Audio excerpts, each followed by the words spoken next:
well, I fucked that up and the stream announcement went out wrong, but hey, here we are.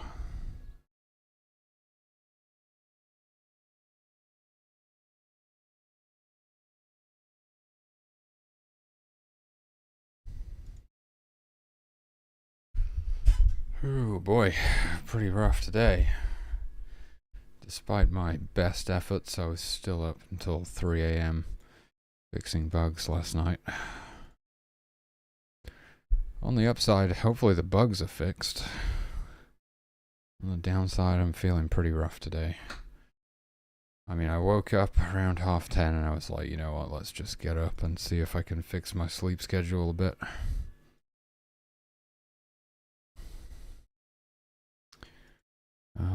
But we should just be able to continue the playtest from where we left off yesterday. We have a save file, and I'd just beaten the first level, and we can play the second level.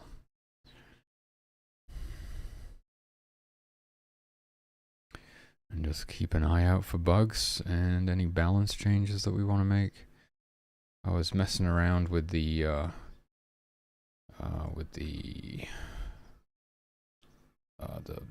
chance for the fire to spread again last night.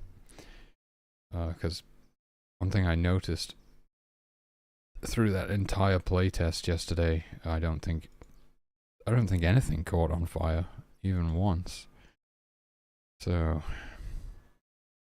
I did wind up tweaking that a little bit. To be running in YYC mode, it's going to take a minute to compile, but we will get better performance in-game and faster loading times in-game. That'll be nice.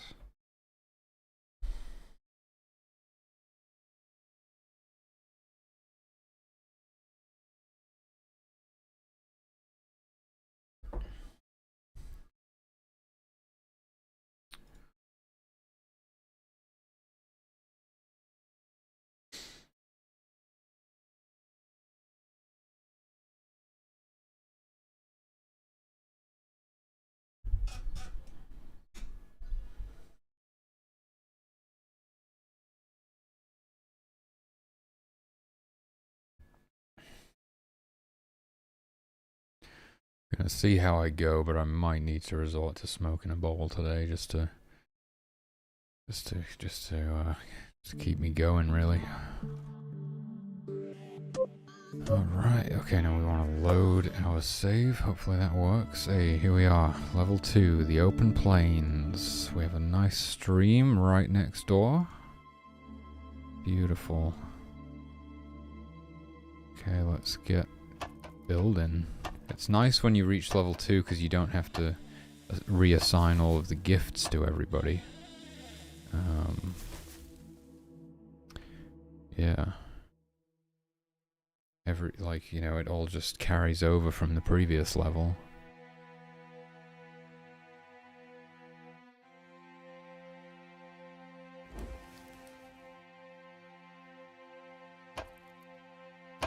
I'm really excited for the game to have a proper soundtrack someday.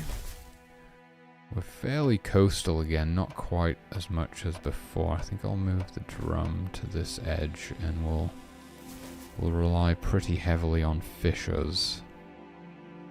Let's just get our camp built here. So the trees are all much further away. Well, actually it's not bad. We have a few trees around us. But there are some miracles in this level to help with that. We have Miracle Forest right here. Oh, there's also a pack of wolves right here. We have Miracle Firewood right here, because the firewood is also a lot more scarce in this map. Oh shit, we're being attacked by bears. Get out of here, bear. Holy fuck. Whoa, it just fell asleep mid-combat. No, I think it must have fallen asleep. That's funny. Okay. Maybe we knocked it unconscious. Maybe that's what happened. So probably, maybe, oh my goodness, how are we going to deal with this? So, well, I would have expected it to flee in that scenario, to be honest with you. I don't know what, I'm going to have to look into that. I didn't think that was possible, really. I thought it would flee from the guards, you know.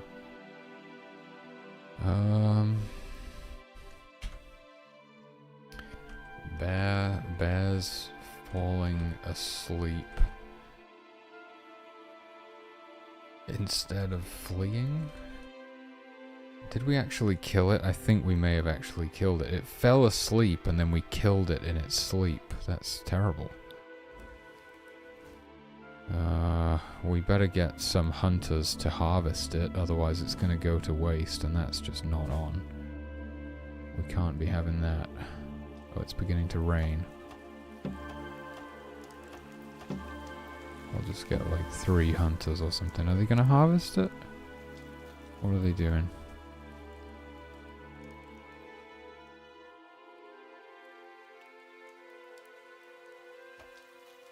I'm assuming they should harvest it. We'll see.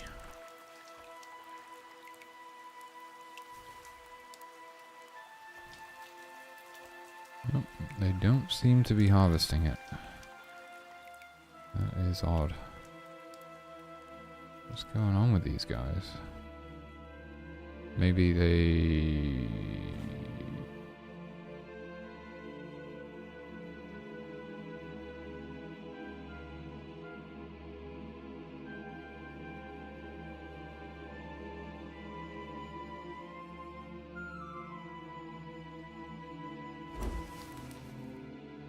Okay, I'm not really sure what's going on. I expected them to just harvest it immediately.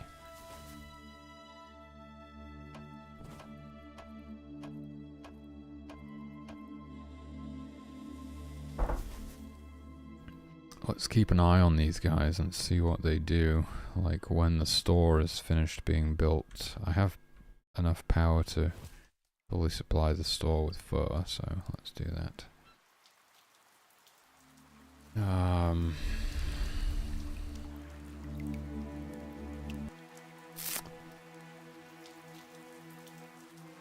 Add it to the known bugs list. Freshly assigned hunters not harvesting existing kills, something like that. Even though the bear was killed by the guards, I think it should have still been added to the harvest list for harvesting. Entirely sure what's going on there. I'm wondering if once the store is built, they'll have a change of heart and suddenly harvest it or something. Maybe it's something to do with the store not being built. Maybe it's because they're hungry.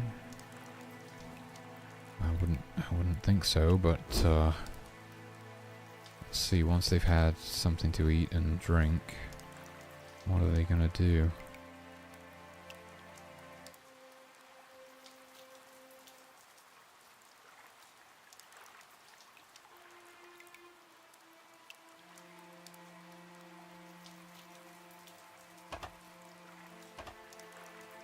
Did they run out of food?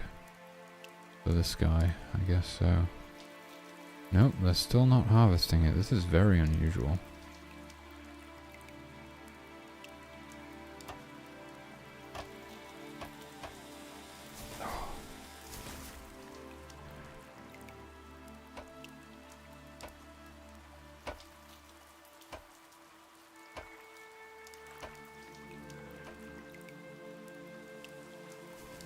Well, okay.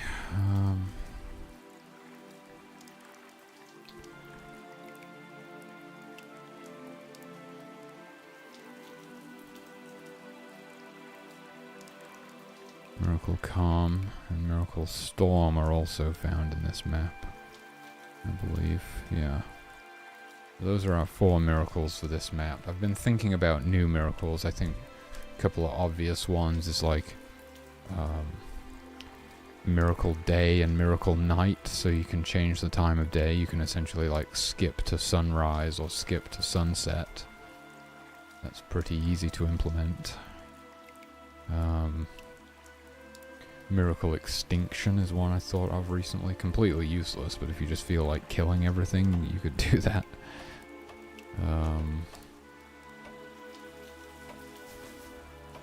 Almost like Lemmings, where you blow up all the lemmings if you like giving up on your playthrough or something. And then there's the existing ones that I've had in mind for a while. Not that I can remember what they are right now. What are the ones I've been planning on doing? Good question. I seem to have forgotten.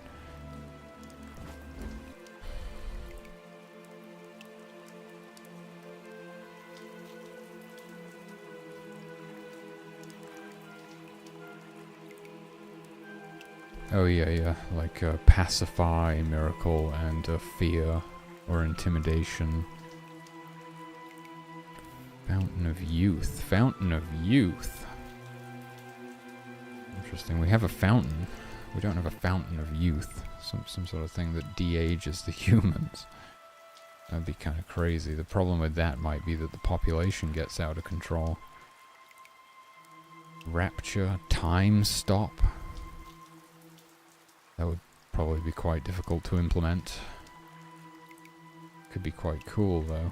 It's like gives you time to react. If something crazy's happening, you can pause time and react. Move things around. Cast different miracles. Yeah. It's like every sort of timer that would be running would need to be paused. And the progression of time and day-night cycle would need to be paused, and the thing that we can't do is pause particles. You can't modify particles. We just have to like clear the particle systems or something. So it's hard to do effects-wise, but it would be quite cool. Apparition. What the hell is apparition? No idea. Berserking, heal, divine protection. Wait a minute, that's already in the game. Some upgrades to Miracle Hand that we could do, like allow you to extract fish from the ocean, pick berries from bushes, extract water from streams, and deposit those things. Wait, can we not deposit firewood into the store right now? Extinguish fire using water. We've done that. You can do that. Okay. Maybe you can't deposit firewood into the store right now. Some others, like haste. Some others that I thought of recently, like, well, yeah, pacify, fear doesn't seem to be on the list. Haste, something that just allows the humans to perform their actions much faster. Firewood, that we've done that, that's in the game. Yeah, berserking. I was thinking something like guidance. Like something that increases the hunter's accuracy with bows. You know, stuff like that.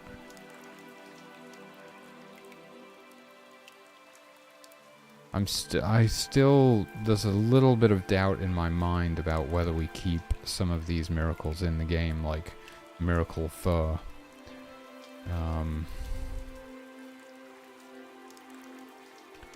I guess we could keep them as long as they're balanced correctly and they cost enough power to use. Because it has proved quite overpowered.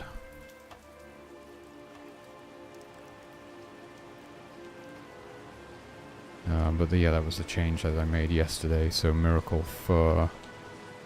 Hopefully it's 25 power per fur now, instead of 10. But I have tons of power right now. I racked up a load of power in the previous level. I don't think they ever did harvest that bear. I think it finally decayed or something. Strange. Let's convert these guys back to worshippers or something for now. How are we doing for food? We've just about got enough fish. We're using 4 fishers right now. We could go for a 5th one maybe. They seem to be preferring to fish on the top side of the map, so I'll move the drummer up here.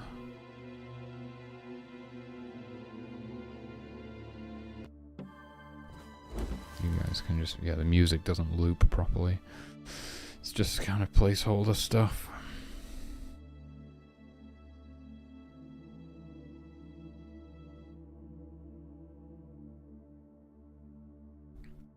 I was working with like an amateur musician, a music student. They were looking for, you know, a visual medium to compose music for as one of their projects, and I suggested the game, and they did a good job with a couple of they produced music for 3 levels, and they also did the main theme, so they weren't able to produce music for all of the levels. They also didn't produce any like credits music or end game music. And 2 of those levels were really good. They're a very sort of guitar-centric musician, and the ones where they did some guitar stuff were definitely the best ones. The music for this level is more like MIDI instruments that they were using. It's you know, it's cool. It kind of captures the open plains vibe, but it's definitely not on par with the other 2. But they really had difficulty with the looping, like the seamless looping. You know, they're definitely more of like a traditional singer-songwriter type musician, and obviously you don't need infinitely looping music in that sort of style. So yeah, there's some issues with the looping, but it allowed me to build an adaptive music system. But it will all need to be replaced eventually. But I'm pretty excited for when the game ultimately does have a soundtrack, and it's just going to add a lot. It's going to really add a lot to the game. We are, oh my god, somebody set on fire. Somebody put this guy out. Quickly. There we go. So it is actually happening. Yeah, I was tweaking it a little bit last night. Because, yeah, I noticed in our playthrough yesterday, playthrough of the first level, nothing set on fire the whole time, basically. I guess that's a good sign. That's so weird to look over and see that we're on day 22 and it's summer. It's like normally my playtests end like well before we even reach summertime.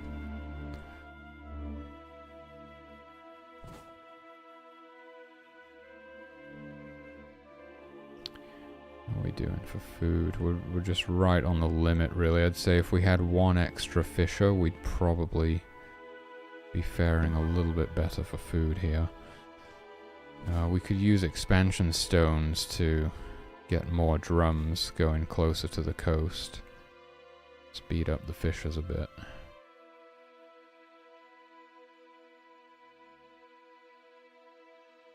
Well, we have tons of power. I might as well use it to get these tents built. Yeah, I think there really needs to be some sort of a penalty for not sleeping, right? To incentivize, I don't know if it should be death. I mean, if you don't sleep for long enough, you will die. Maybe some kind of a debuff that like slows them down or makes them perform actions more slowly. Or possibly, I mean, the simplest implementation, and I always say simplest implementation first, would be just to I don't think, you know, the weird thing is I don't think my hunters were hunting at all in this stage.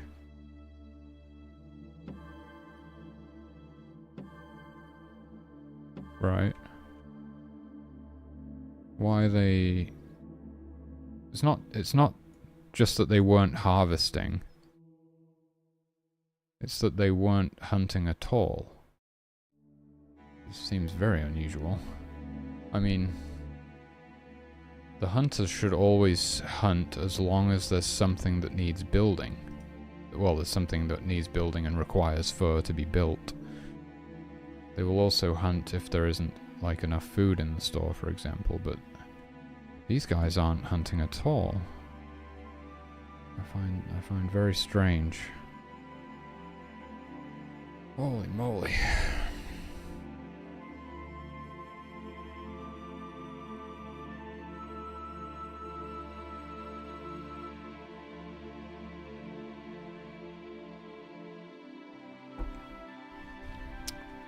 So this is a pretty serious bug.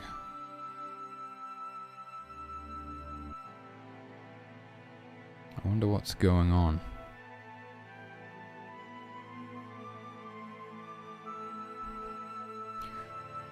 Hunters... It's true that they were freshly assigned in this level.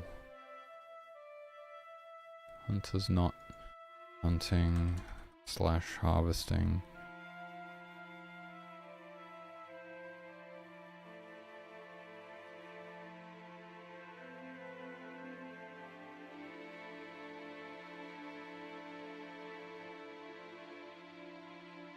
Do not know what's going on.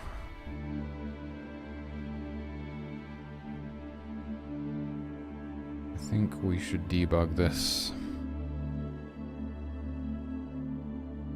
Make a save here.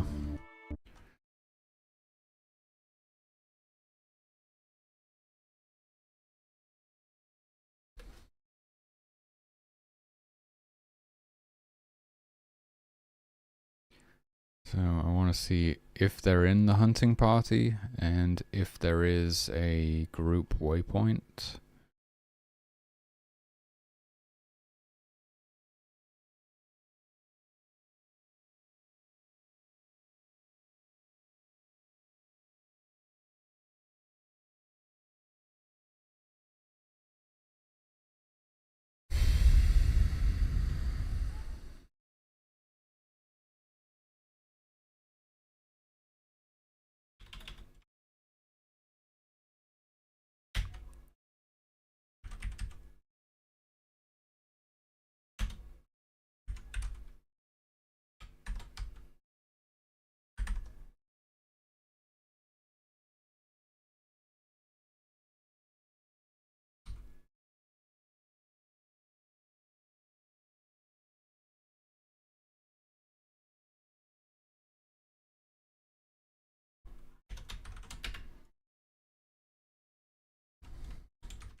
Okay.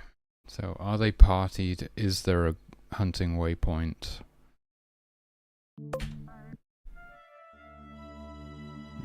Neither of those things are true. Okay.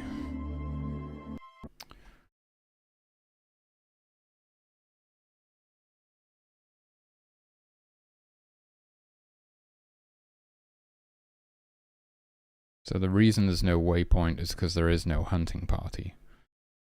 Why are they not forming a hunting party? That would be in here, I believe.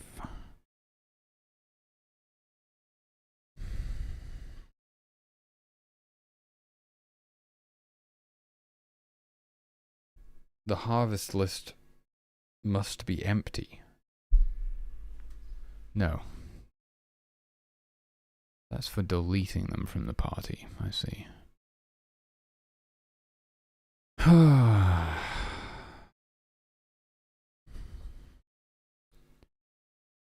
Inventory cannot be full. They must be a comfortable temperature.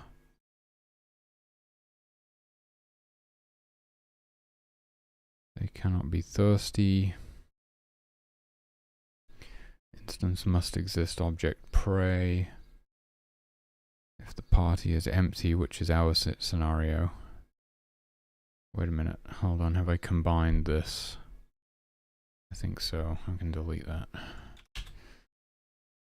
So, if the party is empty, which it is for us, or this is what they do if it's not empty, but it is empty.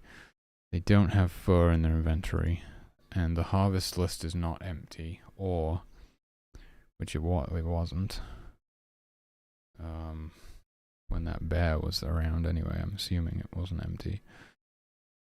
Or instance exists build and build.fur less than build.required fur, or they're hungry and the store does not exist, or the store exists but has not been built yet, or the store exists and has been built but contains no food, and they have no meat in their inventory.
This is a very unusual bug.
Something specifically about this level, or about having transitioned to the next level.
Because, as we know, it was working perfectly in the previous stage.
Well, I believe that's supposed to have been removed, and I forgot.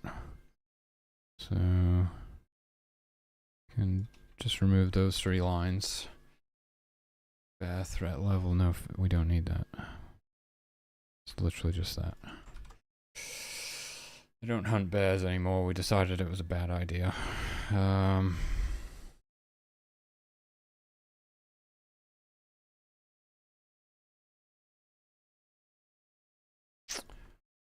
What other information? I was thinking, like, should we take a look at what's in their inventory? I mean, that's impossible, because their inventories actually get cleared when you reassign their gift. And if they did have something in their inventory, they would be depositing it into the store or whatever. They would be doing something with it.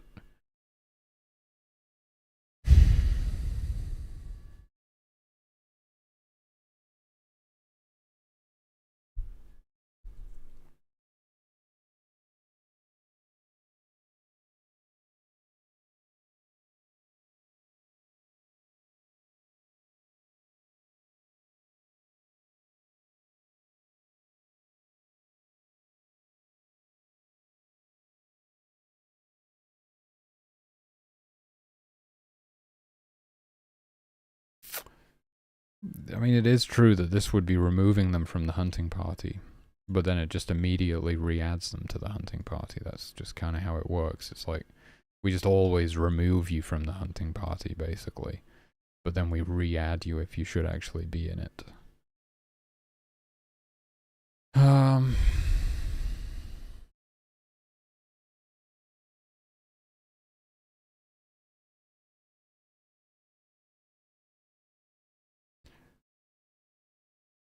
Or hunger less than or equal to 0 and store does not exist.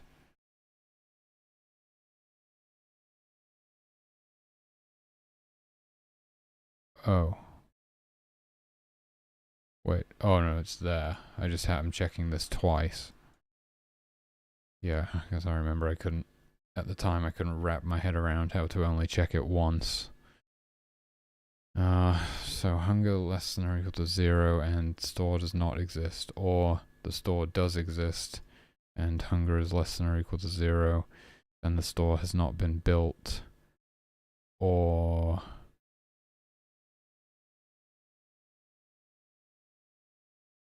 store has been built and the total food is less than the population size, and you don't have any meat in your inventory.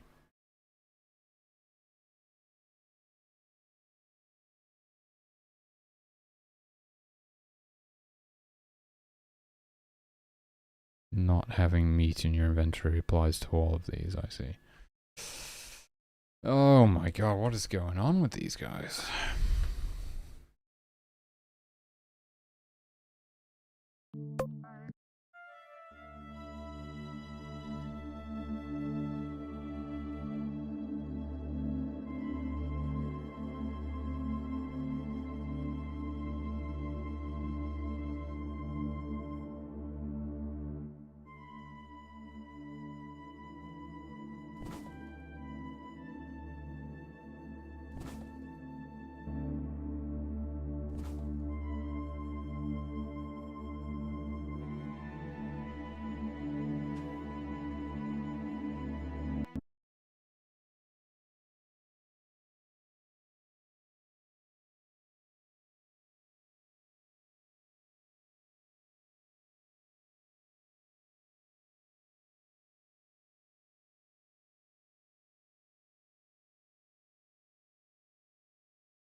Temperature greater than 36.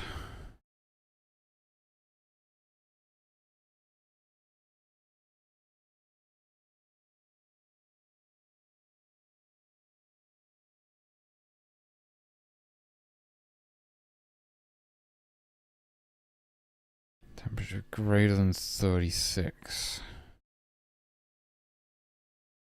Or less than or equal to 36. But no campfire exists. And no hut exists.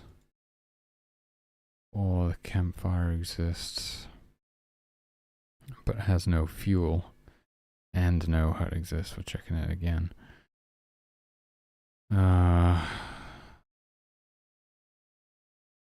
And temperature less than 39, or temperature greater than or equal to 39, and DS list empty global hut. Thirst greater than 0, or thirst less than or equal to 0, and nearest stream does not exist, and store does not exist, or store does exist but has not been built, or has been built but contains no water. Instance prey must exist.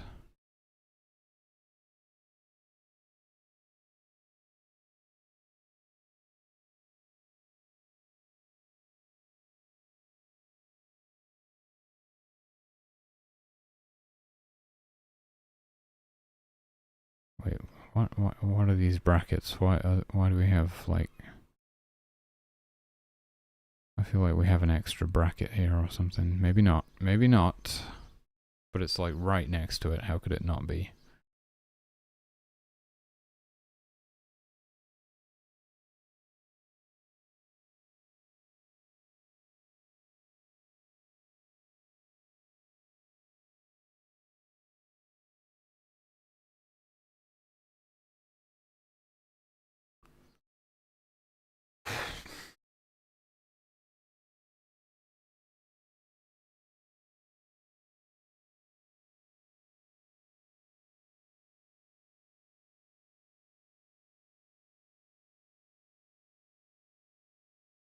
These two brackets are just doing exactly the same thing. Right? You make it like this, it's just the same.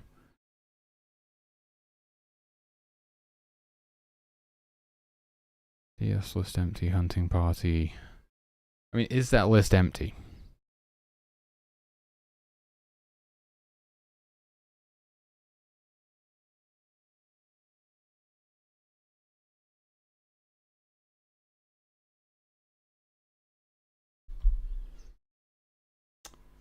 Nearest hunter party.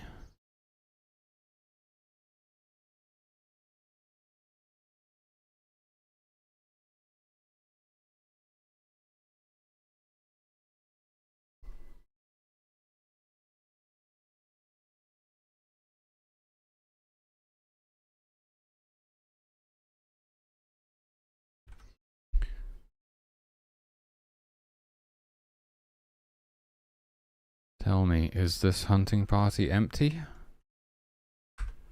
Or not?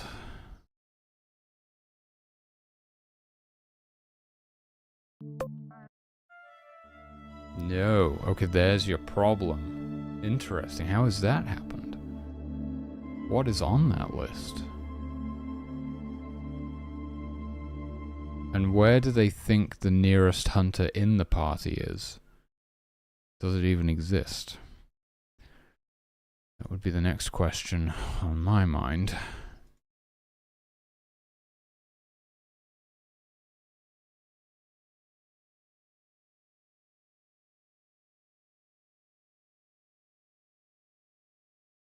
Ah, fuck. Nearest hunter party. That exists. Draw a line to it. Make it red, though.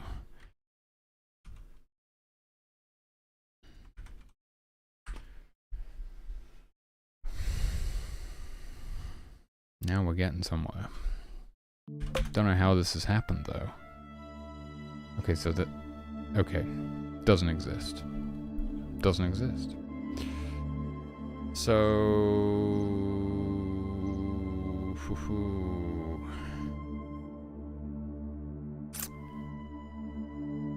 It's none of these hunters. None of these hunters are in the party. Who the hell is in the party?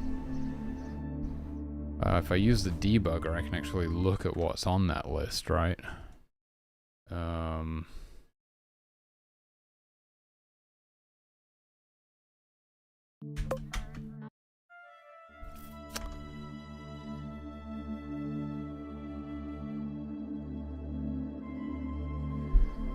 Put a watch on global.hunting party. Instance of object human. Okay, there are 2 humans on that list, apparently. What kind of humans? Could you tell me that?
Fishers. Fishers. The fishers are in the hunting party. Well, at least one fisher is in the hunting party. What about the other one? What's the other one?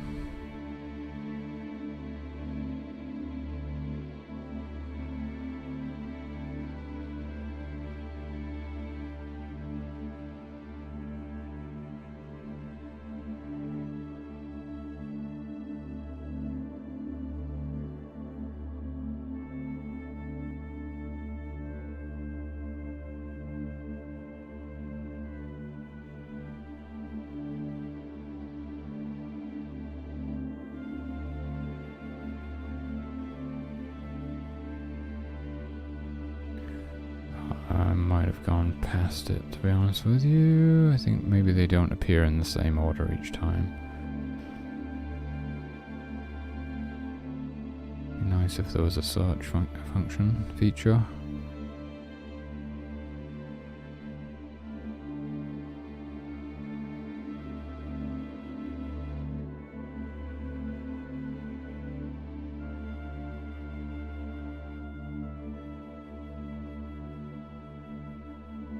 God, I can't find it.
Fisher. Okay, it's just fishers. There's two fishers in the hunting party for some reason.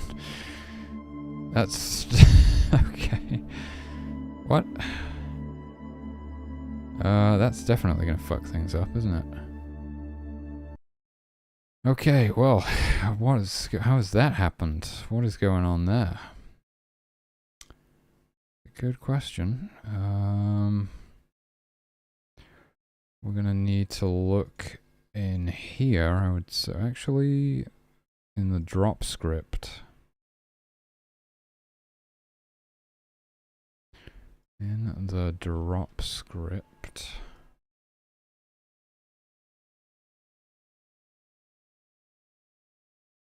With object human here, if object human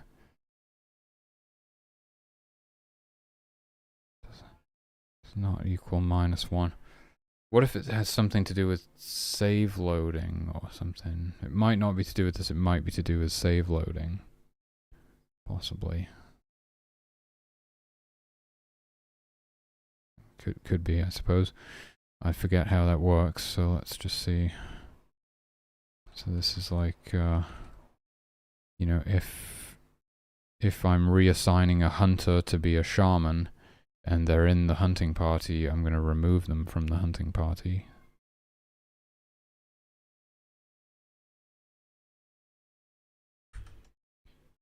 We just got to check that for all of them, I guess.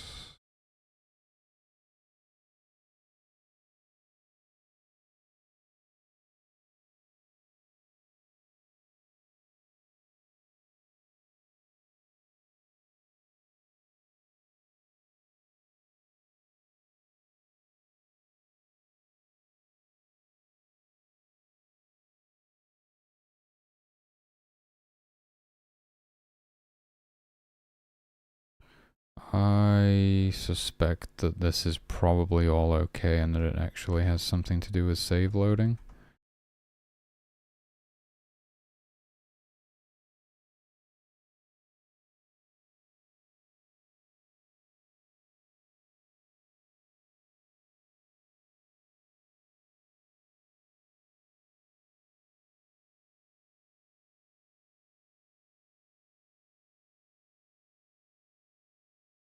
Why does this one look different? That's weird. Well, we're still doing it. That's it. That's all of them. Okay, so it's probably something to do with the way that we save and load the hunting party or something like that. Like some of the... There was no hunting party when we saved. It's just somehow 2 of the fishers have been added to the hunting party. How the hell has that happened? How do we even add things back to the hunting party when we load the save? I have no idea. I don't know if we even do that. Maybe it just kind of uses the normal method of rejoining the hunting party. I don't know.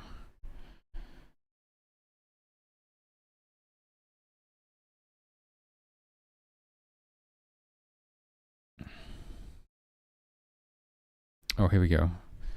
If partied equals true, that would explain a lot.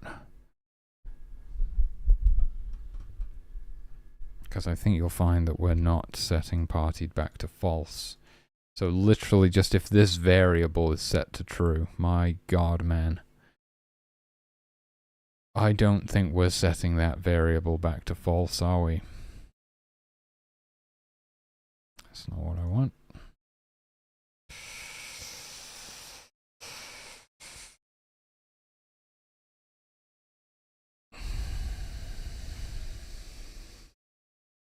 No such thing. No such thing. Unbelievable. Well, this is why we playtest.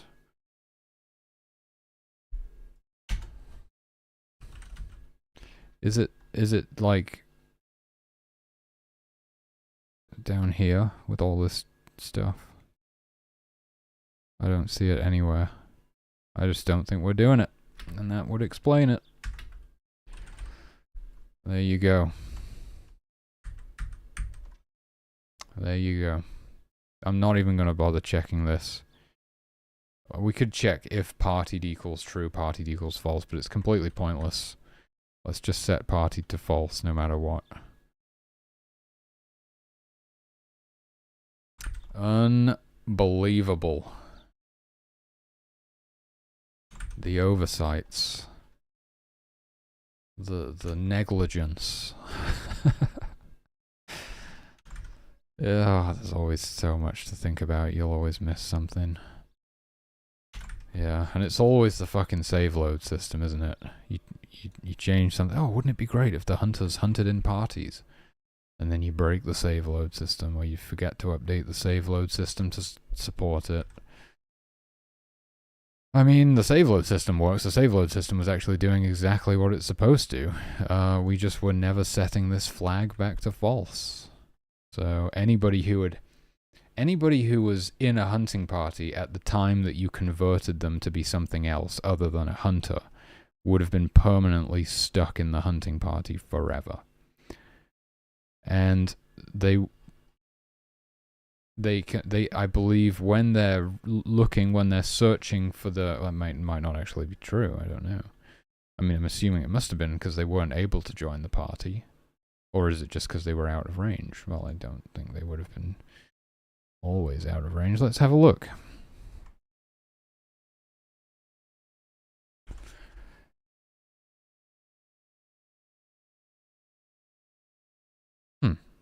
Okay, I don't know quite why they weren't able to join the hunting party then, because simply if the what is this?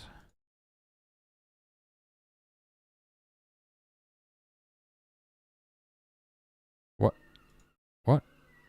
Find index. What? That doesn't seem right. What's going on? What the hell is going on here?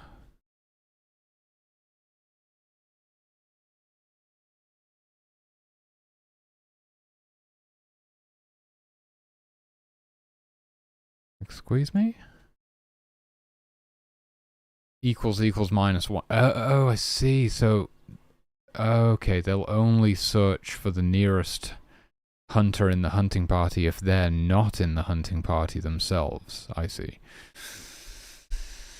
Which they weren't, so they should have been doing this. But what was preventing it, I wonder? Oh, hunter map. Hunter map. We don't scan through all of the humans anymore. We only scan through the hunters. And they weren't hunters, they were fishers. And there is no such thing as a fisher map. Oh, we did it. We did it. The day is saved. Unfortunately, it does mean my save file is ruined, and we can't continue this playthrough. Once again, we're relegated back to level 1. Oh, but it is a beautiful thing. A beautiful thing. I'm just gonna add that. That one's I'm actually kind of proud of. I'm gonna... Bears falling asleep instead of fleeing. Yeah, what was that all about? The bears seem pretty bugged out. We've got a lot of weird stuff going on with the bears. Excuse me. I'm gonna add that one to the list of bug fixes because it was pretty crazy. They don't always get written down unless they're particularly interesting. Non-hunters being added to the hunting... I've got to capitalize hunters. Non-hunters being added to the hunting party on load if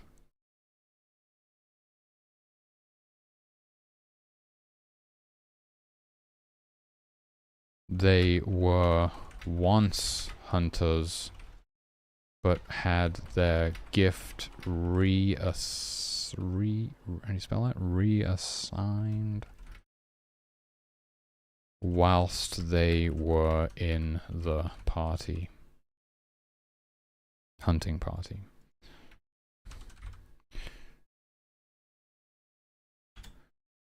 Non-hunters being added to the hunting party on load.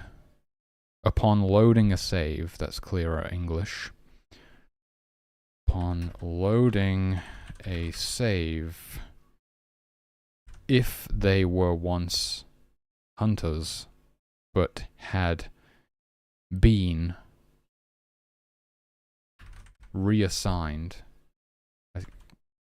but had their gift reassigned. That sounds weird, but had been reassigned whilst they were, but had been assigned a different gift. Capitalize gift. It's a thing. It's a thing. Assigned. Non-hunters being added to the hunting party upon loading a save if they were once hunters but had been assigned a different... No, but had been assigned... That sounds right to me. But had been assigned a different gift whilst they were in the hunting party. One more time. Non-hunters being added to the hunting party upon loading a save if they were once a hunter? If they were once a hunter but had been assigned... Why does it sound so weird? Non-hunters being added to the hunting party upon loading a save if they were once a hunter but had been assigned a different gift whilst they were in the hunting party. I think that's good enough.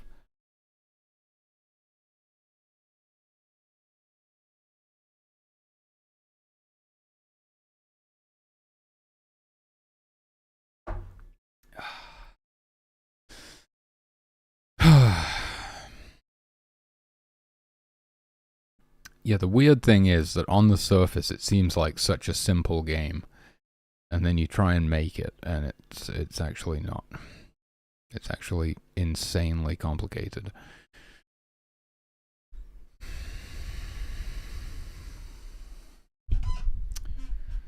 Yeah. Yeah, it gives you a real appreciation for the craft, though. You know, it's always funny when people start making suggestions for your game. Oh, why don't you add this and add that and do this and do that? And it's like, yeah, that's about 6 months of work right there. You know, there's there's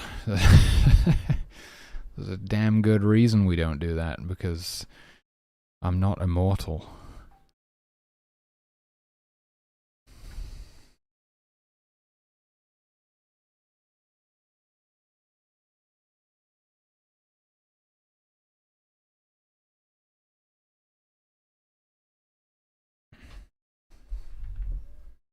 Okay, well, we can start a new playtest. Now we can finally play the game. Kenny, drink your elixir of the mongoose.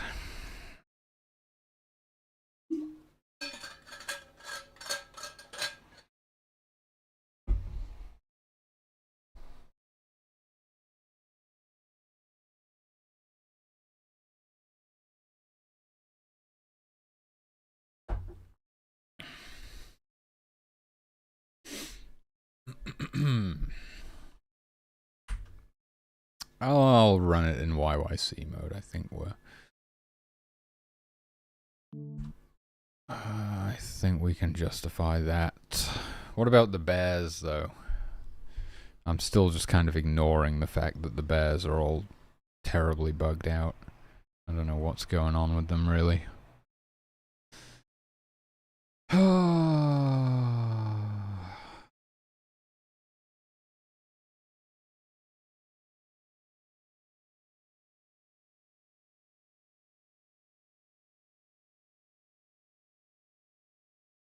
Why would they just fall asleep like that? I thought they should definitely prioritize fleeing over sleeping.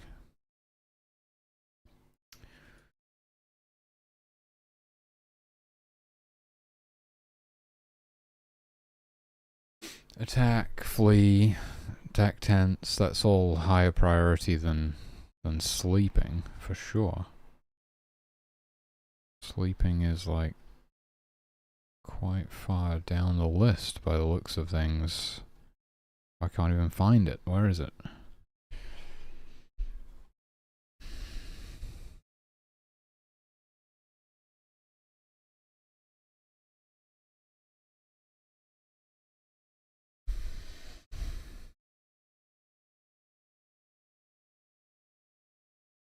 Hibernation.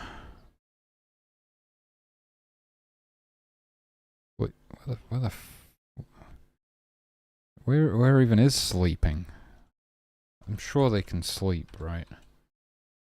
There it is. Yeah, it's pretty far down the list, I'll give you that. So basically, just by state prioritization alone, what should have happened is that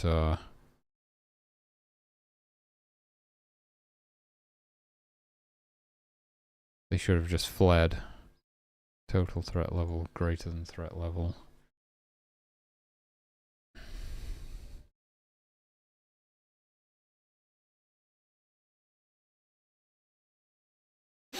The only way it wouldn't have happened is if nearest threat didn't exist, or if nearest threat was out of range.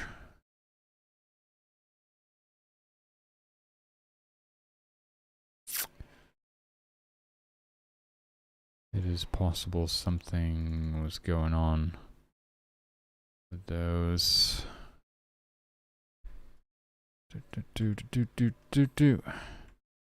Get rid of this stuff now.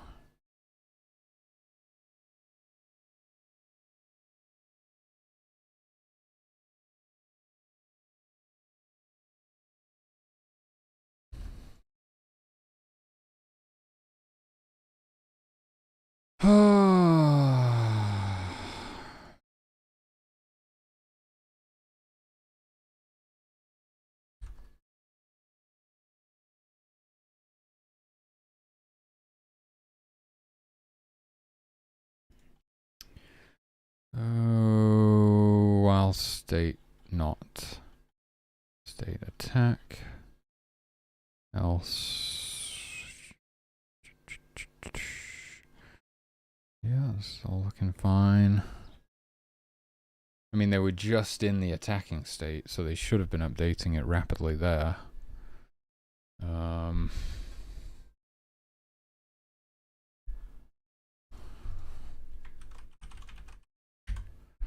Distance nearest threat. Object human.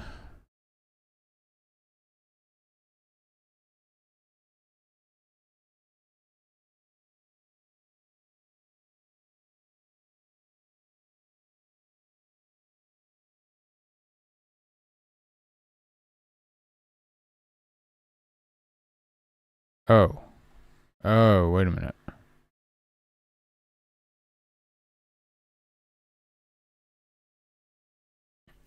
No. It's fine, isn't it?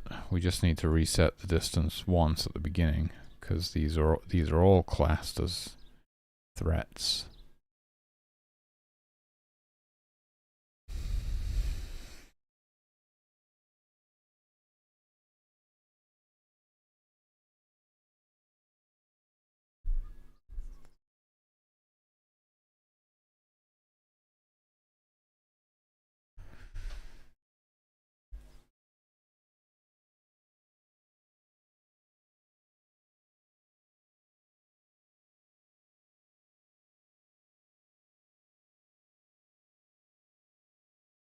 Yo, Scabo, what's up?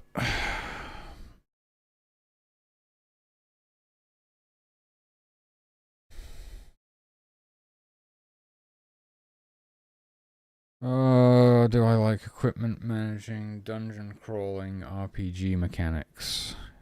Yes. Typically like dungeon crawlers quite a lot.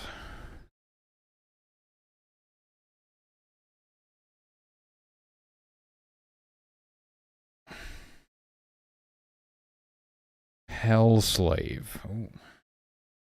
Let me have a look at it.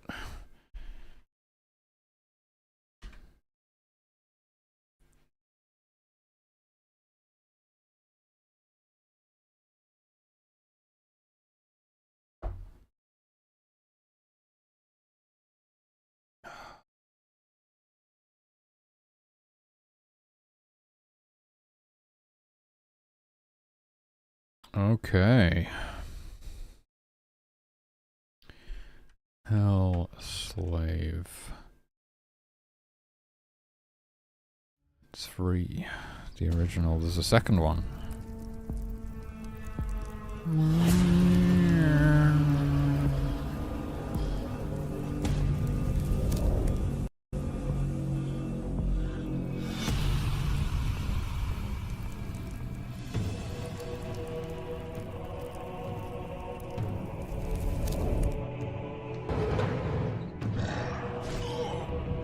Top down.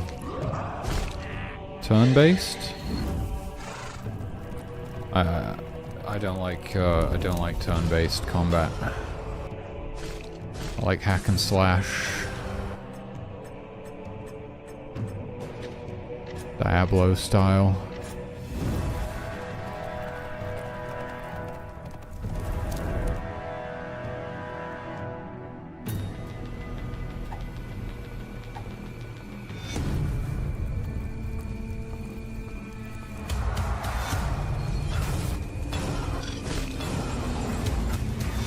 Yeah.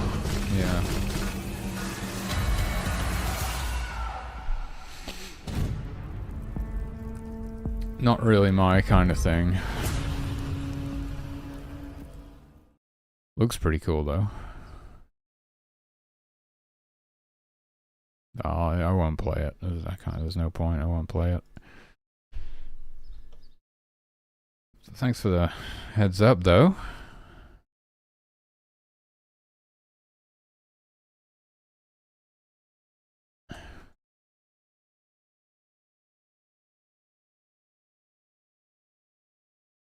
Alright, what is going on with these bugbears? These bugged bears? Oh, why are they bugged?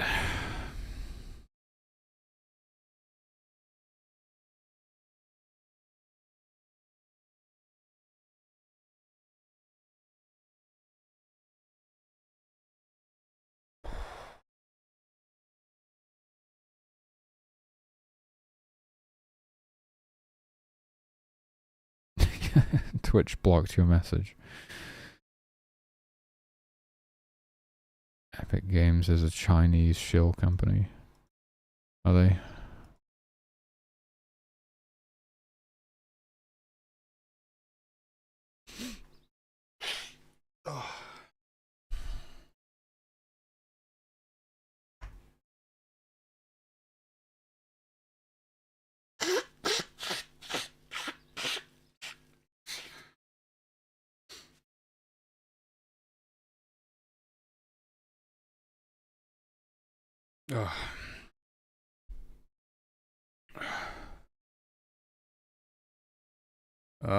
Yeah.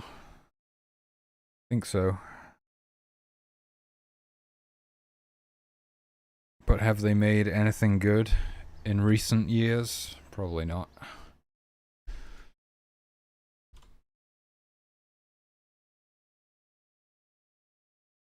Digital Extremes, yeah. They're a shell of their former selves. It's just a name now. Everything's just a name these days.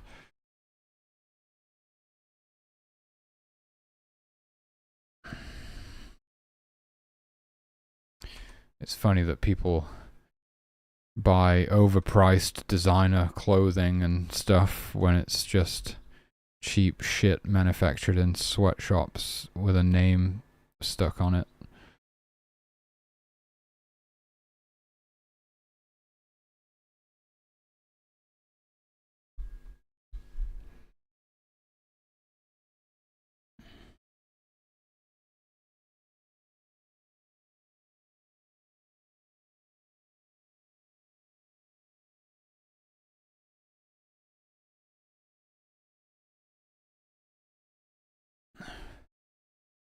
Yeah, Valve might not make a lot of games, but when they do put something out, it's usually pretty good. Although Half-Life Alyx was a huge disappointment, in my opinion. Most people liked it seems, though.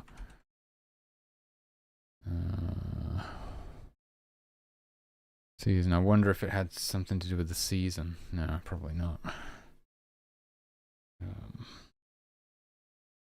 I mean, it would have still had the old one on the list until it on the tracker until it updated. Why? What's it doing? What's happening?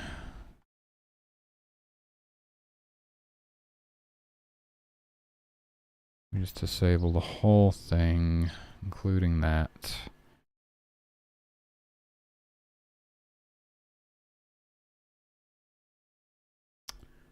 Maybe it has something to do with all this shit. I mean, look at it, for God's sake. What even is this? It has something to do with this bit. Season some agenda 1. Yeah, the problem with this is... What's the problem with this? I don't know. I think there might be a problem with it, though.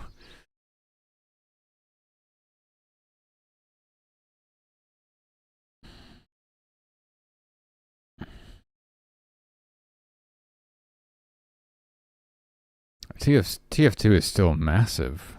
I mean, I haven't played it in a long time, but it's still pretty huge. I don't know what it's like these days, really. You know, they do great stuff, you know. They are a great company. I hear that, like, it's a good place to work as well. They really promote creativity and stuff. They might not put out games often, but when they do, they are generally good. And they are generally revolutionary, or, like you said, or innovative.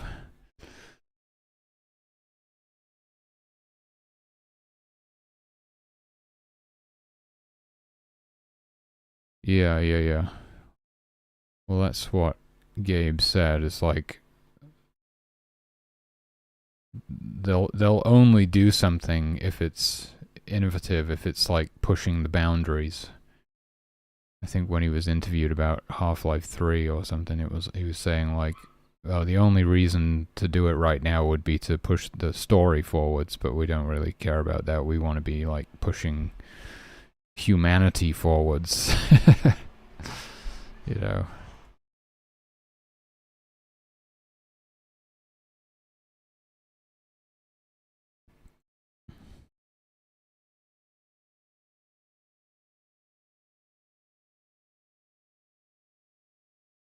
I mean, I guess it makes sense. If any one of these things is not true, then you're not going to do this.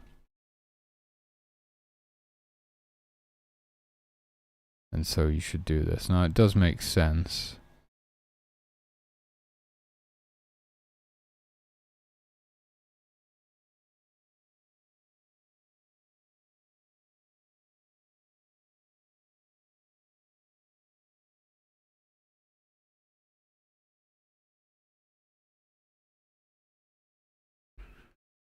Okay.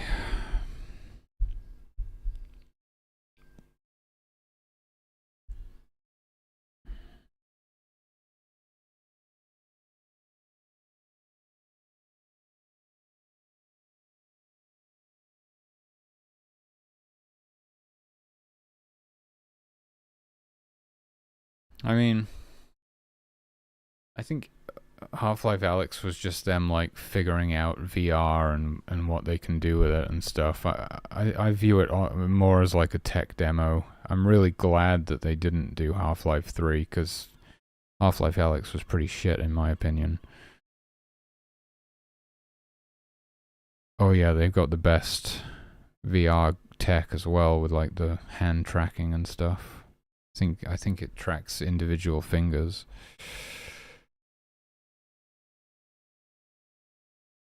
Oh, it can be modded. That's cool. Yeah, somebody mod it to be actually good. Somebody put the fucking grav gun in there. Really? Oh, okay. That's cool. Yeah, I knew they had the best like headset and controllers for VR. Oh.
Maybe the threat level got messed up somehow.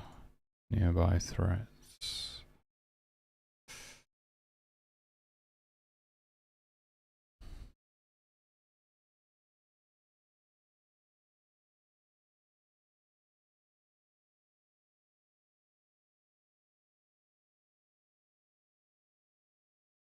HTC, is that the like Valve's VR department?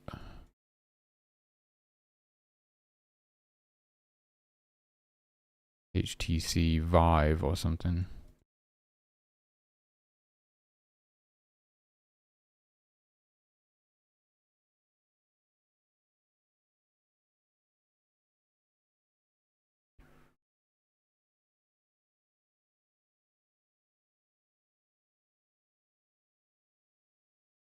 Nearby threats. Total threat level.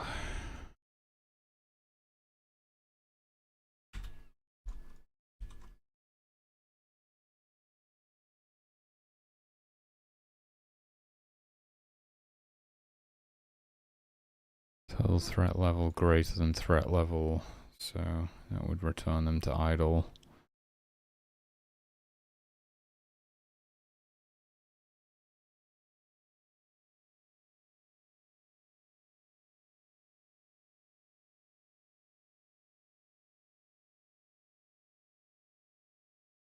The only way I can see this being an issue really is if nearest threat didn't exist or was set to something incorrect somehow.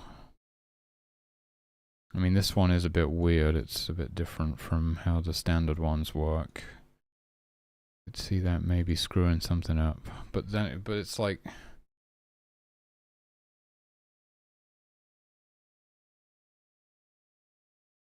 they would have still been running off of the nearest threat that got set in here, because this would have taken a while, like, well, then again, not long, only a few steps to update, really. Probably, maybe. No, it still has to scan through all of the humans and all of the predators on the map. So...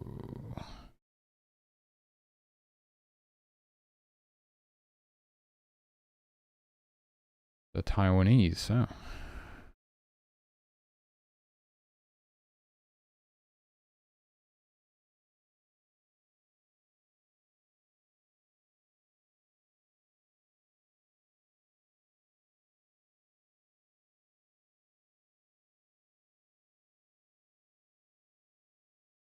Wait, what the fuck is this? What is this? What the hell is this? Oh no, that's the thing that... okay, yeah, no. Don't worry about it, that's good. We need that. That's what I did yesterday. It was new, so I didn't recognize it. Okay, yeah.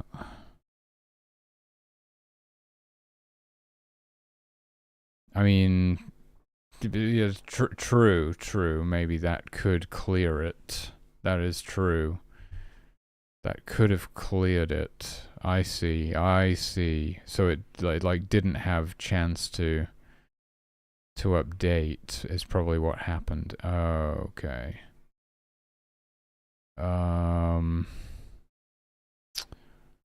Interesting. I see. I think I understand it now. There was a lot of factories and stuff in Taiwan. Yeah. Every Western country is just abandoning everything there.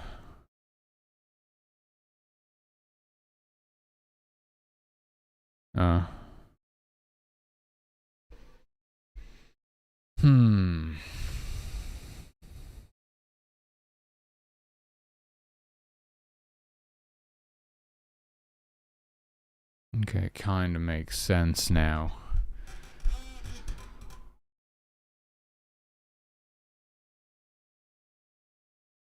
It's almost as if we would want to switch directly to fleeing. That would solve the problem.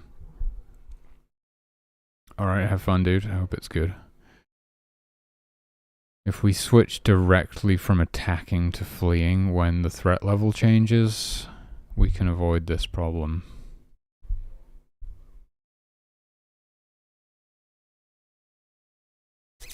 Or can we? Would the same kind of issue occur? Just because the threat level would... well, the threat level wouldn't be updated until it had finished the scan, right? Let's see. No, the threat level gets updated every step, actually.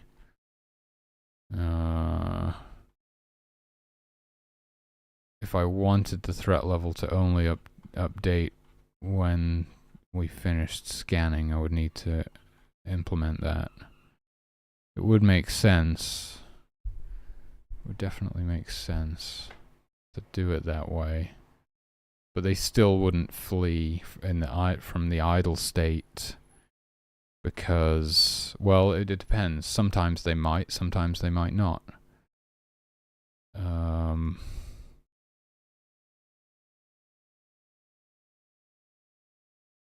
But you would think that these would still meet the conditions and then not be removed, right? So they scan through all the humans again. They scan through those guards. So say it's... What the fuck? Be right back.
Oh, my new shoes arrived. I never got a notification that they were coming today. I had no idea. Alright, okay. Okay, so yeah, I can see the problem now. I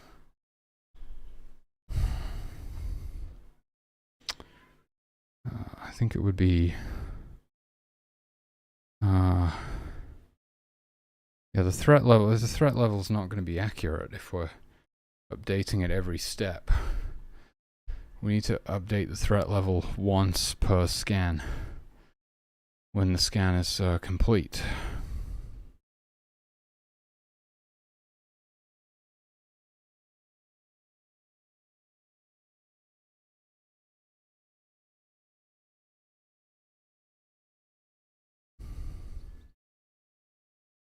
Okay, how do we do that?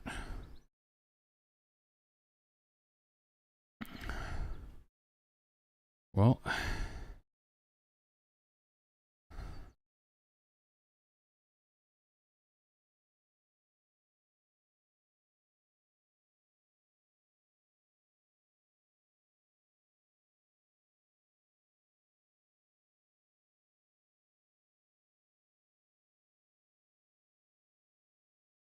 I basically just have to add it into this bit. But I have to do it twice for this one because it's stupid. But the other ones we only have to do it once because they're less stupid. Nearest threat angle. I suppose it would make sense to only update the nearest threat angle once we finish scanning everything as well, because we've only figured out what the nearest threat is once we finish the scan. That is true.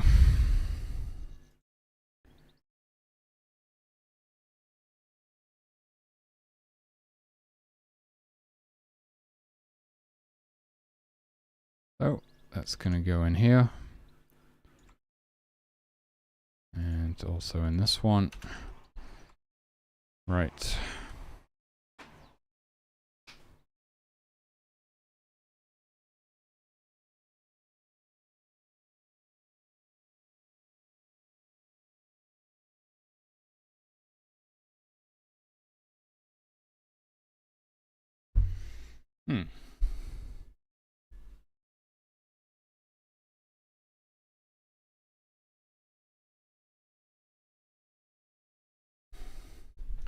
It's also an optimization, which is nice. Quite a good one as well, because we're like scanning through this whole list and stuff. Yeah, I'm just going to do that for all the creatures before I move on.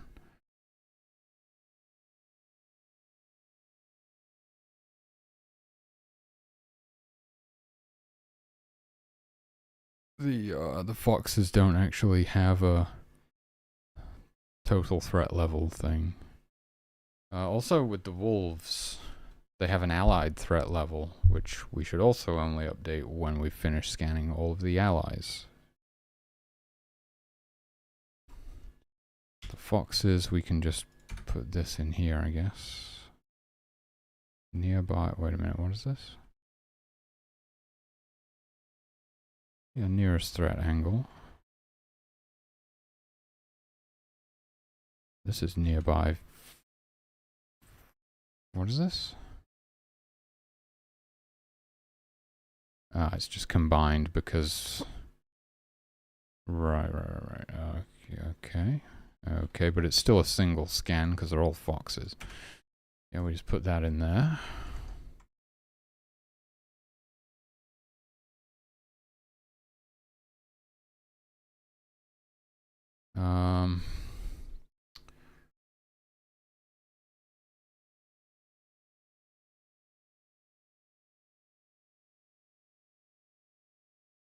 The wolves.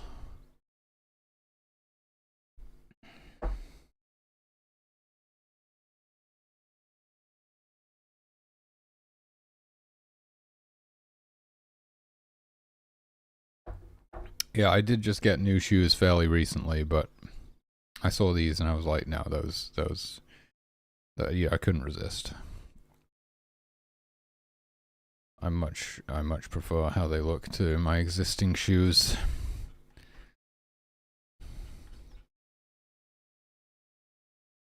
Hopefully they're just as comfortable.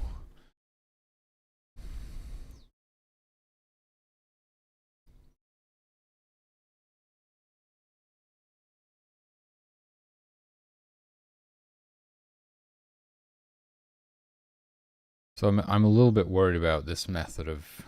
I mean, does it make sense? Kind of makes sense.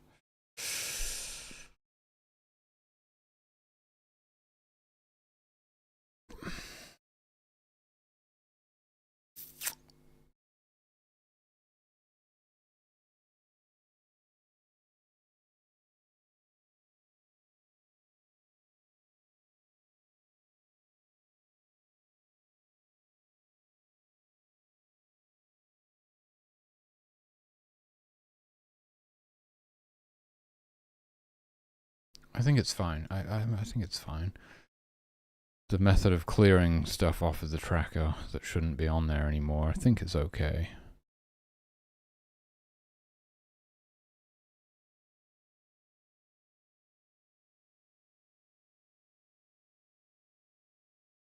So we put that in there, and then there's also allied threat level. Allied threat level. We always zero it out like that. That makes sense.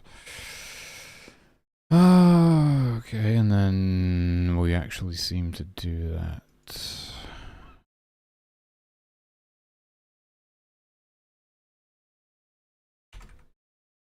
Based on a list. It's a little bit different. But if we put that in there, it will only update the allied threat level once it's finished scanning, which means we'll get an accurate number. I think basically what could have been happening before is that the total threat level was being updated every step. So after every instance in the scan was being checked, and you're going through one by one, right? So say there's 3 human guards nearby or in front of you, which is exactly the scenario that we saw before. It will scan through all of the humans. It might go through a few humans before it even reaches the first guard, so the threat level would have been 0. That's not accurate. And then eventually it reaches the first guard and the threat level becomes 1, and then the next guard 2, the next guard 3. So for like half of the time whilst it's scanning, the threat level is not accurate. So that could explain the behavior that we saw. It's still okay to remove anything from the tracker that shouldn't be on it, because it shouldn't be on it. So that's fine.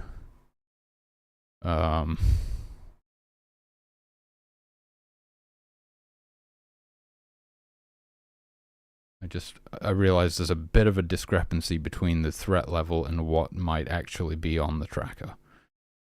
I don't think it's a problem, but let me just think about it.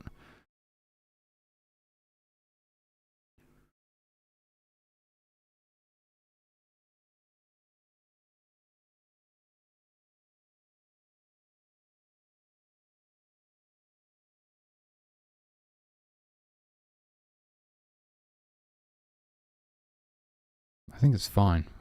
I'm pretty sure it's fine. Okay. So these guys are now like updating their threat levels correctly. I don't think these guys have threat levels.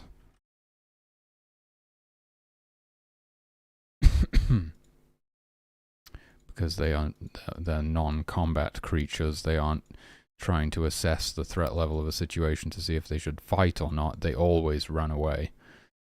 They are prey animals. That's what they do. So that's it, except for the humans, I think. Total threat level. Okay, and angle to nearest predator. If we grab that stuff and then we just basically we drop it inside here. That is the code that gets executed once it's finished scanning. So that will now be accurate, to use the technical term. And there is also, they have something similar, like nearby hunters, I think it is, and then they total up like I forget what it's called, whether it's called allied threat level or what. Where is it? Hunter threat level, I don't know, something. Scan through, guards? Wait, no. Where is it? Where is it? Search for threat level, maybe. Total threat level, that's the one we just did. What?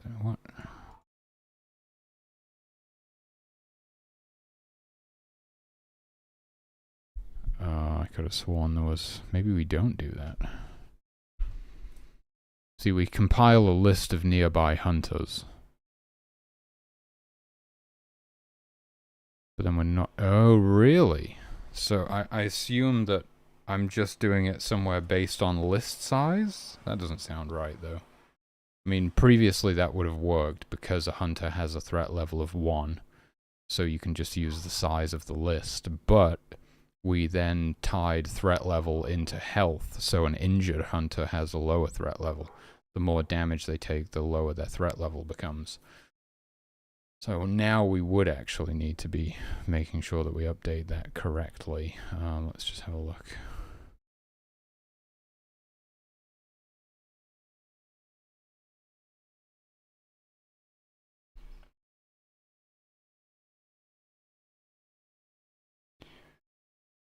Yeah, I'm just doing DS list size, which is completely insane.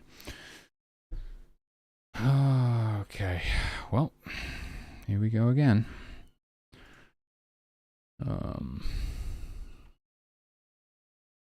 Maybe I'll just steal it from the...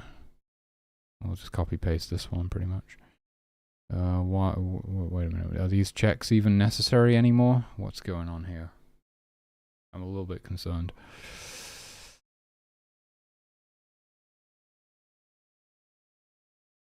Else. Interesting. So none of this will be executed unless if you're in the attack or defend state. What's this? Predator check. Nearest. Okay. Everyone does that, but only the hunters are concerned about the threat level. Okay, that is actually fine then, right? Yes, okay, that's fine. And then we want to take this and we're going to repurpose it for, so if you're a hunter, let's see, what is this? Hunter check, current hunter, nearby hunters, right. And then this is when we're finished scanning through all hunters, we hit this, so we put this in here, and only hunters do this. But it is true that we probably want to disable this in state defend and then have a no.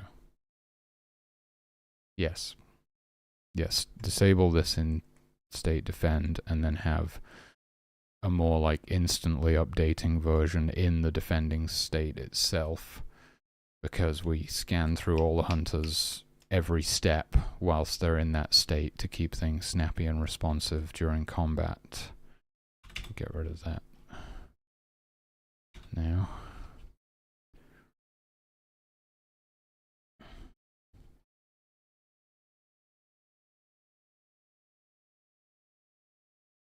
So this will become well, we probably want a combined total. Do we want a combined total, or should we do them separately?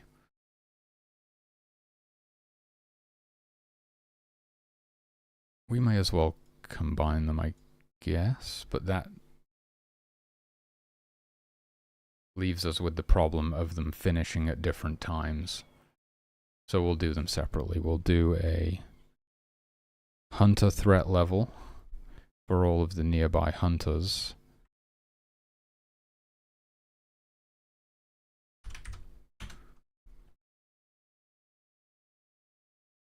Hunter threat level plus equals nearby hunters I dot threat level.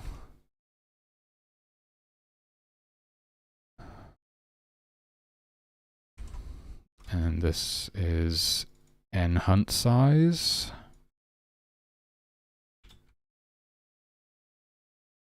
Loop through the list of nearby hunters, and for every nearby hunter, we add its threat level to hunter threat level. Okay, and then we want to do the same for guards. Nearby guards. This is the code that gets called once we've finished scanning through all of the guards. And we'll say, let's just check. I believe this code actually gets run on everyone, but we're only concerned about this when it comes to hunters specifically, so gift equals hunter and state not defend again, because we're going to put it in the defend state as well. And then this is guard threat level. The amount of stuff that I've overlooked is unbelievable, dude. But we're here now. We're here now. Guard threat level, n guard size. Guard threat level, nearby guards.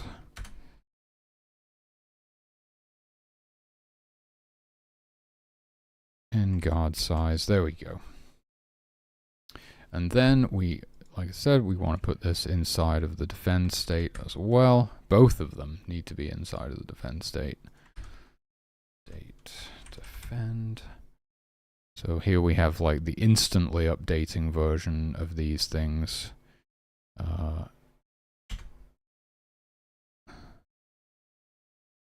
I have to define these variables as well. That would be smart. Okay, grab the other one.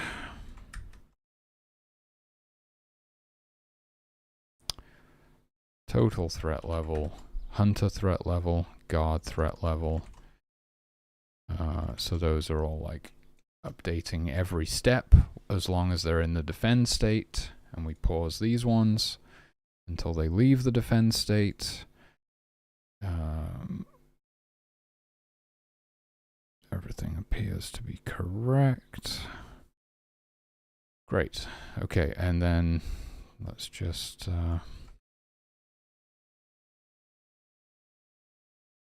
what was it called again?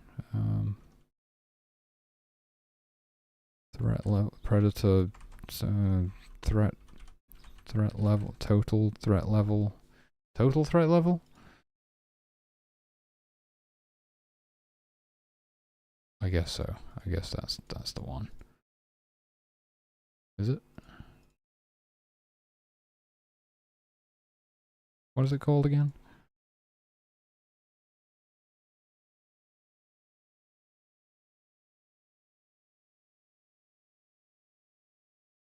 Total threat level, okay. Why is that not there, though? That's what I'm wondering. State defend. I did a search for it and it didn't seem to pop up. Total, it's right there. Total threat level. It's definitely there. Roam total threat level.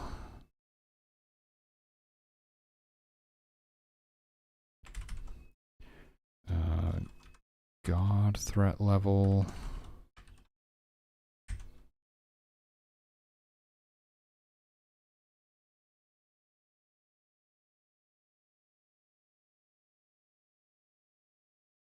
Hunter threat level. Okay. Okay, we should be all good now. We should be all good. I don't think I need to do anything else. I'm pretty sure it just works now. As far as I can tell. Because they're not going to get cleared off of the nearest threat tracker unless they're actually out of range. Or some other thing that means they should be removed from that tracker. And the threat level is no longer going to be updated until we've finished scanning through all of the nearby threats. So that's going to be accurate now. So what happened before, where we had the bear attacking the 3 guards, and then the bear got injured, and then the bear, at some point, as its health went down, its threat level went down, and it made the decision, oh, I am outnumbered now. I am disadvantaged in this situation, and that causes it to return to idle, at which point we would expect it to enter the fleeing state. But probably what happened was its threat level got reset to 0. Wait a minute. Yes, no, its threat level got reset to 0, which is actually lower than its own threat level, and so it just fell asleep. That part doesn't make sense. It fell asleep. You would expect it to attack again. You would expect it to be in some kind of infinite loop where it attacked, because it thinks the threat level of all nearby threats is lower than it actually is. Okay, I still don't think I've fully explained why it fell asleep. It's a very strange behavior.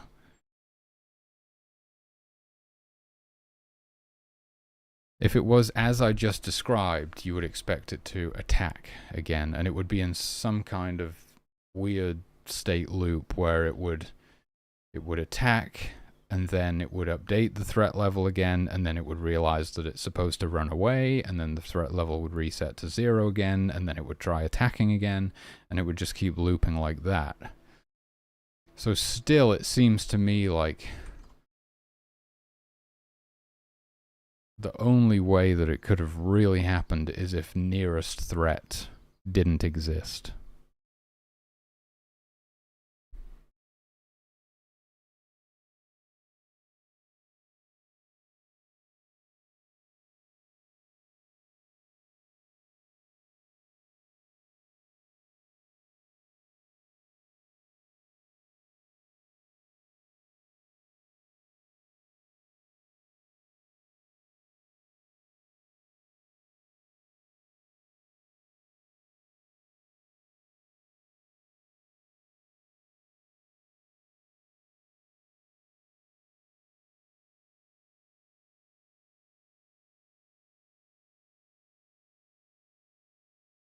But nearest threat would have only been cleared if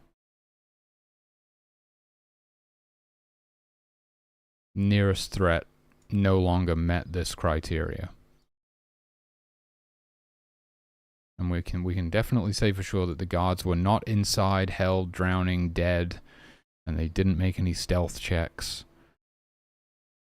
So this code should have never been executed, really.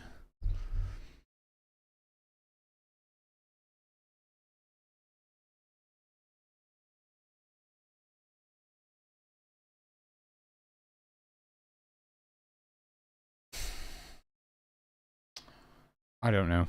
Maybe I've fixed it. I'm not convinced, but maybe. Sometimes I do fix things without understanding how I've done it. But right now, I don't think it's fixed. Because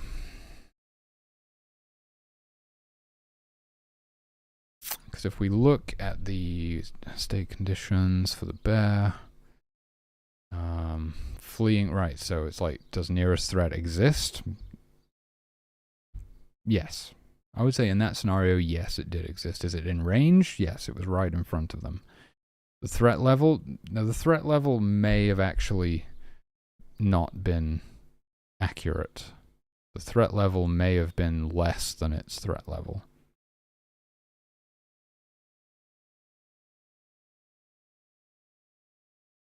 So that would have prevented it from fleeing. But then we keep going down. Well, no, actually, this one comes first, the attacking one.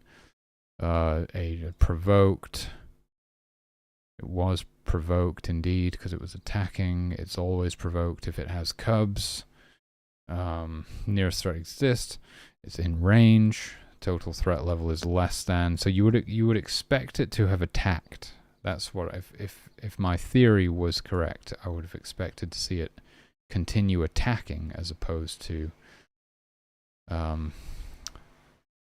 falling asleep, which is because that is all the way down here. It would have had to, where is it again? Somewhere around here. It's like pretty far down the list. There it is.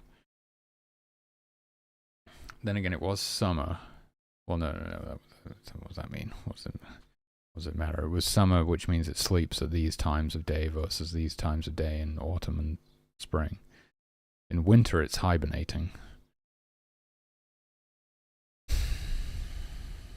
So just by pure state prioritization, it should not have been able to get that far down the list to be able to fall asleep. Unless nearest threat didn't exist, basically. It's the only thing I can think, but I don't see why that would have been the case. How would that have been possible? I don't think that's possible, because it was just in the attacking state where we know that we're like instantly updating nearest threat every step.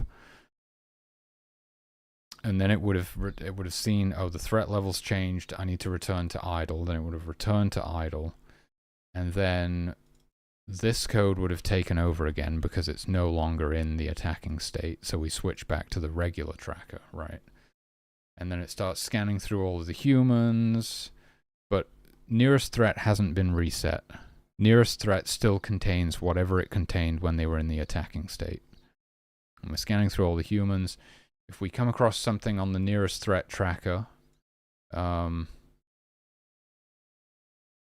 I suppose it could have happened.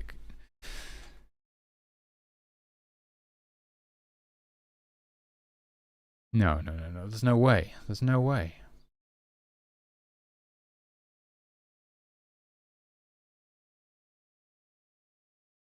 I don't think there's any way, right? The nearest threat is any human. Any human. We saw the guards were literally bludgeoning it to death, so they were right on top of it. They were the nearest, as far as I can remember. So they would have, one of those guards would have been set to the nearest when it was in the attacking state. When it left the attacking state, this code would have been reactivated. It would start scanning through all of the humans. The nearest threat would have still been in range and everything. None of this would have been true. There isn't even a range check here. That's not even a thing at this stage. So all of this would have been true still. So it wouldn't have been cleared off of the nearest threat list. So I can't explain it. I cannot explain it. all we can do at this stage is more playtesting, because I don't know what the hell's going on. There is some other issues with the cubs getting separated from their mothers somehow, and I don't know what's going on there, actually.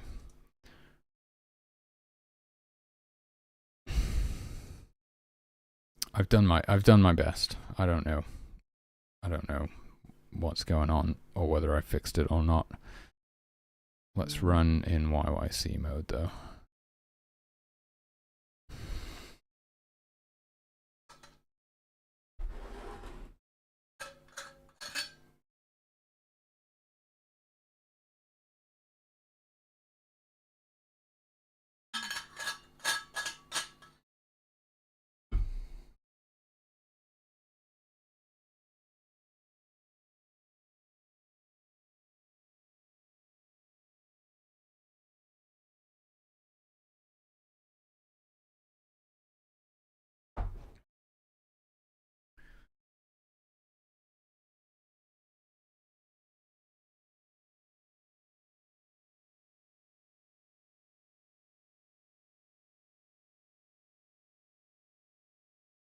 It's going to be worth it.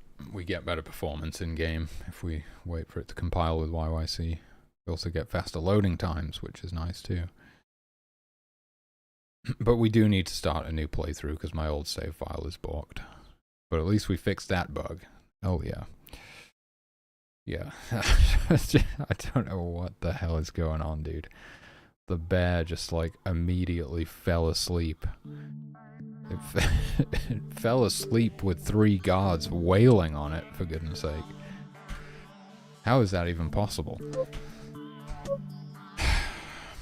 Okay. Alright, new game. Yeah, the loading times are actually insane when you compile with YYC. It's like crazy compared to normally you're sitting here for ages waiting to get through the loading screen. Alright, how are we doing? We've got a stream pretty close, that's handy. Got a tent, a store going. Let's get a few guards, that's good. Let's get some carpenters on the go. I'm a fan of about 3 carpenters personally, is a good number. Let's get a nice hunting party going.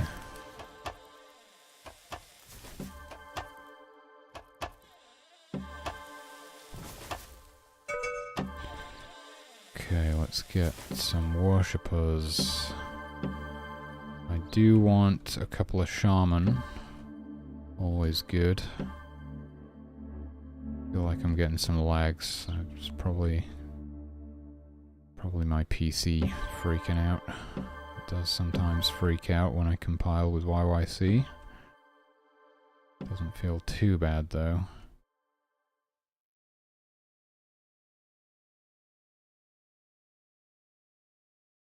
Okay, while they're having a drink, I'll place the rest of the... Oh, we have a stream on the top side of camp as well. Could have gone for that one. Place the rest of the tents down. Yeah, every time you place a tent... No, that's not true. Every time a tent frame gets built, it recalculates pathing for all the creatures. So that they don't walk through it. Because it becomes solid, right? Technically. I'm not going to put the creche near the fire because we don't want to set the children ablaze. Alright, we're looking good, looking good.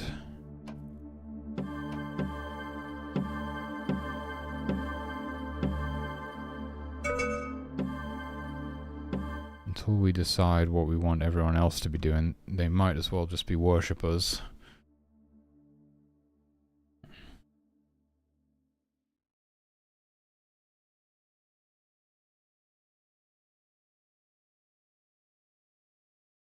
Holy shit, look out guys.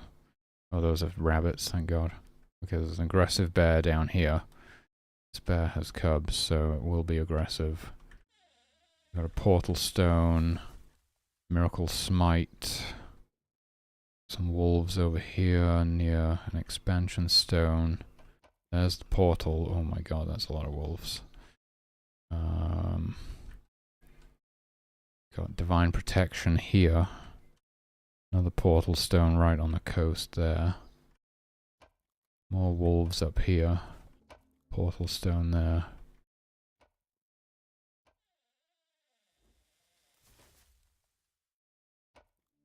You've got divine intervention right there. That looks like a nice freebie. That's an easy one to go for. Let's get a drummer. We don't have a drummer right now. We have so many worshippers, it's crazy.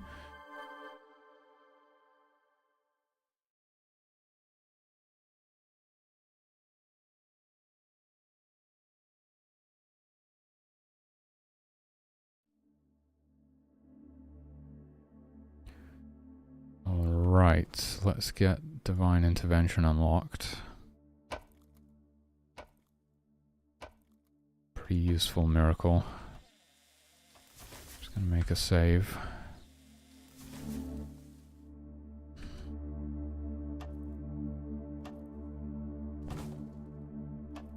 We still have one ungifted human somewhere. Where are they? There.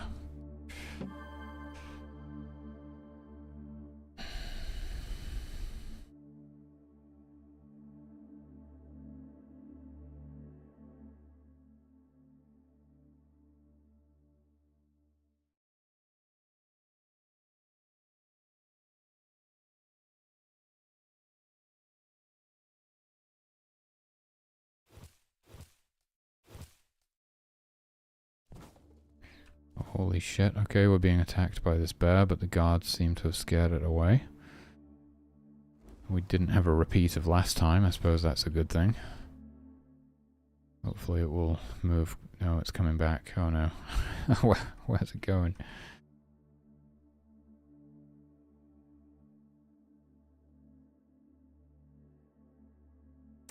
Okay, it's freaking out.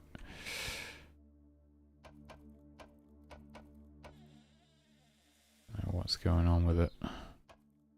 Something weird to do with the waypoint spawning, maybe?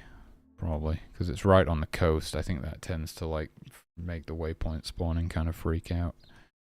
Hopefully it will find a way out of here soon. Alright, I have enough power to conjure all of the fur that we need still. I might need to increase the power cost of Miracle Fur even more, to be honest with you. It's really overpowered. You don't even really need hunters. You could just this is what I'm saying, like why I might even want to completely remove it from the game. Because yeah, you just don't need hunters. You could just use more worshippers and just conjure all of the fur that you need. Eventually, you know, if we add crafting to the game, then hunting animals could provide some different resource types, like teeth and bones and horns and antlers and stuff. Hooves, even. I don't know what you would do with hooves, but that would give more incentive to use hunters, right? Holy shit, you see that barrage of arrows going out? It's like a machine gun.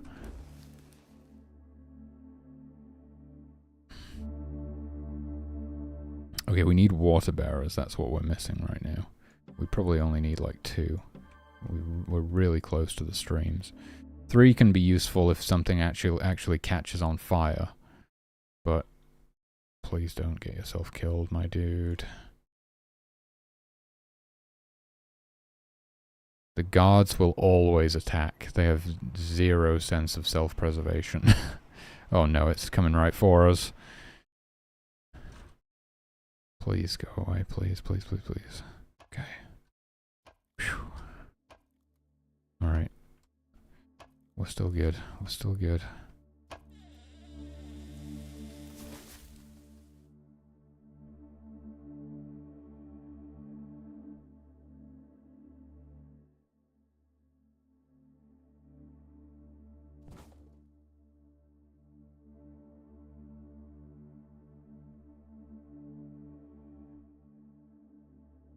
Wow, 12 fur in the store right now. We're doing pretty well.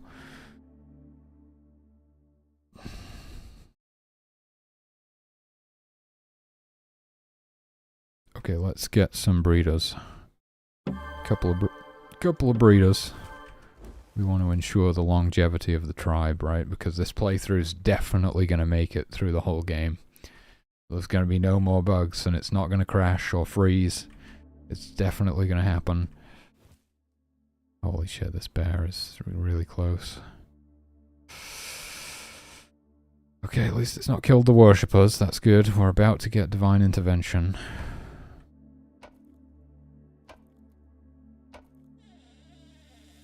Yeah, I think I might need to make it so the conservation meter doesn't go up when animals are born naturally. Because it's... I think it might just trivialize it, to be honest with you. I think it might be too easy. Like you'd have to really be trying to... But then again, I mean, you kind of have to be trying to destroy the ecosystem. Anyway, but... it doesn't really make sense that the conservation meter keeps going up, and it's like, why is it going up? Well, it goes up every time a new animal is born, right? New creature is born. Not including humans, though, actually. But maybe it should only go up, like, based on the player's actions, so they can see that direct correlation. Like, oh, if I plant these trees, it goes up. Oh, if I create these animals, it goes up. Versus it being like, just if any animal is born anywhere. Which is kind of hard to make the connection. Although you can look around and see that there's like more baby animals or whatever. Like last time, you know, the conservation meter went up and then we could see there were like tons of baby rabbits everywhere. It's actually really funny when you put it in 8 times speed and listen to the carpenters chopping trees down. It's like... Tuk, tuk, tuk, tuk, tuk. It's like rapid fire. We only got to hear it twice there, but... Yeah, it's pretty funny. Wait for one of them to chop another tree.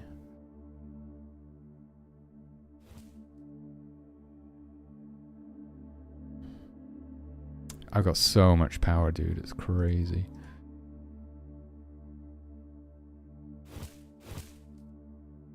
That wiped me out, though. I didn't even get to fully supply them both, so the balance changes have definitely helped a bit. It's not quite as easy as it was, but I might still need to increase it to like 30 power per fur or something.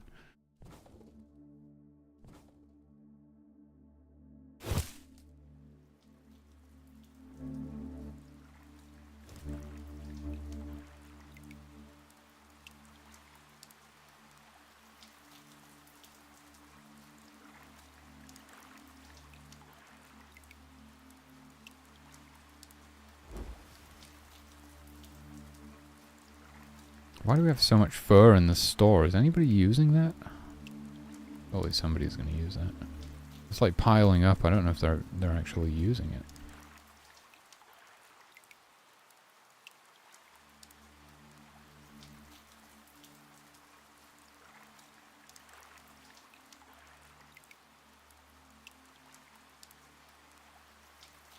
Whoa, nice shot.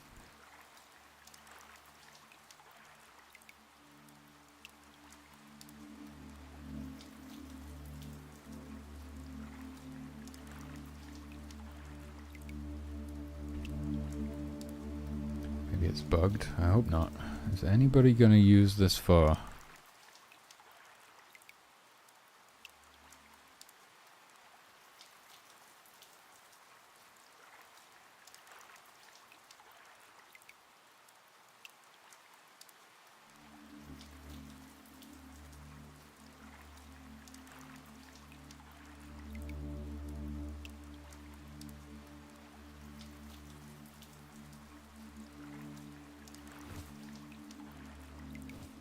Adding more. Anybody gonna use it?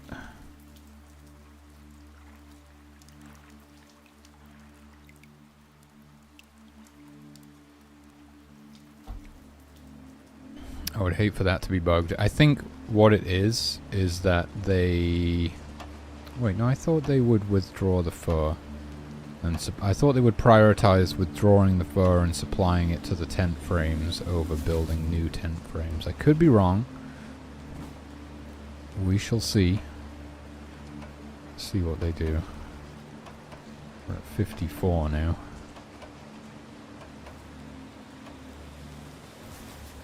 60.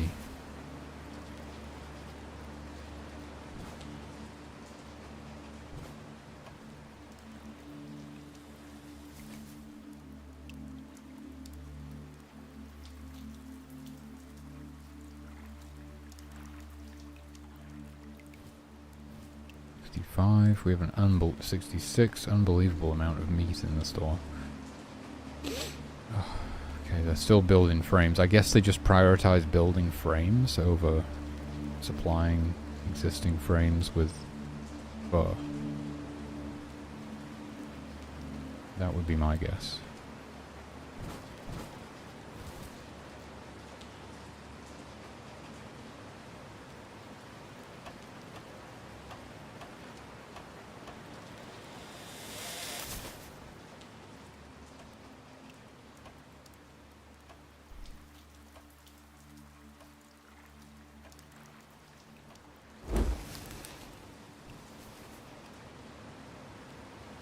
Go. Oh, it was about to happen. So close.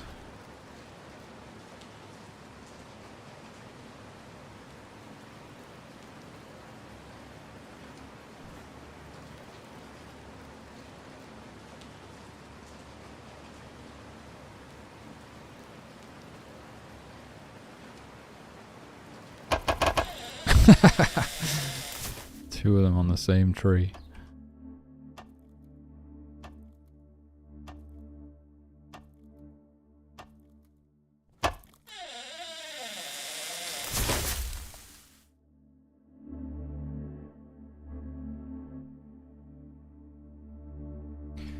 I thought that they would prioritize withdrawing the fur to supply the existing frames if they had it.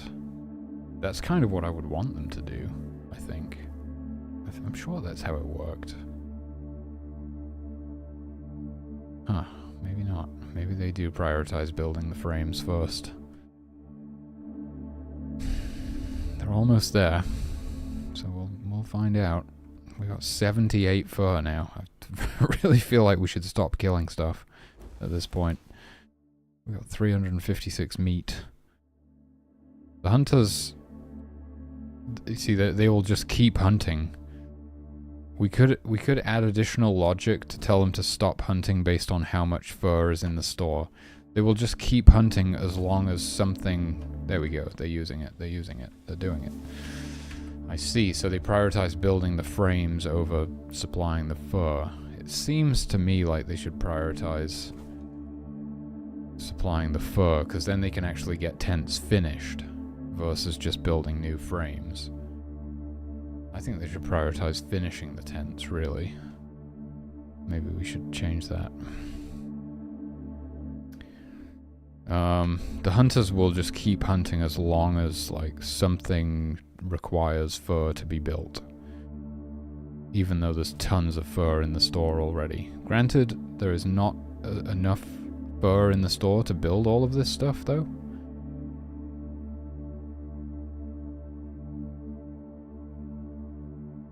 The carpenters can only carry 8 fur at once, so they will have to make multiple trips to and from the store to supply it.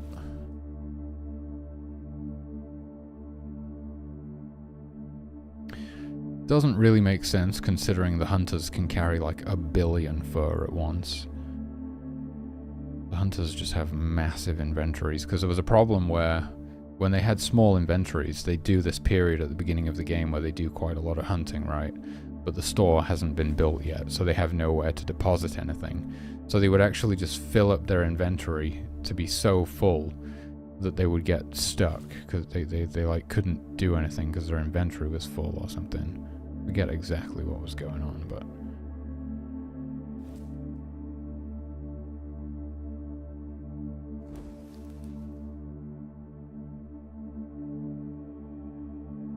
yeah, I forget exactly what it was, but it was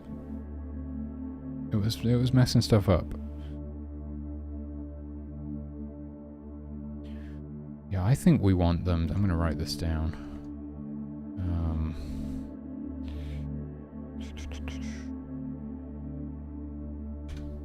Make carpenters prioritize supplying tent frames with fur. That's what we want to do, I think.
So we have enough fur in here to build like at least one more tent. See if the hunters are bringing any more in.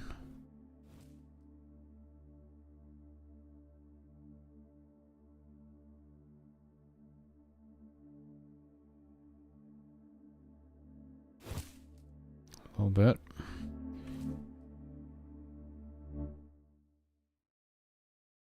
They want to harvest these wolves now, so they've got to head back into the wolf den.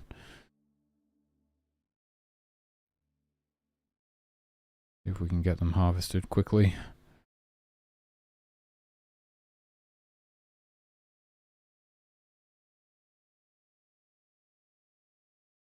Pretty good. Don't go to that stream, just go back. And get yourselves killed.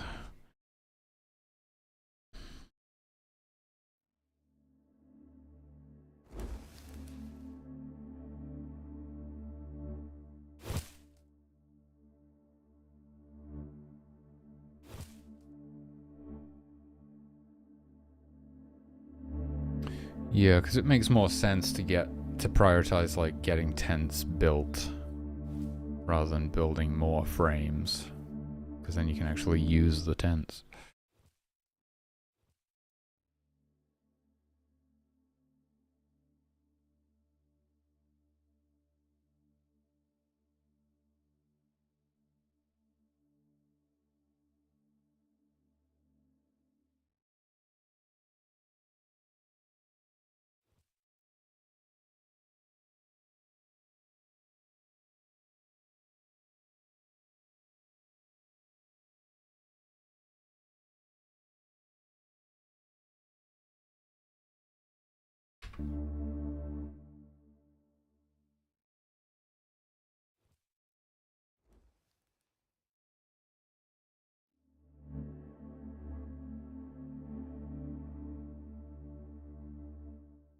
Ooh, we have another really easy shrine, and it's resurrection too. Really good miracle. Let's get this one. Didn't even notice that.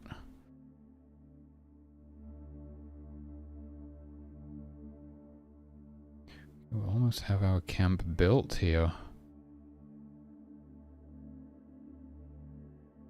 So as soon as we get the final two tents built, the hunters will just stop hunting until we like run out of food again. We just don't need any more right now.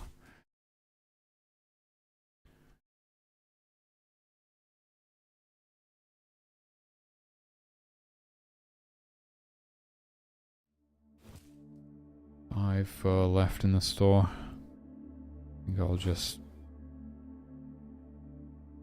fully supply the remaining fur that they need. Oh, wait a minute. He just like took the fur out and then put it back and then went to get something to eat.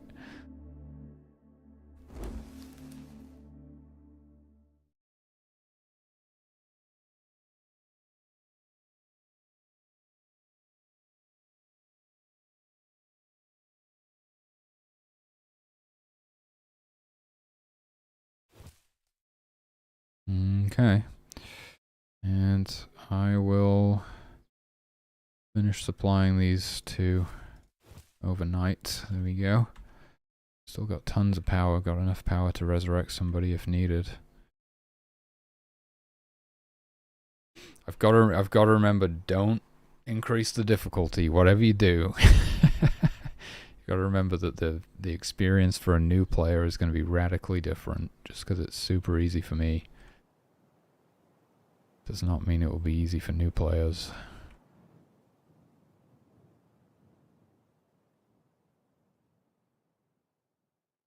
Yeah, I'm getting the feeling that crafting is going to be pretty much an essential feature.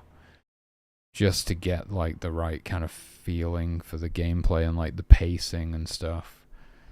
The right number of like layers of stuff going on at the same time as well. To sort of keep your brain like you're always like switching focus to some different thing, you're always occupied. I'm pretty sure we're gonna need crafting for that reason. And it'll be pretty cool. I'm not quite sure how it's going to work. I was thinking the miner, we're going to have to add a miner like gift who will go and get like flint and rocks and stuff, I guess. They could also be the crafter as well, rather than having one gift for gathering the resource and another one for making things. But then again, we have like fishers and foragers who all they do is fish and forage. They don't have like multiple purposes. So we could do it as two gifts, one who gathers like flint and stuff and one who crafts things. I'm not quite sure. I think there would definitely need to be like a new construct type, like an armory or a workshop, that type of thing.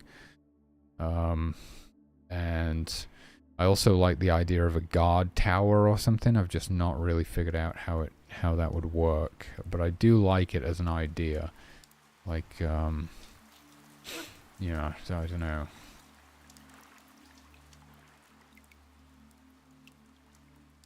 We'll see. We'll see. This stuff is all quite far down the line, but I think it would. It's all starting to seem like it would be pretty cool. You know, it's interesting because you go back a year or something in development and all of those ideas are like, we'll never be able to do that, you know. That's pure scope creep. We're never going to be able to add that kind of stuff to the game. And now it's starting to seem like, yeah, well, that's probably what we should do. That's probably what we should do next, you know. Not next, not like immediately next. There's a lot of other stuff to do, but it does seem like we should probably add those things to the game.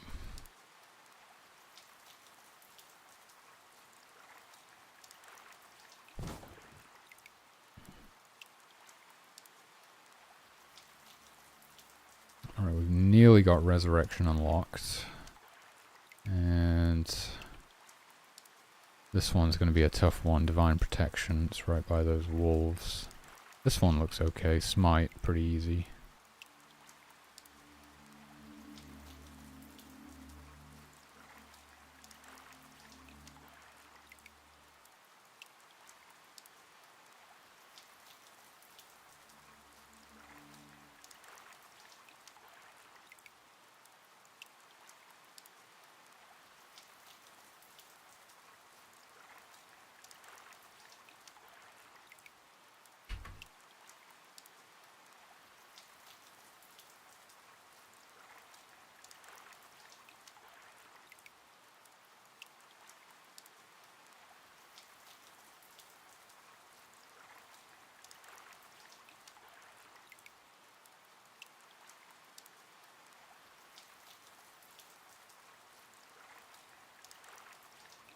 Well, we have tons of food. We don't need hunters. We could just convert them all into additional worshippers and get everything unlocked really fast. Speedrun. We can use speedrun strats. Yeah, we definitely do need to implement some sort of a penalty for not sleeping. Just to help incentivize actually building the tents.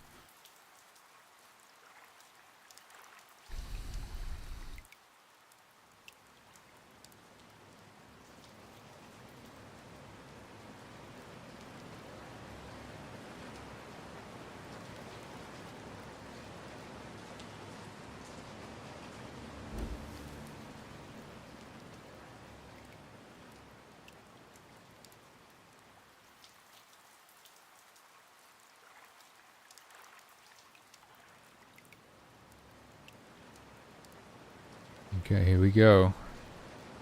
Let's get Smite unlocked. Let's get Divine Protection unlocked. Hopefully without getting eaten by wolves in the process.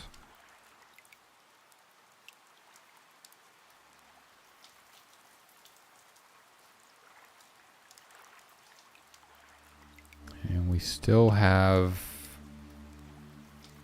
another 6 worshippers at our disposal who we could use to start unlocking portal stones. There's one down here as well. Let's do it. This one looks a bit dangerous. I've got Divine Intervention. If anything goes wrong, I can just DI them out. Oh my god, that was close. The wolves were... Or was it the bear? Maybe the bear was hunting. Another portal stone here. Yeah, I almost never go for the expansion stones. I was talking yesterday about probably increasing the size of the sphere of influence. Not increasing the base size, increasing how much it expands by with each expansion stone that you unlock. Because they just feel pretty underpowered right now. I always skip them, pretty much. If we make them a little bit bigger, they can be... If we make them a little bit more impactful, they could be slightly more useful.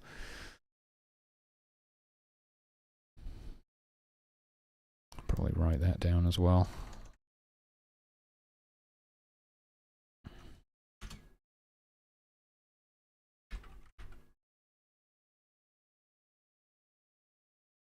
Increase the amount by which expansion stones expand the sphere of influence.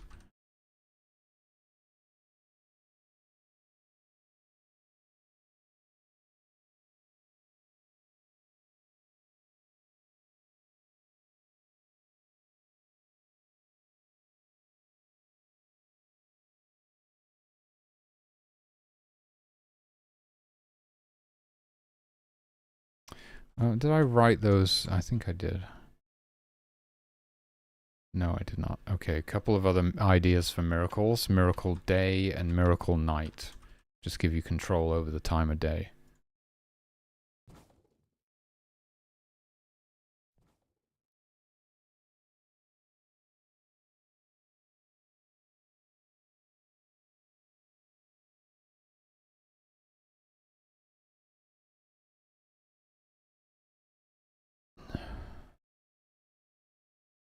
Okay, yeah, all my hunters can just be extra worshippers right now.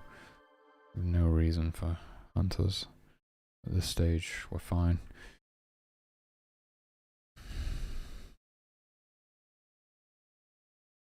That'll give us enough hunters to unlock another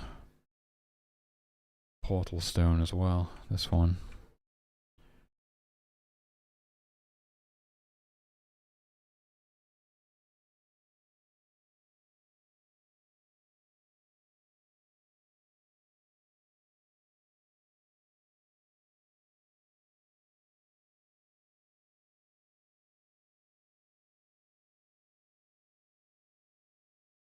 Holy shit, the store just set on fire. Well, I can just use Miracle. Oh, why didn't they stop? That seems like a bug. Going to bed. They should have probably stopped.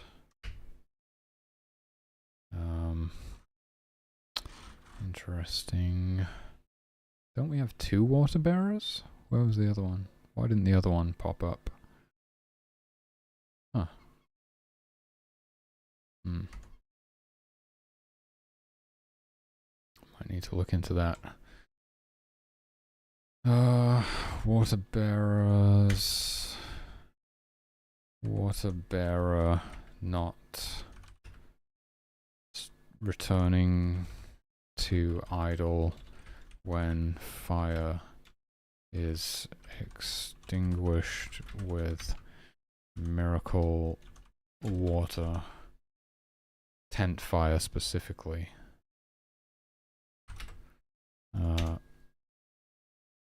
Not all water bearers waking up when fire, when there is a fire. I say when fire breaks out.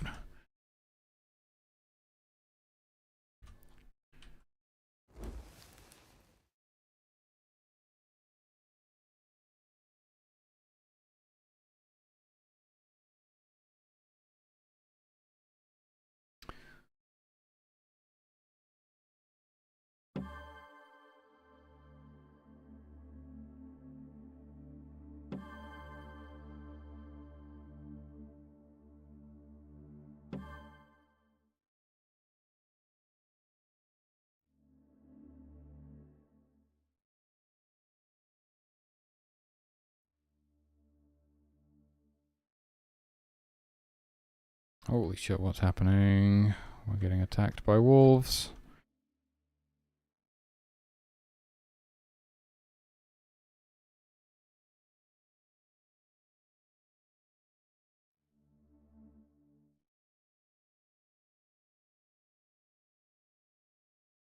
How many bears are there? There's only 3 bears left. That means one of them died. Yeah, there's definitely something going on with the bears. They're dying off a lot. Here's a bear cub. But I think its mother is dead. Oh, we've almost got divine protection. I'll just DI these guys back.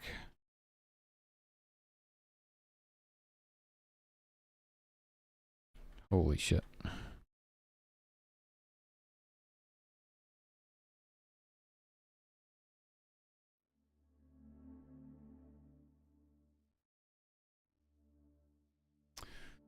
Okay, we're looking pretty good. I just gotta take a leak. I'll be right back.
I've been muted the whole time. How long have I been muted? I don't know. It was a conclusive playtest. I was just going through all the stuff that we figured out and the bugs and the changes that we want to make. I'm going to get some lunch now. I'll be back in a little bit. Thanks for watching. I'll see you after the break.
Hey Nocturne, how's it going, dude?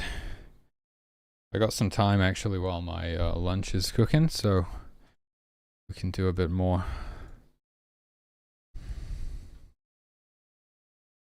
What should we do? Should we fix some of these bugs, or should we continue playtesting? I think we've done a pretty good playtest. We made a save, so we can go back to that save in a bit. Thanks, Nocturne.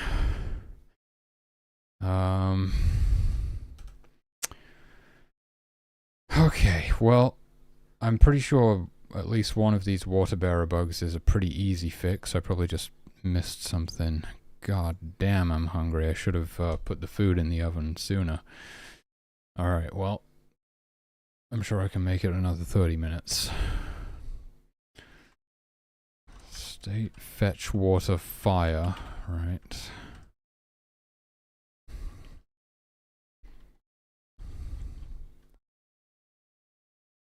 Okay, there's like nothing in this state to actually... No, this is fetch water, sorry. Fetch water fire. Okay.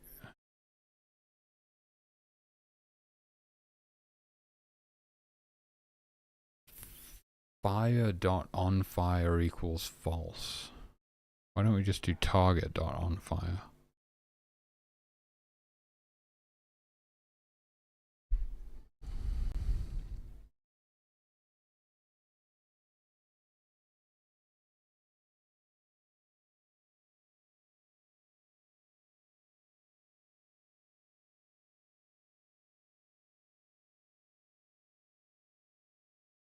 Because they're not targeting it. Of course, they're targeting the stream that they're withdrawing the water from.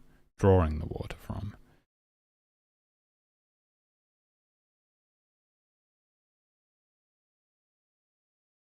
The question is, why doesn't it work?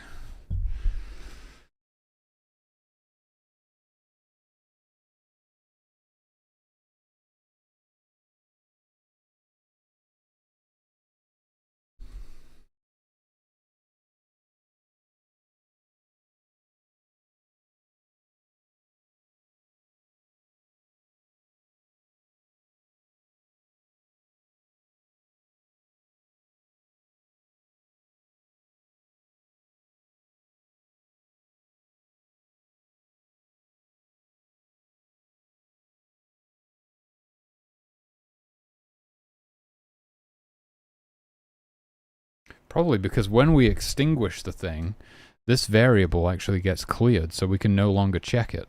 Essentially, this won't be true. This instance will not exist, and therefore we can't do this.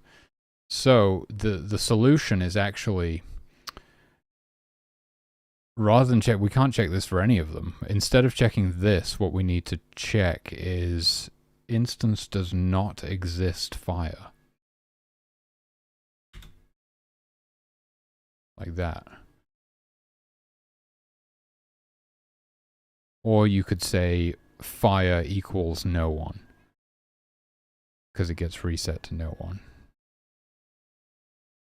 That's probably a more sensible way of doing it, to be honest with you. Fire equals no one. Like that. And we have to do that. There's probably a few other places where we should do that. State extinguish target.onFire equals false. Well, no, that's fine because we are targeting it still. So we're looking directly at it.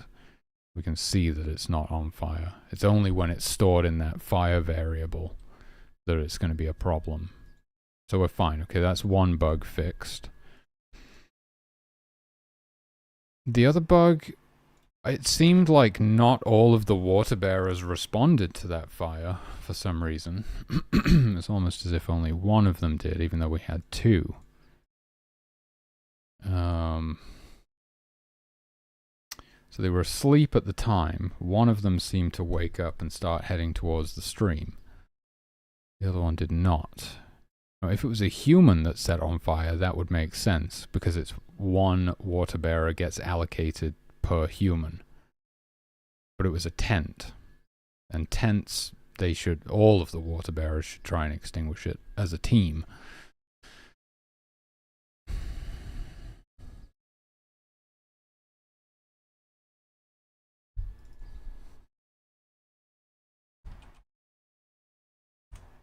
State asleep.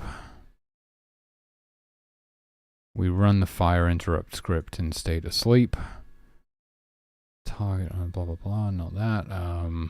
Scripts. Interrupts, fire interrupt. So gift water bearer, DS list not empty, global fire. Simple as that. State equals asleep. Blah, blah, blah, blah, blah.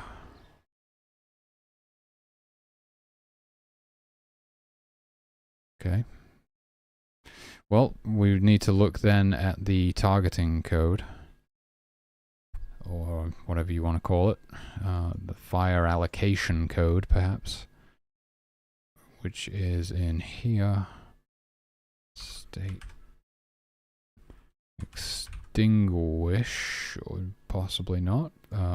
We didn't get to that stage. We were on state fetch water fire.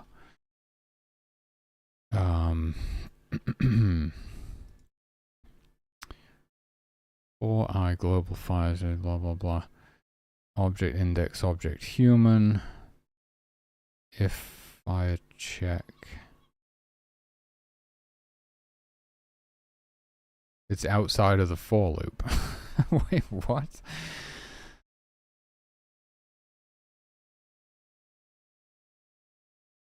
Well, there's your problem. Fire check is inside of the for loop. Is that the issue? Let me run through this in my head. Okay, we're gonna loop through the whole list of fires. We're gonna say var fire check equals find whichever fire we're looking at on the global fires list. So fire check equals ds list find value I. Fire equals ds list I. Fire object I dot target number. DS list delete fire I break. Yeah.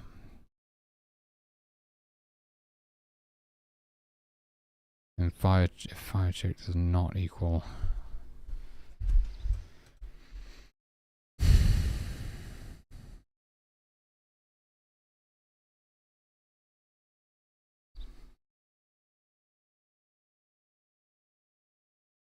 So in our scenario where the tent was on fire, there were no humans on fire. What would that look like? We're going to go through this list. We scan through the whole thing. We don't find any humans that are on fire. So we get down here and we do fire check is not a human. And we add it to it. We assign these variables.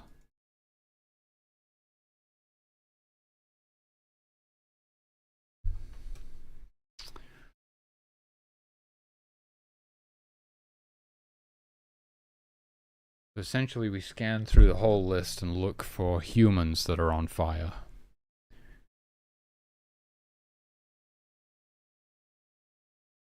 And if we find one, we break out of the for loop.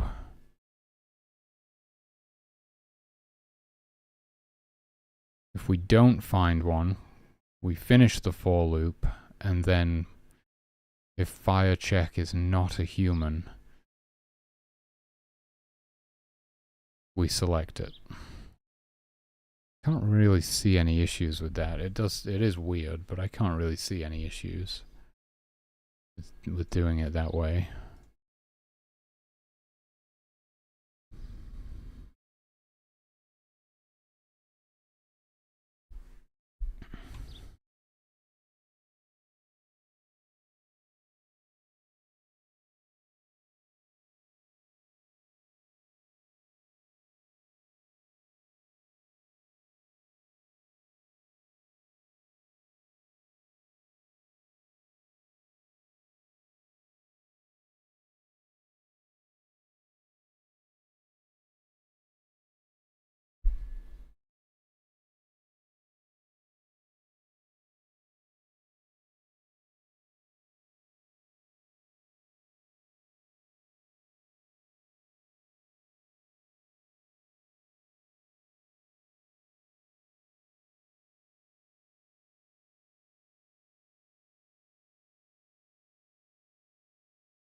It's possible that what happened... Is it possible?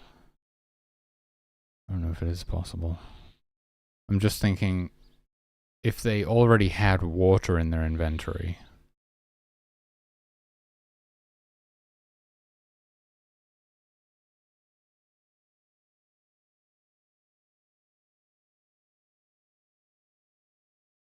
I have no way of checking that now.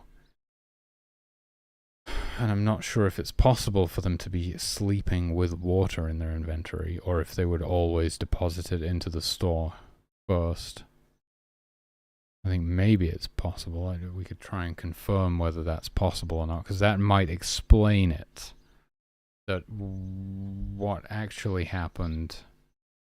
Well, I don't know, I'm like doubting my own memory. Maybe they both did wake up, and then I extinguished the fire, and that one just went straight back to bed, because they already had water in their inventory, which would have put them directly into the extinguishing state, which would have then allowed them to check target.onFire equals false, which would have returned them to idle, and then they would have just gone back to sleep. That is a possibility.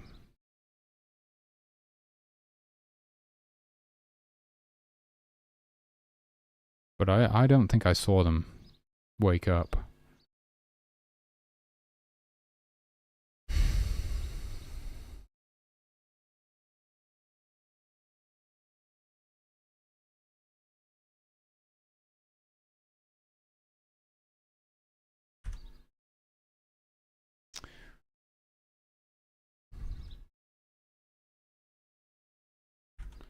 Deposit water line 3,265. Sleep line 1,952. Okay, so that is possible. As far as I can tell, it's possible for them to go to sleep with water in their inventory. That may be a potential explanation. Okay, I'm not going to worry too much about this one right now, because maybe that's just what was happening there. I'll put it on tentative, and we can see if it ever happens again or anything. We got like four different bugs on tentative now. And the other thing, okay, I want to make it so that the carpenters prioritize supplying tent frames with fur over building new tent frames, because we want them to like finish the existing tents as quickly as possible, because then people can use the tents, whereas if they just keep building more tent frames when they could be finishing existing tents, it's not very helpful. It doesn't really make sense. It's not intuitive. It's a behavior that when you see it you think, why are you doing that? Why don't you just finish these tents? Okay, so that's going to be in here, right at the top. It's all based on just allocating the build, right? So I've just got to wrap my head around how this even works. It might be as simple as just changing the order of operations here. Target unsupplied foundations. What's the highest priority thing? I think the highest priority thing is lower down the list. The further down the list we go, the higher priority it is, I think. Repairs are the highest priority thing of all. Finishing fully supplied foundations is the next highest priority thing. Finishing fully supplied frames.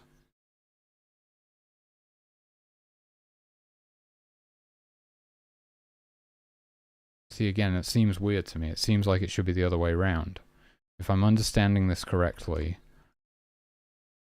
Ugh, what am I doing? There we go. So now they would finish fully supplied frames over fully supplied foundations. And then we've got... You have fur in your inventory, you are the responding carpenter. You have fur in your inventory and there is no responding carpenter. And you are the nearest available carpenter to the store. Well, according to this...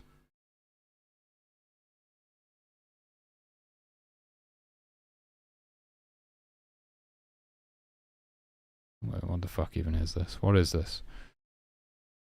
Target unsupplied frames. Target unsupplied foundations. So according to this, they should prioritize targeting unsupplied frames over unsupplied foundations. So that is the behavior that we would expect. So it might actually have something to do with the available carpenters thing. But that seems pretty straightforward. If you're not allocated to one of these tasks and you're not on the available carpenters list, then add them to the available carpenters list. It's as simple as that. Okay, so the other thing is the store itself. Don't see how that would be a problem, but let's have a look. The store tracks the nearest available carpenter to itself, and if that's not working correctly, maybe that would prevent them from withdrawing the fur from the store or something. Available.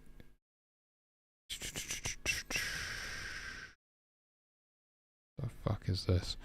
This is still running on like the old code. I don't know if that would be an issue or not, but it is running on the old code. What is this?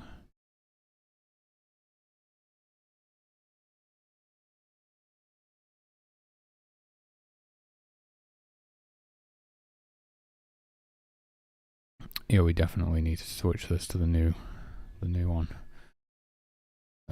Mainly for performance reasons, especially considering we're doing this 60 times per second. It's not running on a tick. Okay.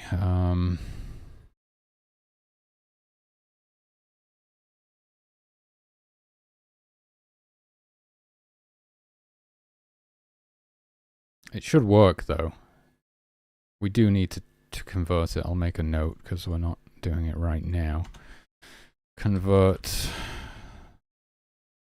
I wonder if I did the campfire.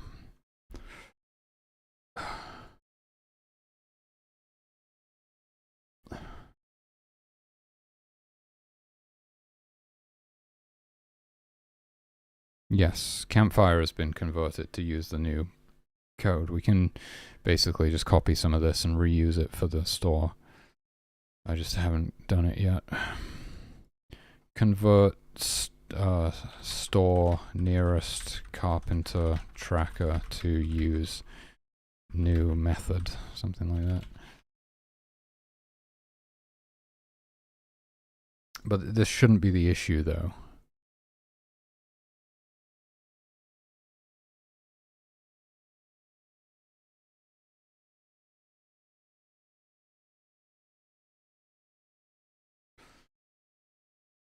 Nearest available. Yeah, yeah.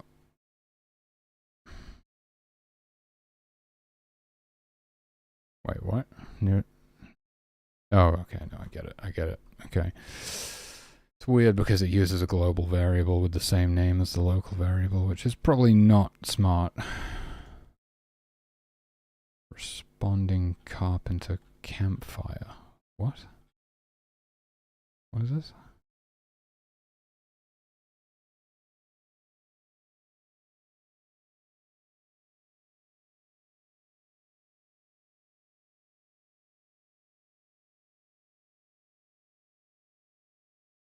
Gift is carpenter, and instance does not exist campfire, or instance exists campfire, and campfire fuel greater than 3,600, or campfire fuel less than 3,600, and global responding carpenter campfire does not equal no one. Okay, I think that's fine. That's just like, you can only do this as long as the campfire is taken care of, basically. Like, don't build anything unless the campfire is taken care of, to prioritize that, prioritize fueling the campfire.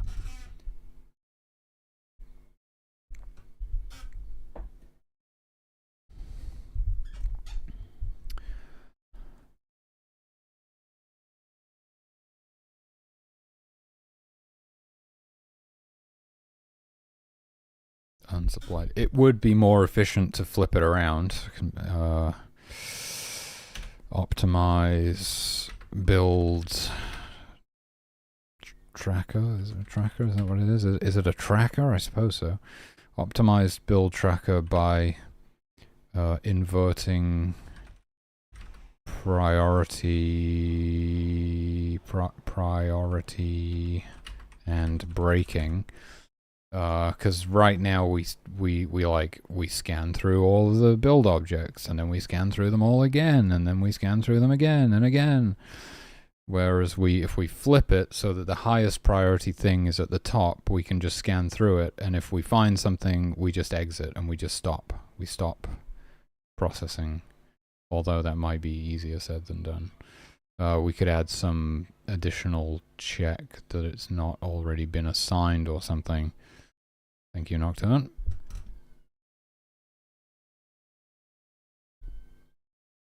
Because we do zero it out at the beginning. We set that to no one at the beginning, so we could have a check for the next stage. Build does not equal no one. If build does not equal no one, then you can continue processing. That would be a way of preventing a lot of extra processing. But right now, we just want to try and get these guys to actually prioritize supplying frames over foundations.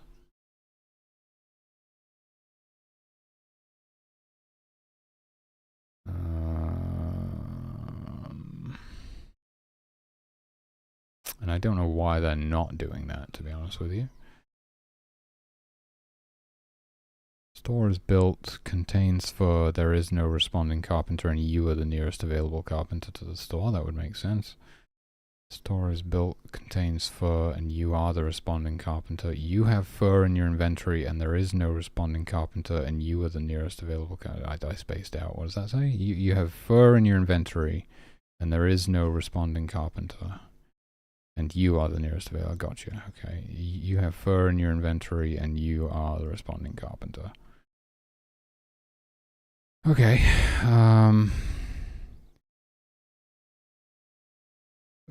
Okay. So what's going on? What's going on exactly? Because right now it seems like they're just prioritizing unsupplied foundations. They just keep building frames instead of supplying existing frames. Is it because they're fully supplied? I mean, true, like fully supplied frames. We could make... What is this again? What is this? That, okay, that's just that. Okay, so we could... I think maybe it's just that the foundations were fully supplied. That would be this, fully supplied foundations. I think this needs to be lower priority than this. Is what I think we need to do. I think we need to move this down here. Actually, yeah, that seems right. So we're going to target unsupplied foundations, or we're going to target fully supplied foundations, or we're going to target unsupplied frames. But it's easier. It makes more sense if I read it from the bottom. Our top priority is to build fully supplied frames.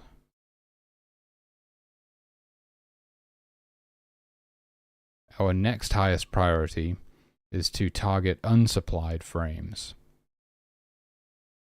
Our next highest priority is to target fully supplied foundations. And our lowest priority is to target unsupplied foundations. That makes sense. 5 people per tent right now. And that's probably not going to change. Okay, I think we did it. It was just as simple as figuring out the order this stuff needed to go in. But like I say, we could optimize this by inverting it so that the highest priority thing is first, Okay, and then we break out of the loop as soon as we find something. Is that what we want to do? Break the loop, or do we just finish the loop? Well, I mean, if we find something, we might as well break the loop, right? I don't know.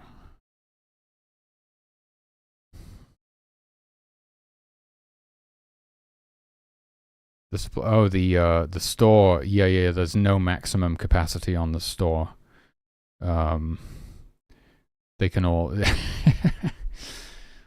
You just cram them in there. You get an infinite number of people in the store.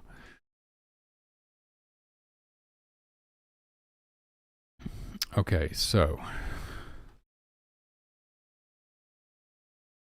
I mean the breaking the loop is optional. It is an optimization technically, I suppose.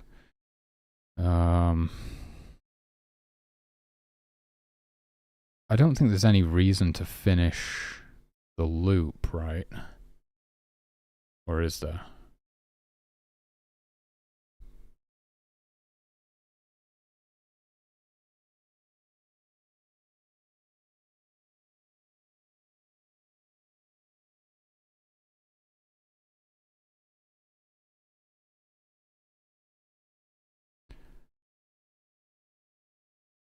I-1.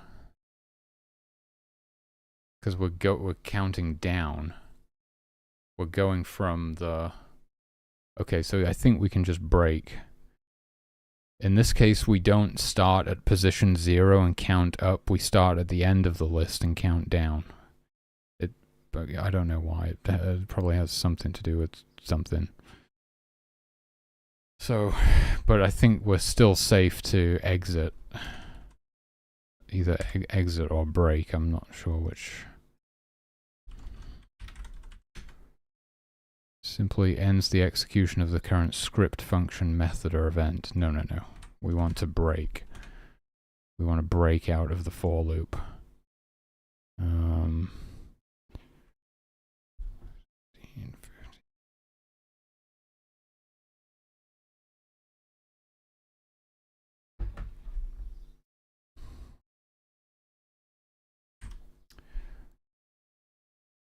As soon as we find something. But it's not all done in a single for loop, and we can't exit because this function needs to do a lot more stuff after this. That's why we need to introduce extra checks. So this is a small optimization in and of itself to do that. I love optimizations. Give me those sweet, sweet frames.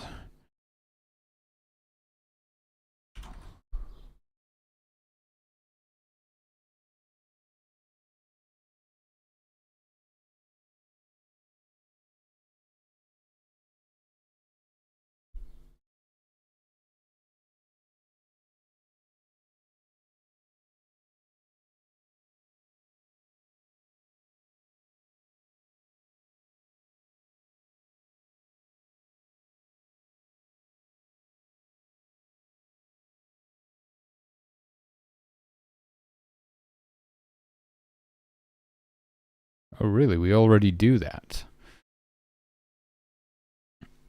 All right, Nocturne. Have a good one. Take it easy. I hope to catch you in a bit.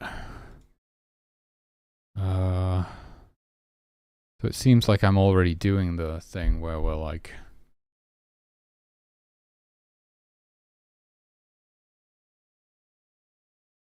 Well, for repairs anyway. I know, I never really thought of it, but yeah. Yeah, it is kind of funny. Oh, okay, it seems like my lunch is ready. So we'll finish this little optimization when I get back from the break. Thanks for watching. I'll see you in a bit.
Okay, I'm back.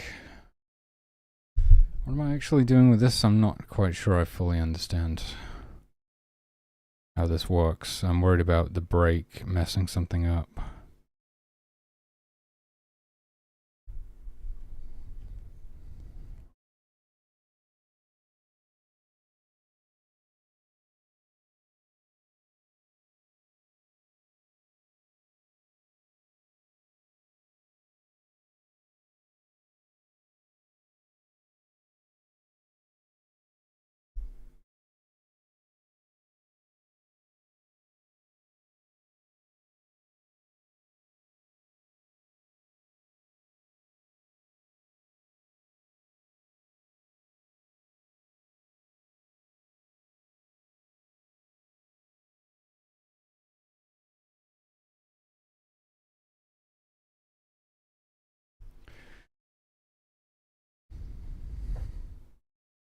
The way that it worked without the break, right, is that it starts at the bottom of the list and it goes up. And it would just, it loops through the whole list, so it would wind up with the thing. So if we start from the top of the list but then break, we'd get the same result without actually having to scan the whole list. I don't think I understood what I was doing when I was implementing this.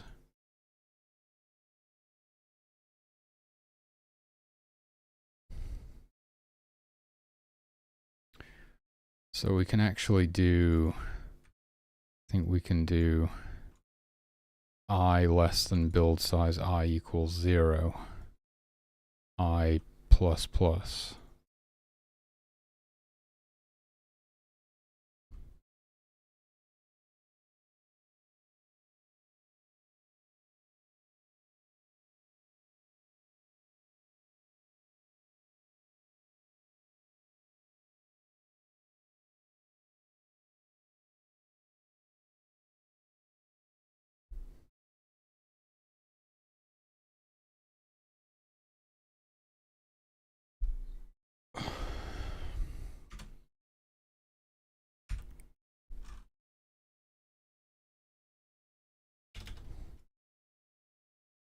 Okay, but then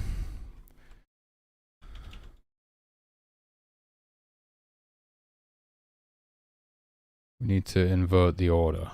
I'm going to just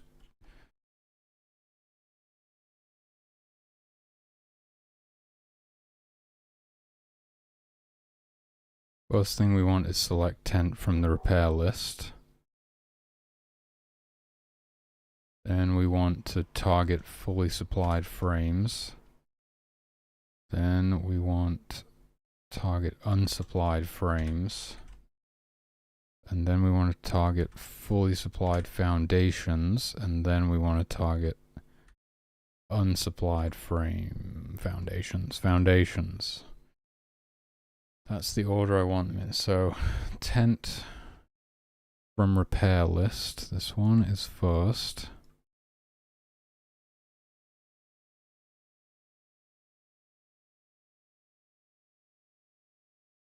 Then fully supplied frames.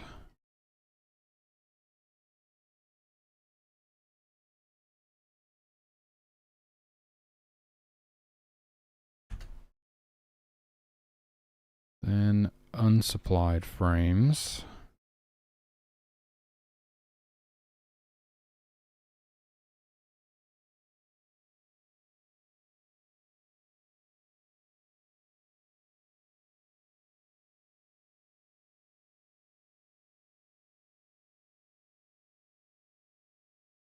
Then fully supplied foundations.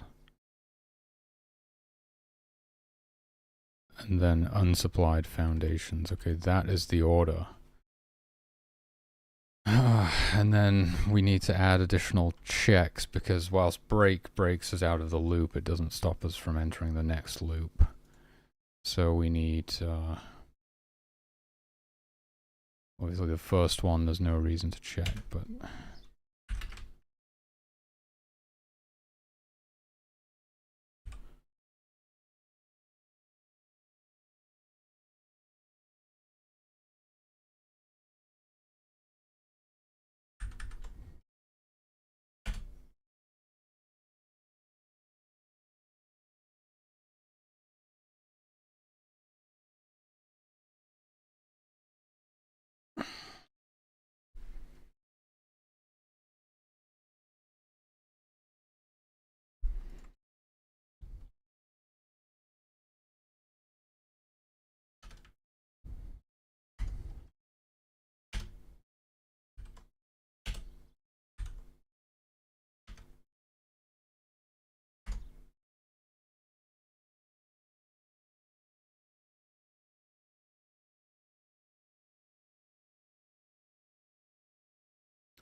So if we didn't find anything on the repair list, then we do this. If we didn't find anything here, we do this, and so on, and until we found something.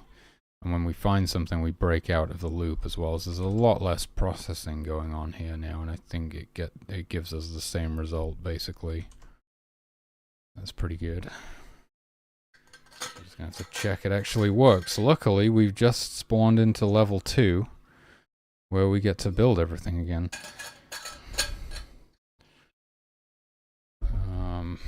But there was one other optimization that I was looking into, right? We've done that, hopefully. Hopefully it works. Oh, yeah, the store's nearest carpenter tracker is not using the new method, which you can just copy from here, basically. You know, we don't right now, but we could make a humans map. I mean, no, this is a humans map. We could make a carpenter's map instead of a humans map.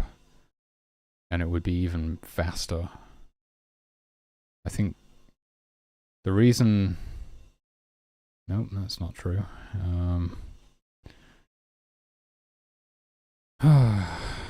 Heat.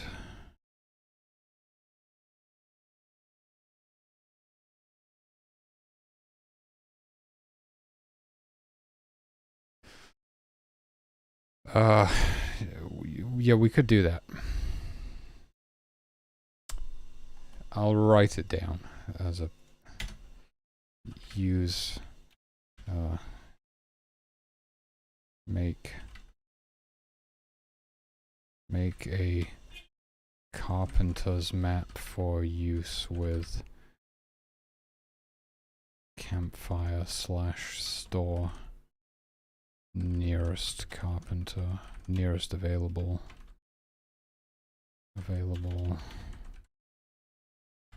carpenter. Yeah, that would be more efficient than scanning through all of the humans if we just know which ones are the carpenters and we just scan those. That would obviously be a lot better. But we can at least do this for now.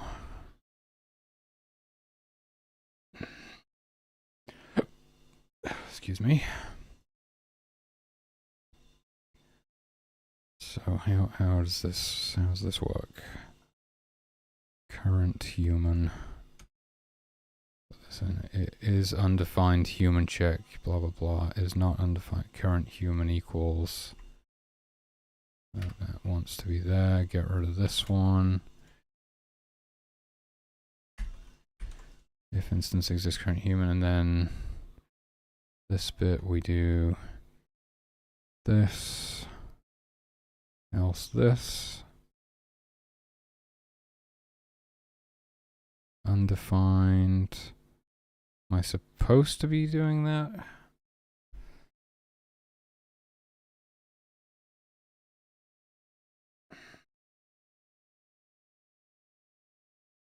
I should do the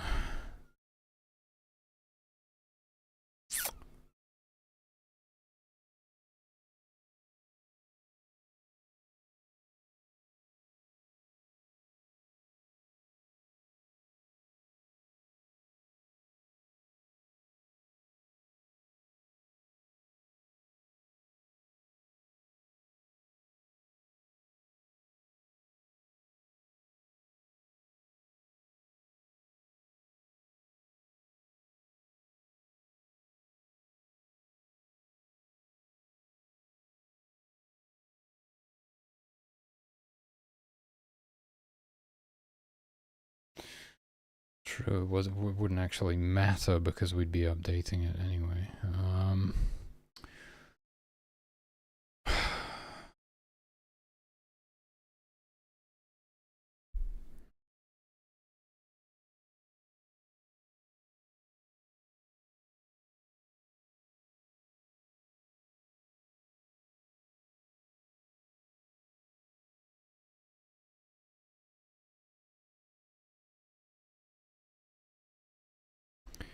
Human check. Does this thing have a human check variable? Human check, yes. Yes, human check. Current human seems to be a temporary variable. Is that going to work? I don't think it can be temporary.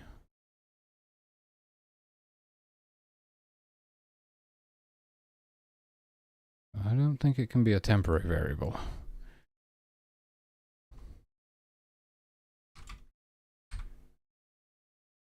Not a temporary variable in here, is it?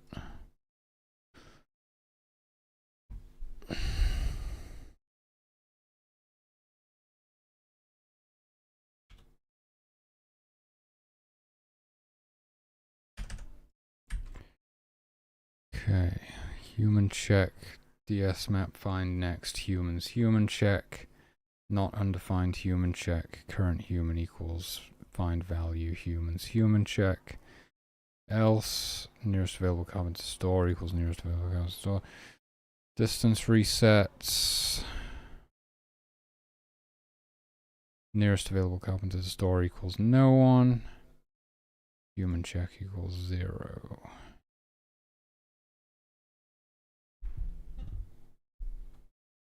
And if this gets disabled because it's on fire or there are no available carpenters, then we do the same thing. I think it's good. So I still have my doubts about how some of these work. Like, I never used to disable them. I used to run them continuously, and we did a bunch of optimizations. And then the last optimization was like to disable the trackers when we don't actually need them. But I don't actually clear the tracker. This example, the tracker gets re-enabled inside of the state itself, but a different version of it. But here all I do is set predator check to undefined and current predator to no one. So that when this gets re-enabled, it starts again. I believe because we were having this problem yesterday with the wolves not reacting to the humans. I think it's basically because the trackers were disabled at some point, but that stuff wasn't cleared or set back to undefined. So it never like started the tracker up again, basically, because it all hinges upon this being undefined to kind of jumpstart the thing. So I'm pretty sure that was the problem. I mean, we didn't notice any issues today, but I think where I'm still kind of have maybe some concerns is like when we disable it, we don't clear the nearest threat. It's called nearest predator in this, but usually it's nearest threat. We don't clear that. If we look at a different example, a better example,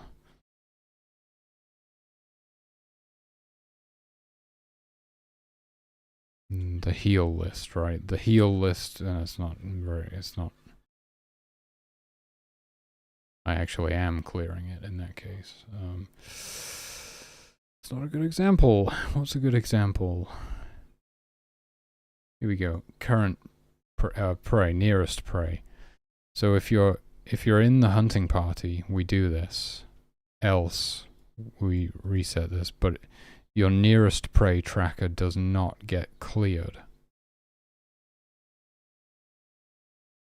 So you still would have like the old nearest prey like hanging out on this tracker until it had cycled through and updated again. That's the problem. I think when we disable the tracker, we also need to clear it.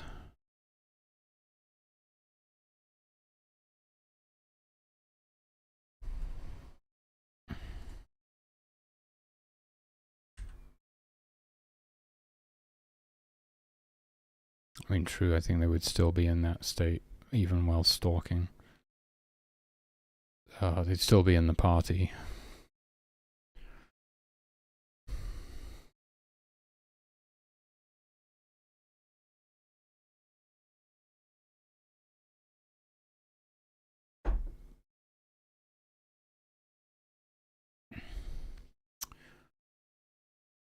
here's a good example then, right? The carpenter, right? We're only tracking the nearest log if they're in one of these states, firewood or firewood downtime. When they leave that state, well, it actually, in this case, it actually depends on us not clearing it. Is that true? No.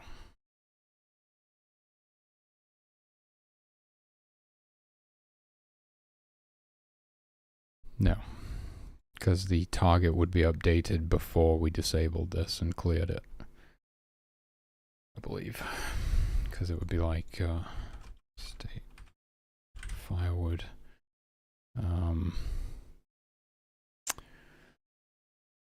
Nearest log is within perception radius. Destroy waypoint. Target equals nearest log. State equals gather. Pathing. So it would get set before this variable gets cleared. So that shouldn't be an issue. I can't see how it would ever be an issue then.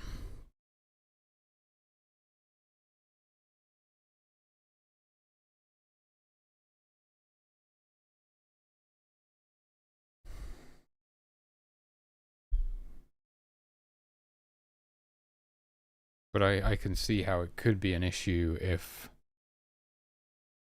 well, there's a range check on those, on like nearest prey. If the old nearest prey was still stuck on the tracker when they checked that again, then they would still perform a range check on it.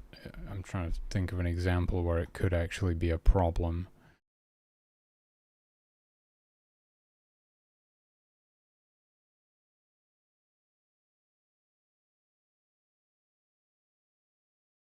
Okay, the bushes would still exist, I guess. That could be an issue where they are in range of the old nearest bush, for example. I'm pretty sure that it just makes sense to clear the tracker when we disable the tracker, as well as like resetting this stuff, which just means I have to go through and do that for all of them.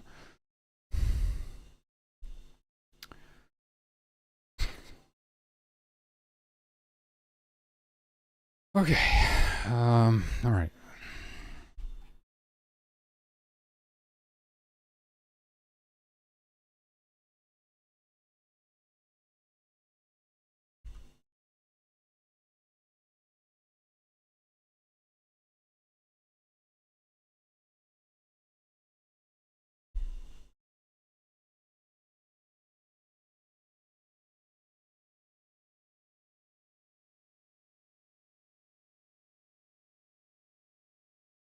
Where is the damn thing?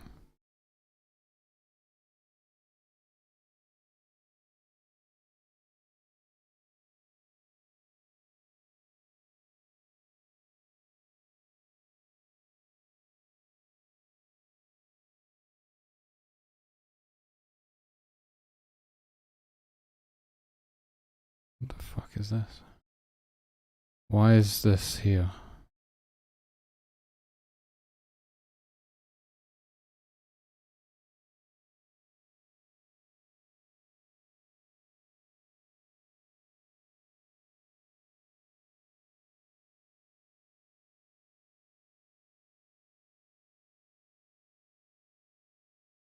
This is supposed to be inside of there as well. No. The fuck is this? Okay, well, I screwed this up, I think. This is all supposed to be here.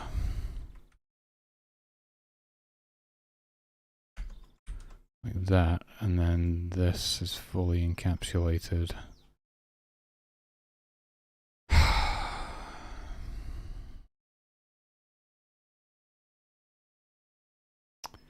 And then when we disable this, nearest predator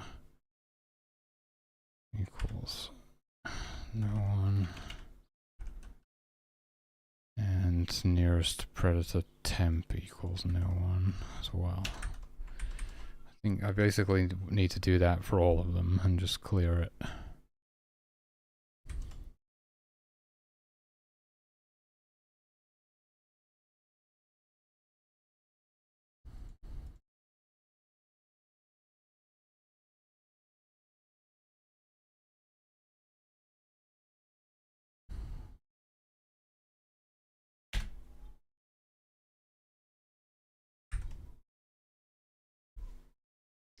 Is it going to cause an issue at any point? I don't think so. I think we're good. I think we're good.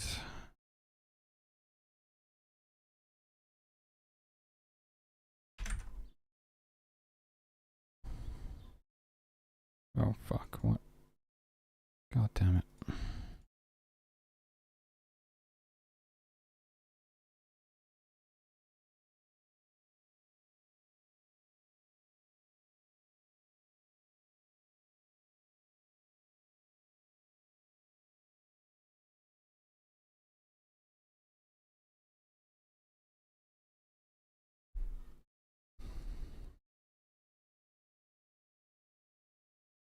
Oh, it's a nice breeze.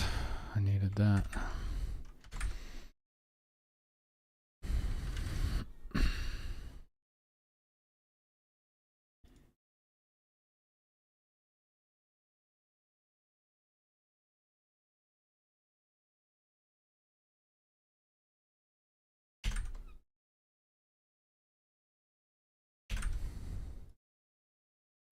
Yeah, I never thought about making a carpenter map when I was making the gift-specific maps. Because I wasn't thinking about the campfire and the store and their trackers, but that would make a lot more sense. You only ever usually have a few carpenters. But right now we're checking through all of the humans. It's probably not a huge deal, but it would certainly be more efficient to check through 3 carpenters than it is to check through 30 odd humans.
Okay, we're back at the top. That's all of them.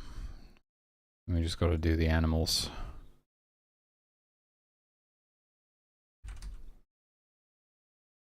Keep the change, you filthy animal.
Is that it?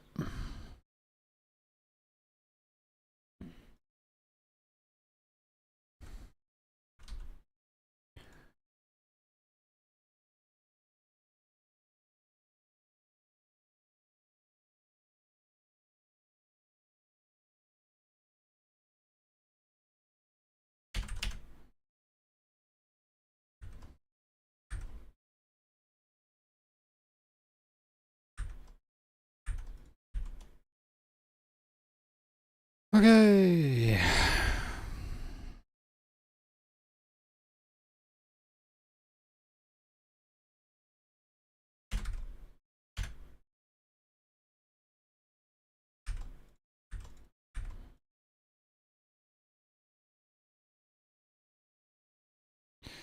Seems like it's all of them for this one. 2 more to go.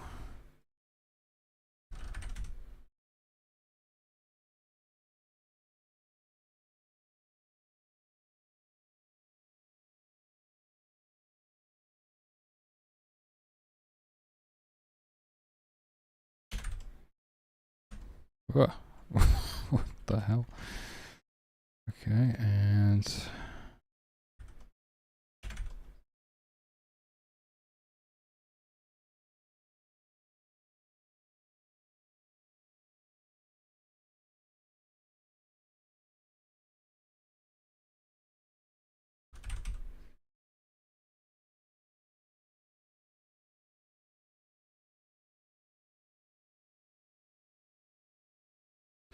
done. Okay. Cool. So we have optimized the store's nearest carpenter tracker by using DS map instead of instance find, which is pretty slow apparently. And we have optimized the build targeting by inverting the prioritization, breaking the loops, and only performing additional checks when necessary. And what else have we done here? I don't know. Something probably. Probably some kind of game development, I would imagine.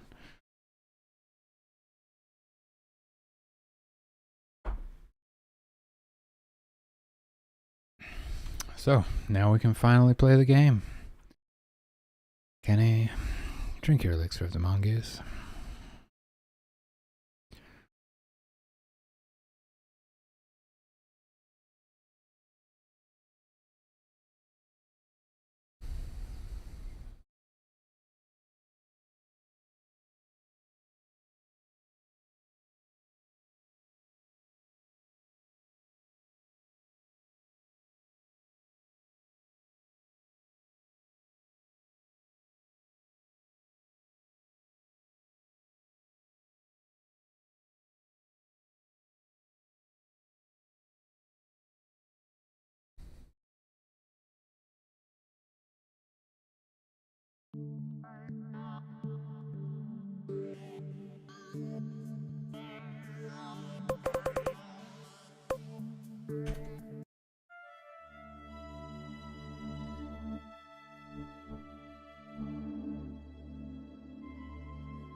Jesus Christ, that's a lot of tents, don't you think? Why have we got so many tents? 5, 10, 15, 20, 25, 30, 35... No, that's the right number of tents.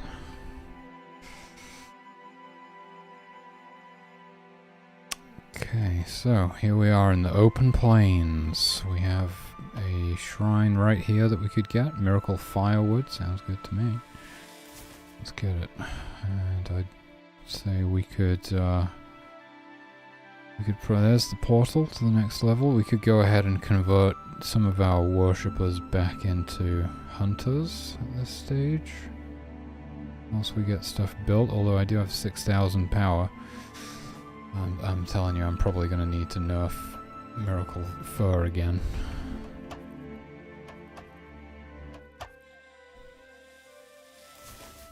Maybe just a small hunting party. The thing is, if you have a hunting party that's too small... Let's go for... What was that, 5? I always go for 5. If a hunting party that's too small, they can't fend for themselves very easily. And they can die. I'm going to change this from ungifted humans to ungifted, so it doesn't stick out as much.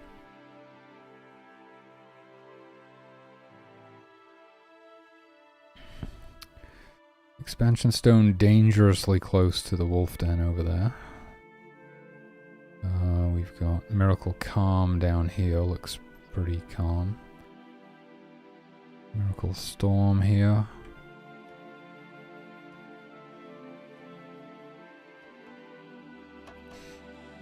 Okay.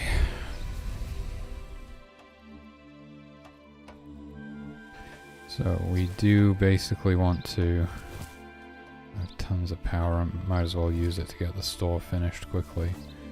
So we want to confirm that they prioritize supplying frames with fur over building new frames, which they were not doing previously.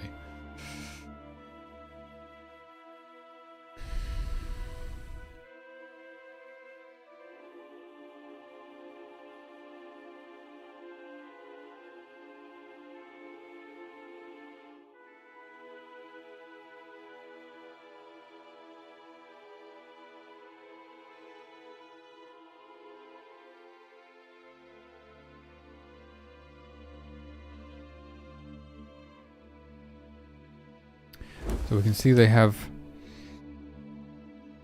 one frame built so far. Looks like they're working on a second one there.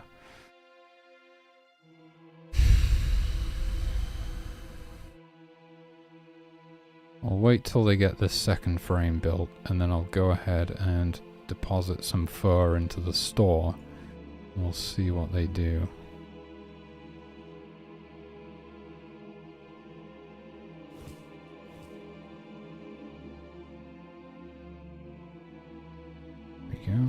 Okay, 30 fur in the store. We got 36 in there. So before going on to build any more frames, we should hopefully... Well, only one of them will be allocated to do this, but hopefully that will happen, and one of them will be allocated to remove this fur from the store and supply it to the frames. The other two will continue felling trees and stuff.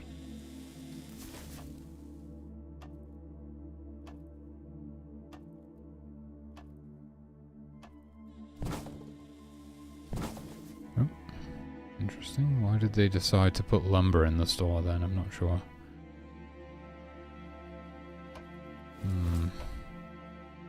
Slightly concerning.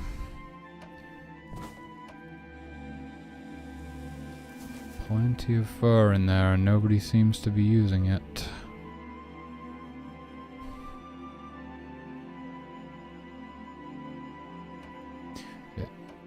It might be possible that I need to change the order of things in the state conditions script.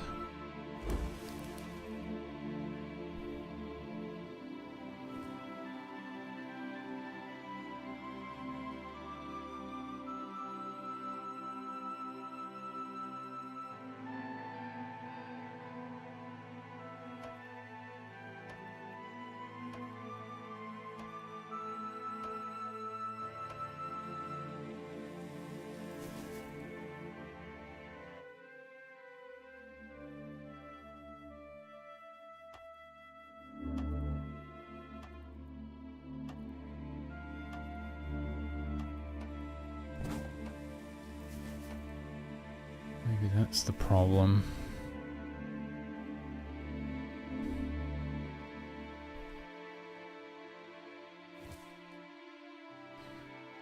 I really do not seem to be doing it.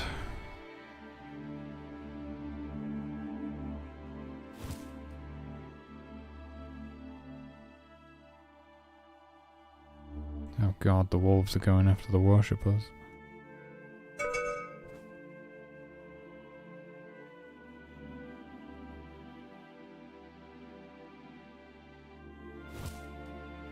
We just seem to be accumulating more and more fur. I'm going to have to look at the state conditions, I think.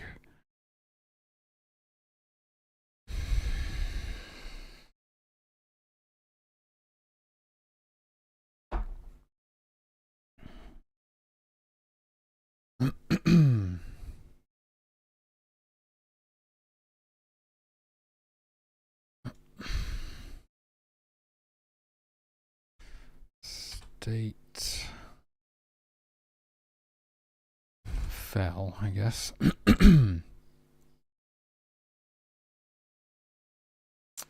Line 4009, state withdraw fur.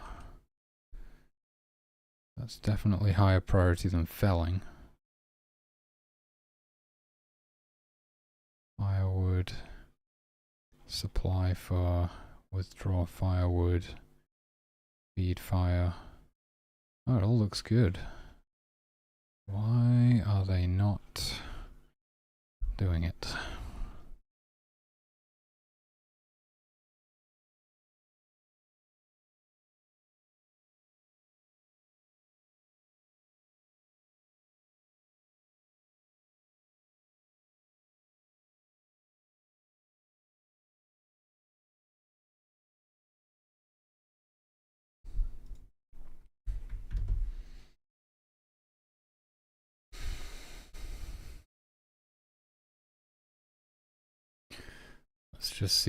Let's just see how they behave.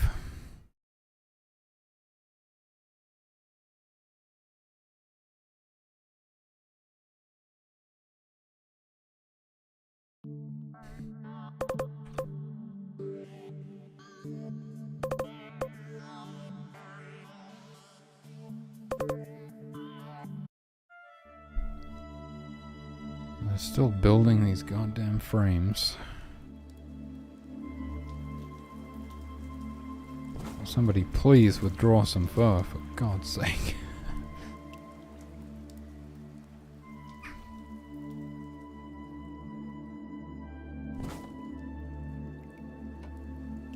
They're gathering firewood during their downtime.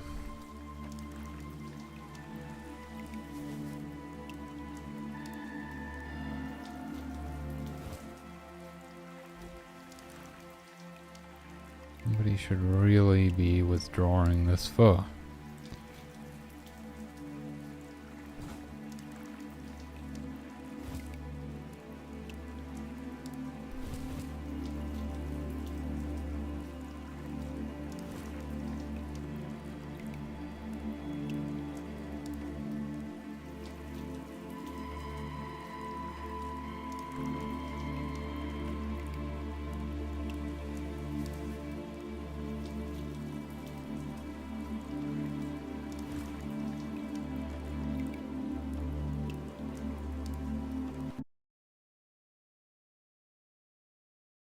So, I mean, if this is all correct, then it's...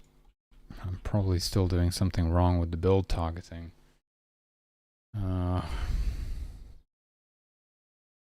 First we select tents from the repair list.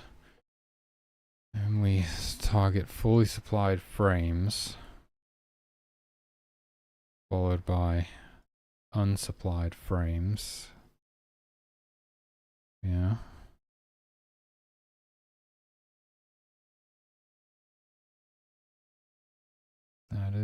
That is what we want.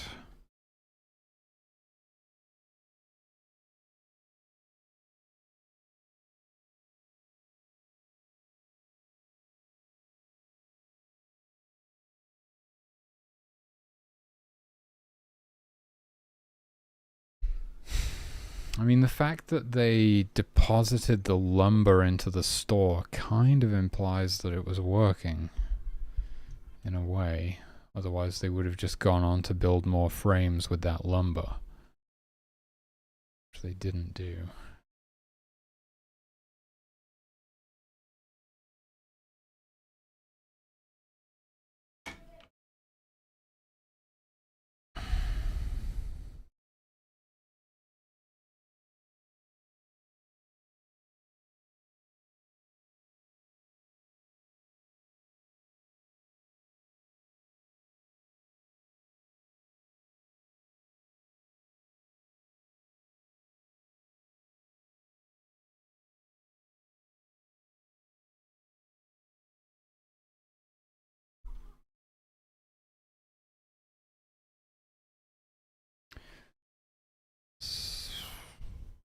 don't believe there were any fully supplied frames yet. Otherwise they would have been building them. So they would go onto this.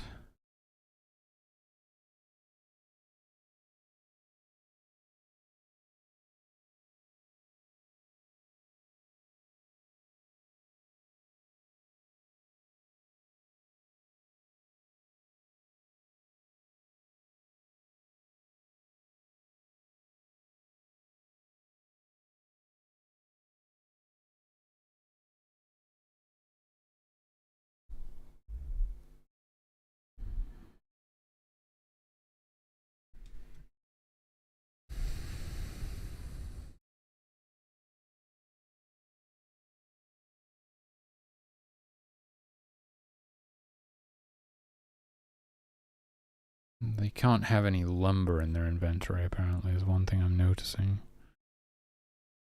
We did see that they deposited the lumber, though.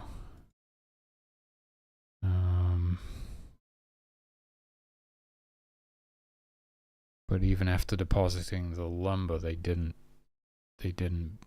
supply the frames.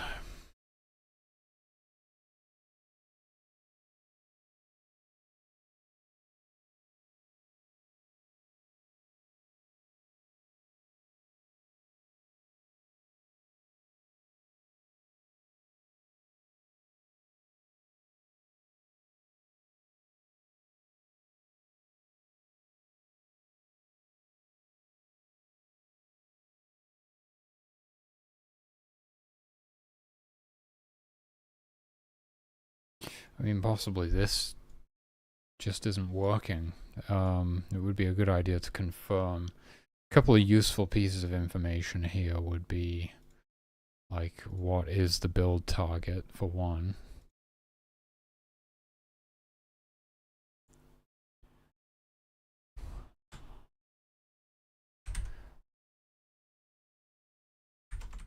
And who is the nearest available carpenter to the store?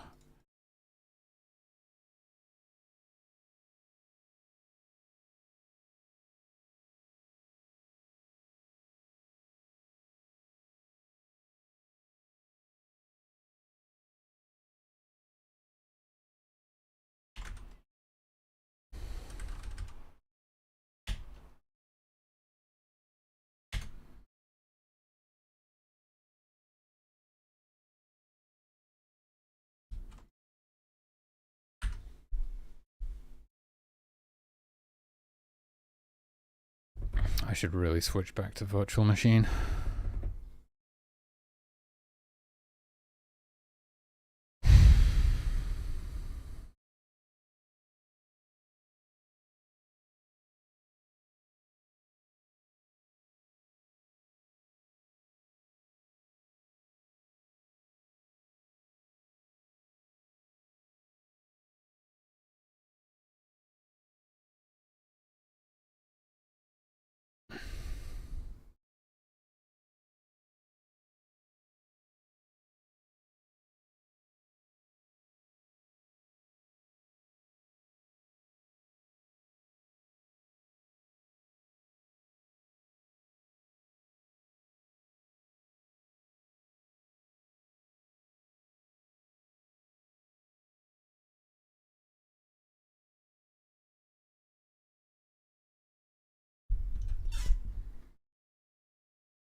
As of right now, there is no nearest available carpenter to the store, which may be part of the problem.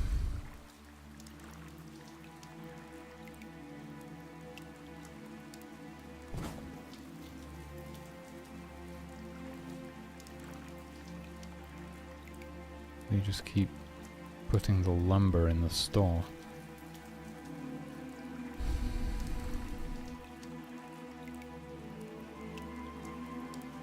I think the issue is that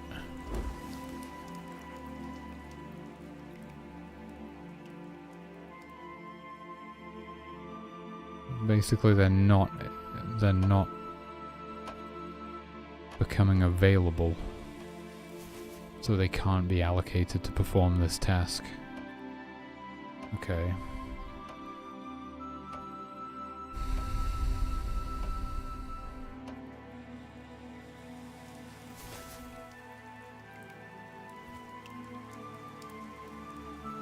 But also, why are they targeting this one? They should be...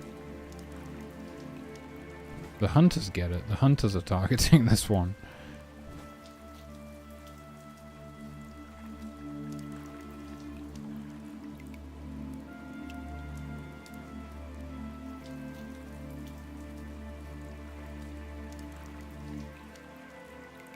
This guy is not even targeting any of them.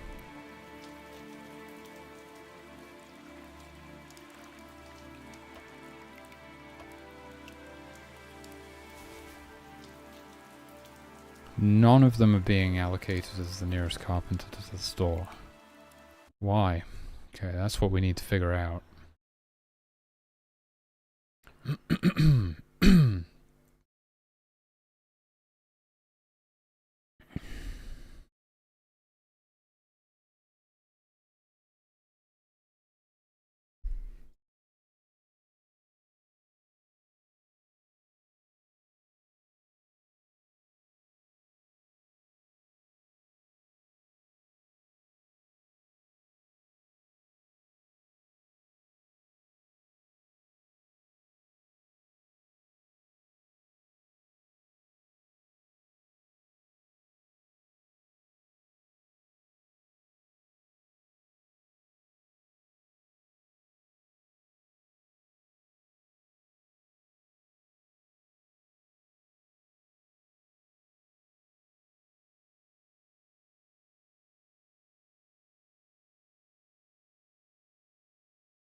It's just an order of operations thing where the store never really gets a chance to allocate any of them as the nearest available carpenter to the store.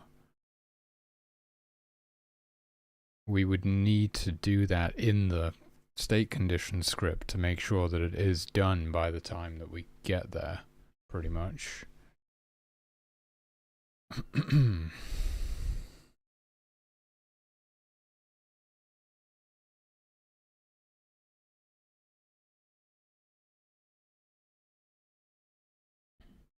Because as it is right now, the carpenters are added to the available carpenters list and then removed from that list again in the same step.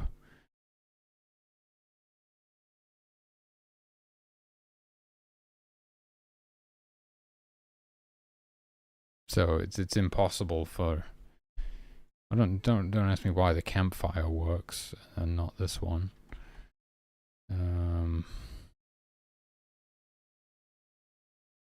Couldn't really tell you.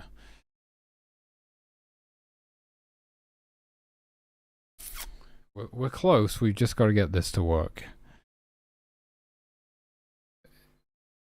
Almost like the carpenters should assign themselves, which is also probably a more efficient way of doing it, rather than... But then again, how do they know who's nearest? Okay, we'd still have to check that. Yep.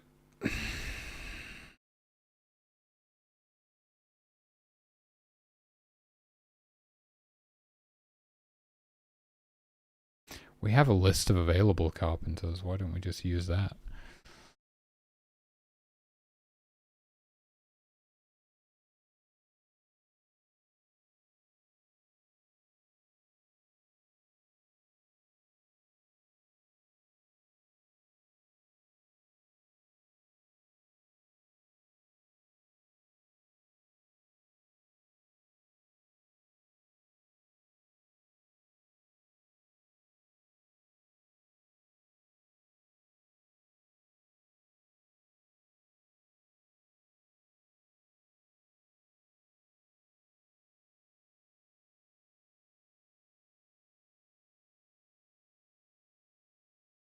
Okay, so the nearest available carpenter to the store needs to be set at the beginning of the human state condition script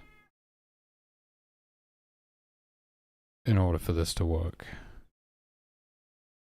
So we do this where we add them to available carpenters, and then right here we need to like figure out who's the nearest available carpenter to the store. It's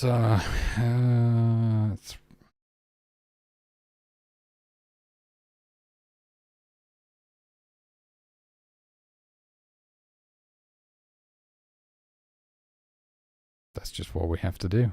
It's weird. It doesn't really work 100% still because, like, if you're the first person to run this check, then you're just going to be the nearest available carpenter to the store, even if you're not the nearest one. But nobody else has been able to join the available carpenters list yet. So by default, you're the nearest because you're the only one. So it doesn't really work for determining who's nearest. The other option is... what's the other option?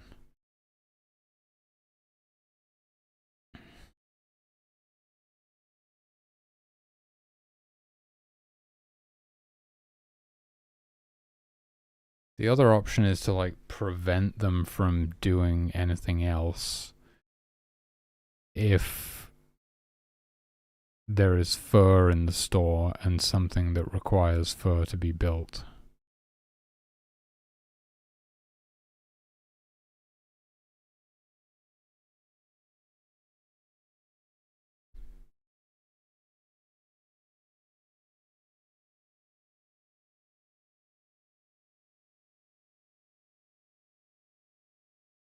And nobody has been allocated to supply it.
I think if you could just prevent them from...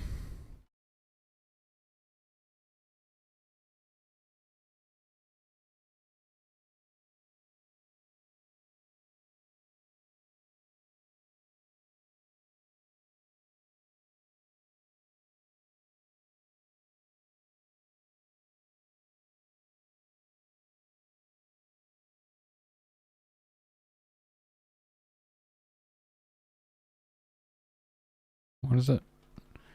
Repair list, fully supplied frames, unsupplied frames, fully supplied foundation. If you just prevent them from targeting these, if there's fur in the store and something that requires fur,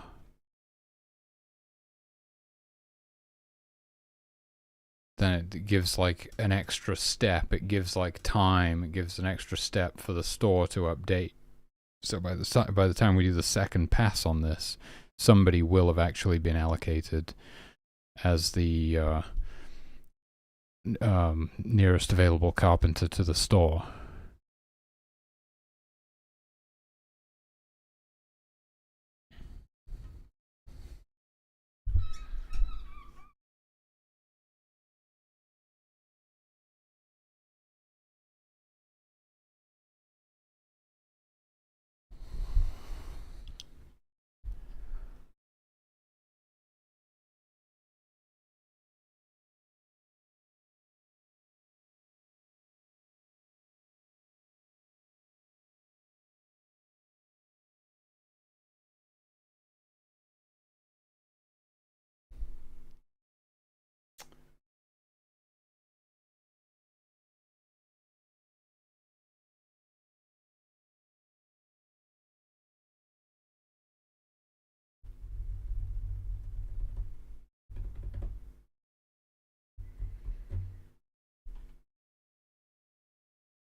Well, the hunters pretty much have a thing that does that. The hunters have this total fur, which is the amount of fur required to repair everything. What if we actually did something similar for the carpenters? The amount of fur required to build frames specifically.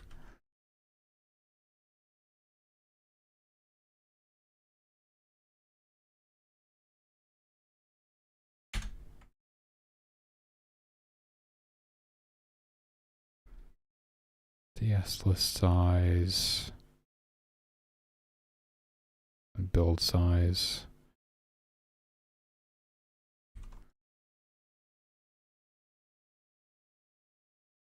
Total for frames plus equals DS list find value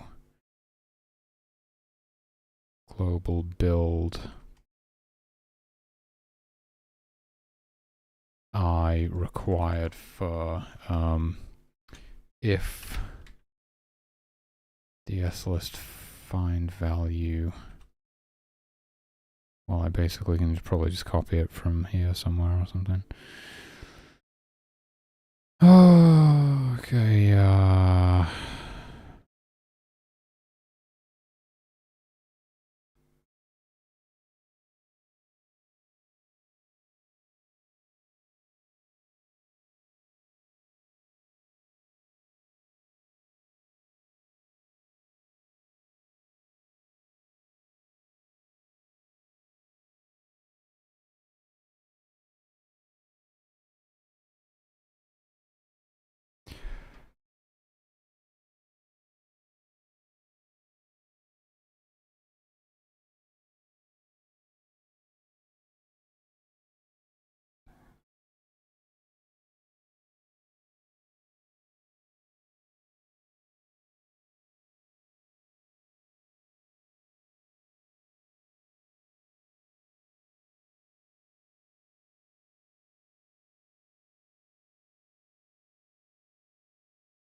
why is it I minus 1?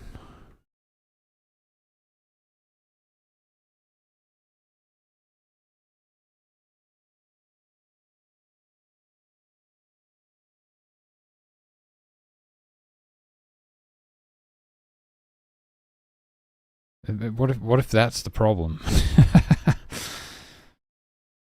What if the problem is that I'm just doing I minus 1 for everything instead of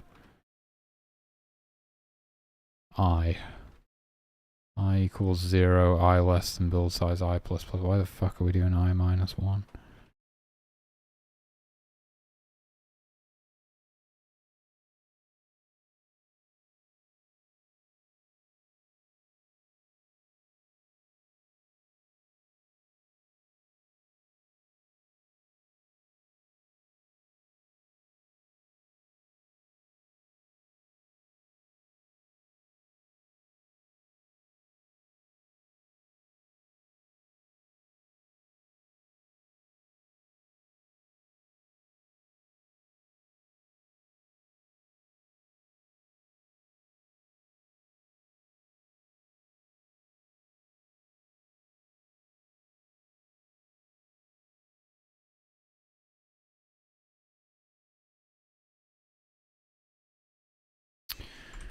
Alright, first, fuck, I'm still in YYC mode. First I'm gonna check if that makes any difference to anything. Which I don't think it will, because I think we know what the problem is, but we probably shouldn't be doing I minus 1. I don't know why we're doing that.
Okay, no change there.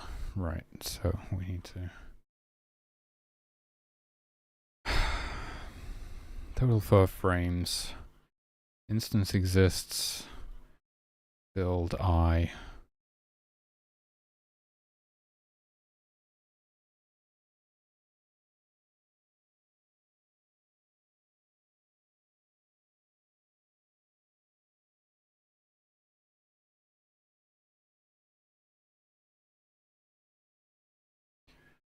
Instance exists object store. I mean, because there has to be a store with fur in it.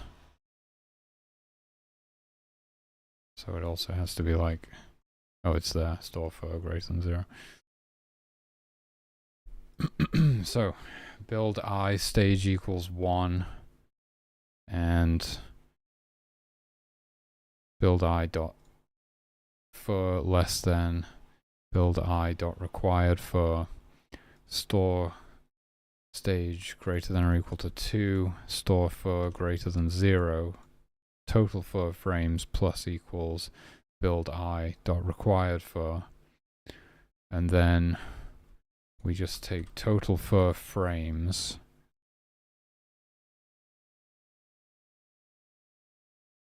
and then we've got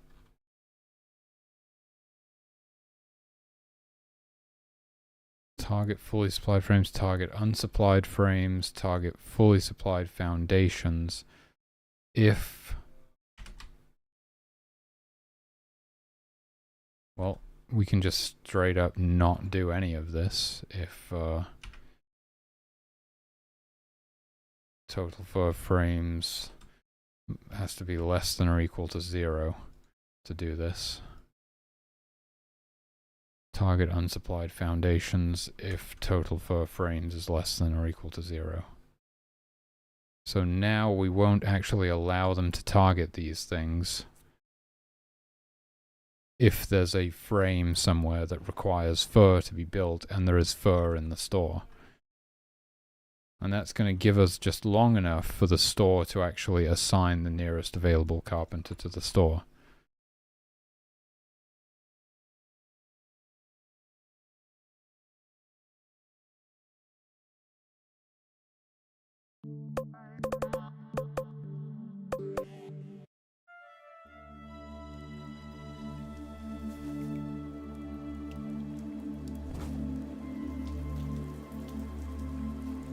We hope. In theory. Remains to be seen.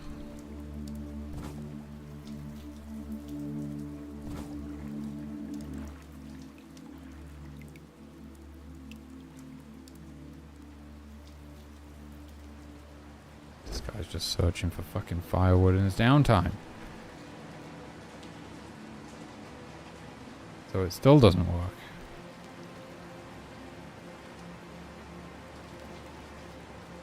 Now they just want to gather firewood during their downtime. Still, nobody is... So maybe the problem is not in here, actually.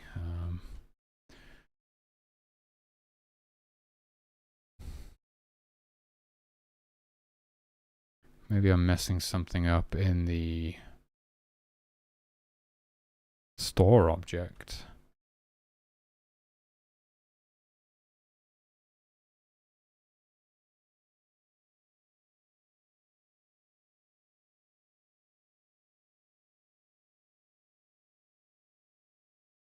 I mean, we did just convert this.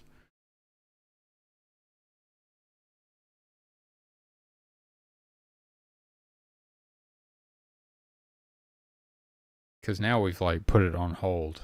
They're gathering firewood during their downtime, which definitely means they're available.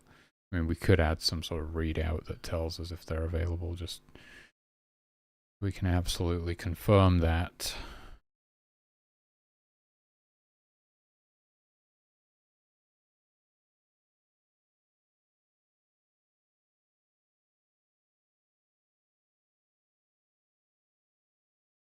Is there a DS list check here somewhere? No, of course not. Oh, DS list fine there.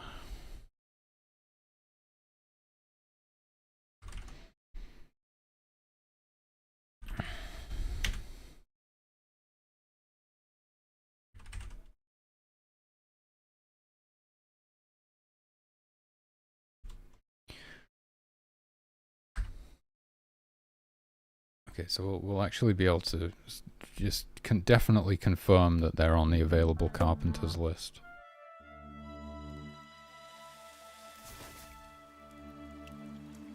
Actually, I want to disable that. It's going to be harder to read.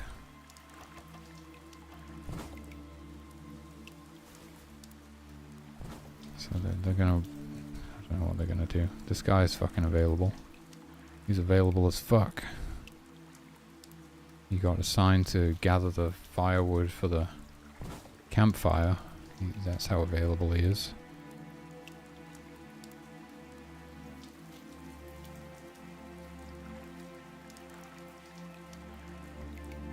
After they've gotten this... Why are you felling? Okay, now they're felling because I disabled that shit. I disabled... Yeah.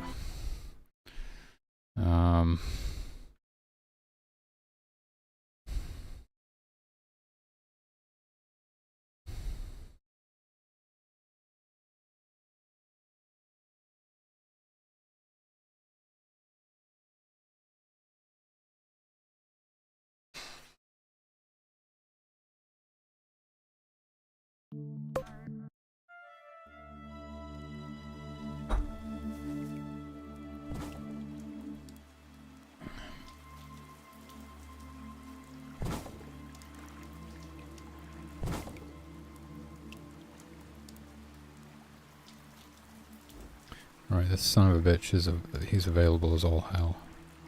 This guy's available. Confirmed. Availability confirmed. Holy shit, what the frick? Why does it behave weird like that when you redo comments? I don't know. So I think this kind of implies that the problem is actually in here. So am I fucking something up? Quite possibly.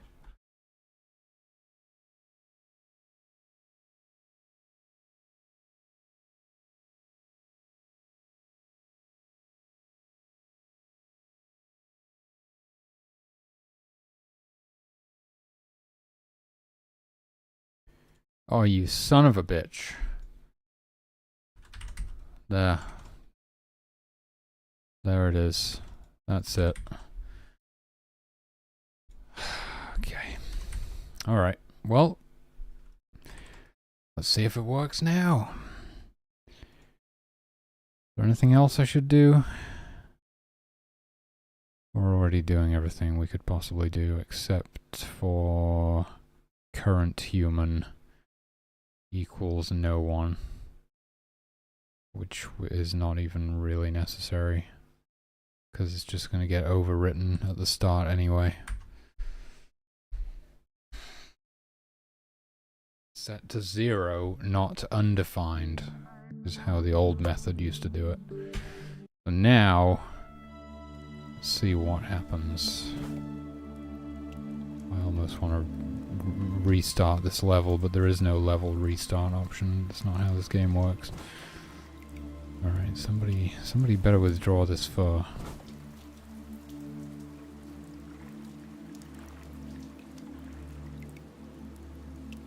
He's doing it, isn't he? No? No.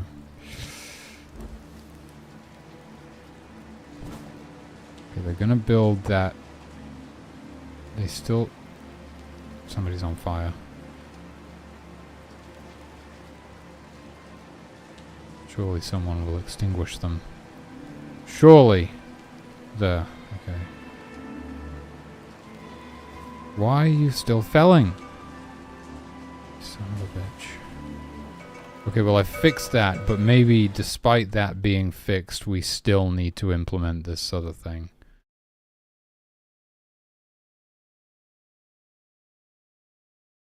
Maybe we need both to fix that and also... I mean, it would make sense, wouldn't it? It wasn't going to work when that was broken. Oh my god.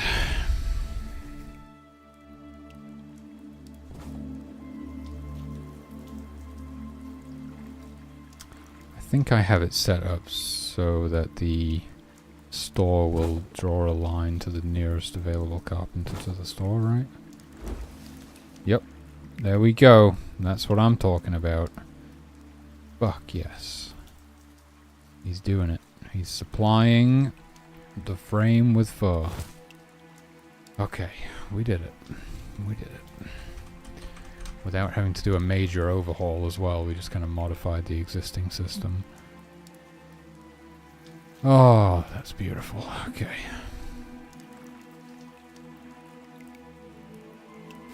Yes.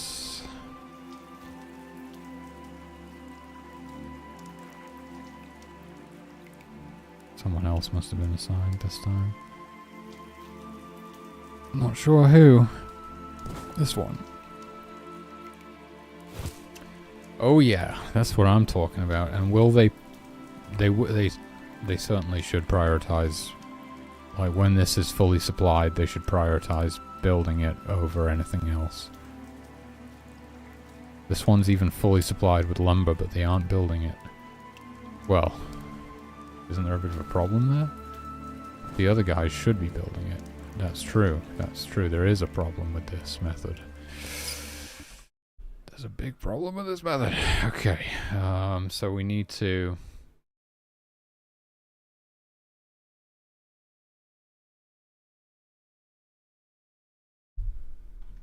We need to... How do we do this?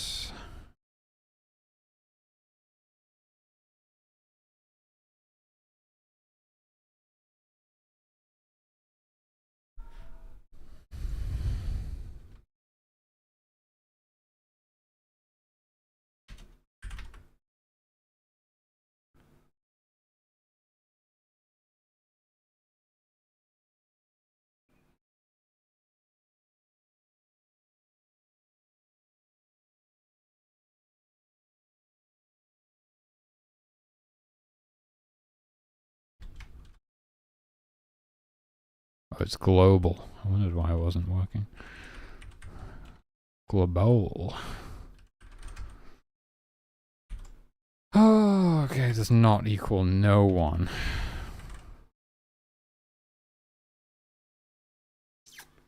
But it can't be you.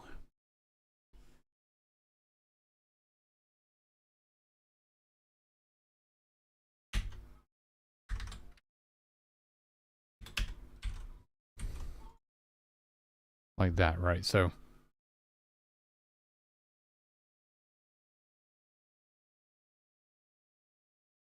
if none of the frames require fur, or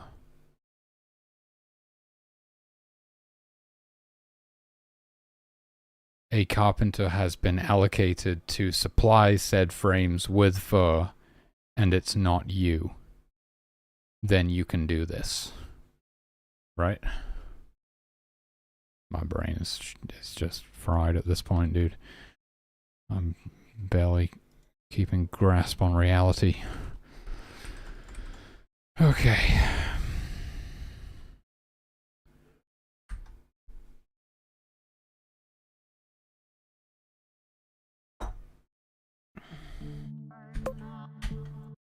So somebody should be allocated to supply the frames with fur, but the other guys should still be freed up to continue constructing. For example, this thing is fully supplied with lumber, so we should see somebody will be allocated to supply this frame with fur, but the others will be able to still see this guy's doing it, but the others should still be able to continue. They actually seem to want to build a new frame instead of building the existing frame, so now we have an issue there.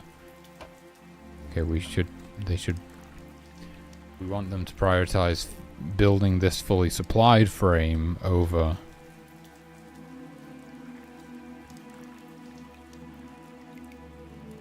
building new frames.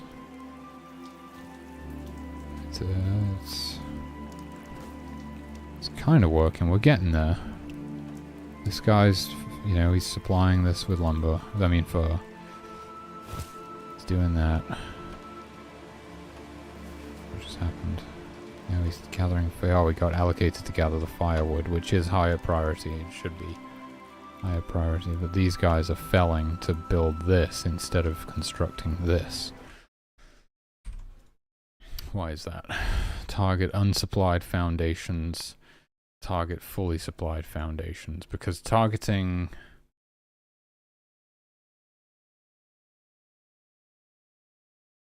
fully supplied foundations should be higher priority than unsupplied foundations, which it is because it's higher up the list. Why are they doing this instead? Unsupplied foundation, stage 0 lumber, stage 0 lumber. Yeah, they should be doing this. Okay, why are they not doing that?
Oh, am I missing the brackets? I just saw it. Okay, there it is. There it is. I'm fried. I probably need to stop for today. Okay, well I think that we did it, so that's good. Let's just see if it works.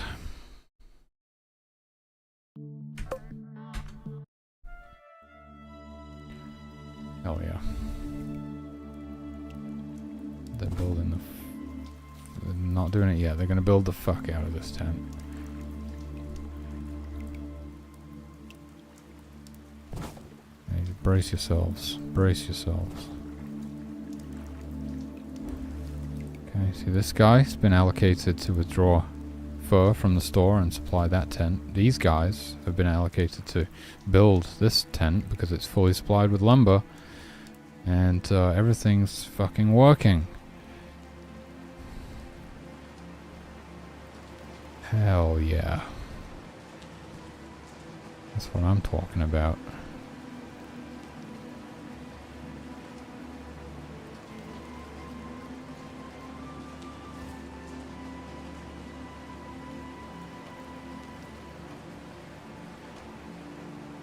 Whoop, sorry. Oh shit, now he's depositing it? Why? He was doing so good until I picked him up.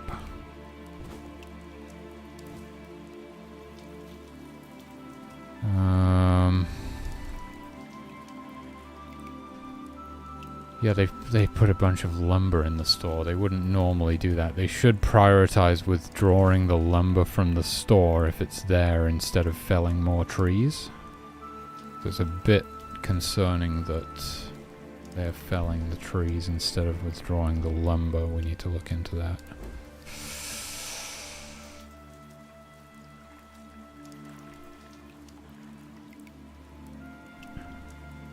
See, this guy's felling a tree even though there's 15 lumber in the store. What the hell? Okay, why are you doing that? State fell is line 4026. State withdraw lumber is 3959, which is higher priority than felling. So they should fell. There's probably something wrong here, isn't there? You can't have lumber in your inventory already. Well, if you had lumber in your inventory already, you would supply it. Lumber, build, stage 0, blah, blah, blah, blah, blah. Don't have lumber in your inventory. Instance exists, build, stage 0 requires store exists, store is built, store is not on fire, store contains wood. Is it called wood or lumber? I think it's called wood. I think, yeah, we use lumber for construction. Wood is, or is wood firewood? No, firewood is firewood. Wood is wood.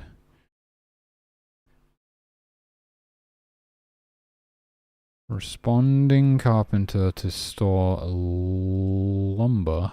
Oh. Really? Really?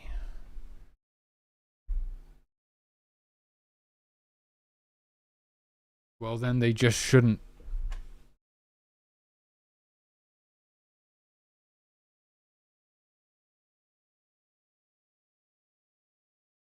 So what's happening here is one of them's being allocated to withdraw the lumber from the store, and the other one is going to fell a tree.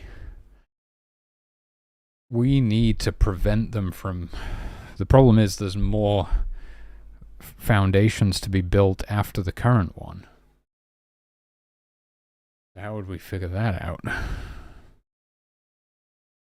Almost like some sort of a total required lumber for all of the foundations or something. Okay, how much lumber can they withdraw at once when they're withdrawing lumber?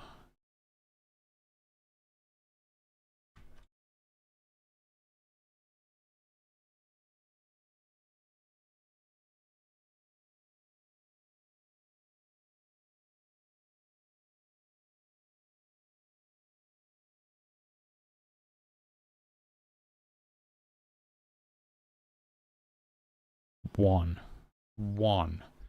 That doesn't make any sense because they can carry up to 3 when they're felling the trees. They should just carry as much as they can, up to the required amount.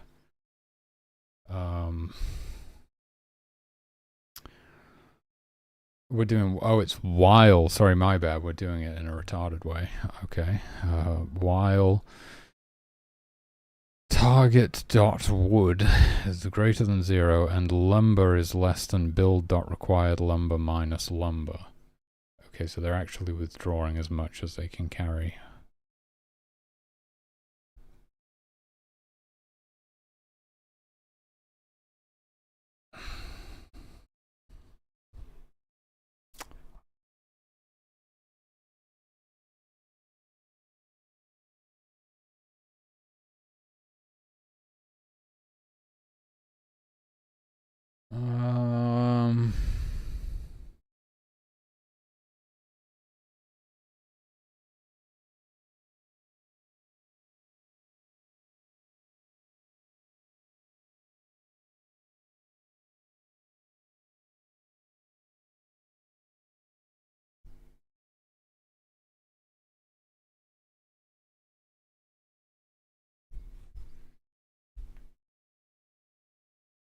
So it would be something like, if instance exists, build I.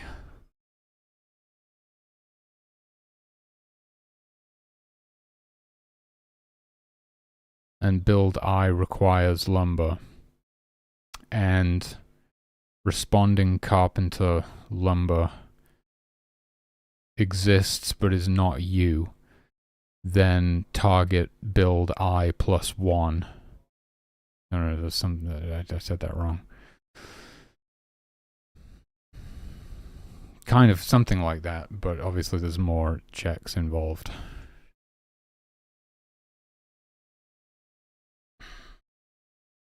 It's like only one carpenter can be. Yeah, but there might be more remaining lumber in the store. I think.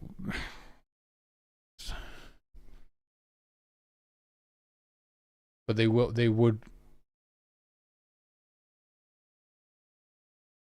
The problem is that only one of them can be allocated to withdraw lumber from the store at once, but we actually want multiple carpenters to be able to withdraw lumber from the store, so we almost need to strip that out. And Jesus, but without that, how do you figure out who's doing what? Exactly.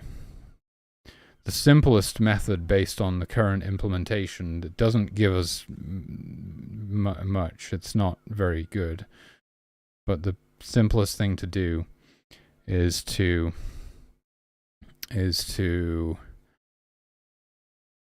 what's the simplest thing to do?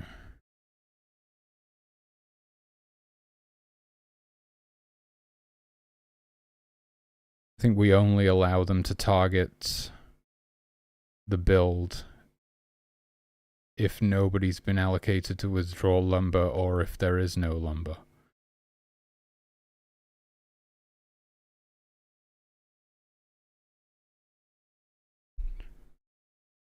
Right? Something like that.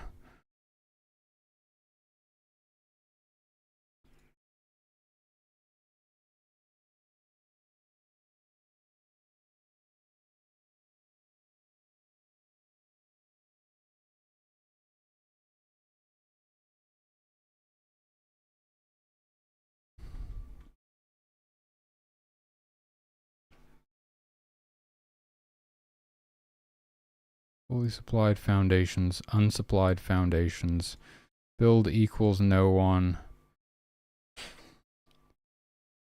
total fur frames less than or equal to 0, and responding carpenter's store fur not equal no one and does not equal you.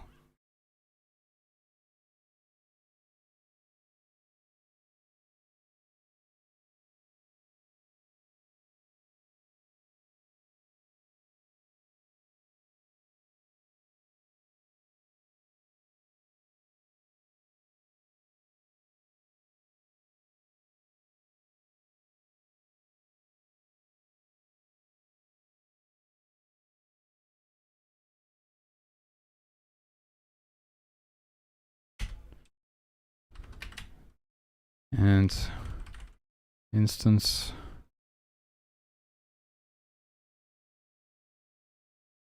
does not exist. Object store. Or instance exists object store.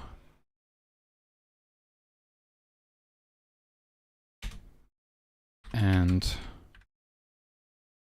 object store dot stage less than 2, or object store dot stage greater than or equal to 2, and object store dot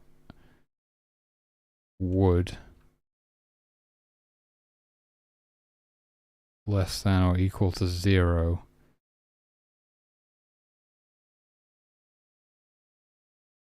Wait, hold on, what did I do wrong? Instance exists object store, stage, more brackets here.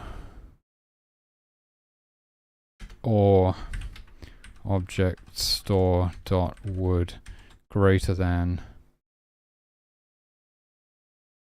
or equal to 0, and global responding carpenter store lumber does not equal no one.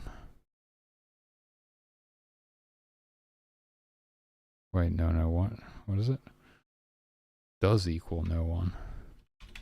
Equals no one. Or again. More brackets here, is it? Or global responding carpenter store lumber equals ID. Is that it? So they can only target unsupplied foundations if the store isn't built, the store doesn't exist, or the store is built but contains no wood, or the store is built but contains wood but nobody's been allocated to withdraw it, or they're the one that's been allocated to withdraw it. Object instance exists object store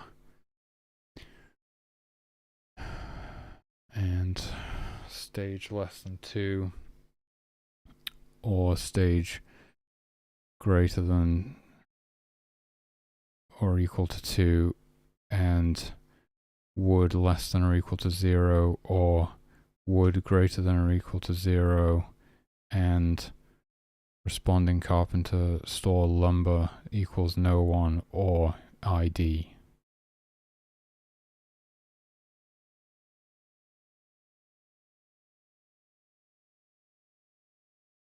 What are we doing?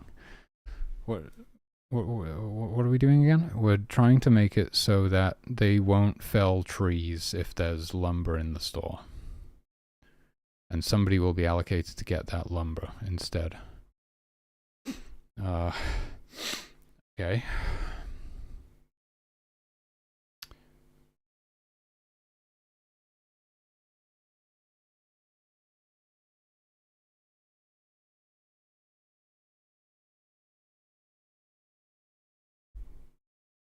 I think we got it. I gotta get something to drink. I'll be right back.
Why felling? Why are you felling?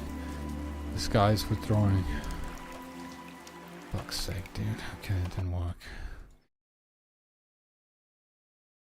Because nobody had been allocated yet. Maybe it was the opposite. Maybe it was does not equal no one. And does not equal you. You can only... Wait, what are you gonna...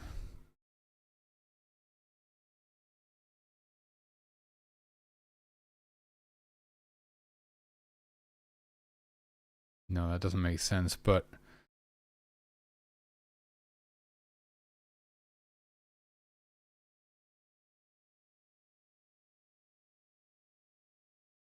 Order of operations dictates that they could slip through, I believe.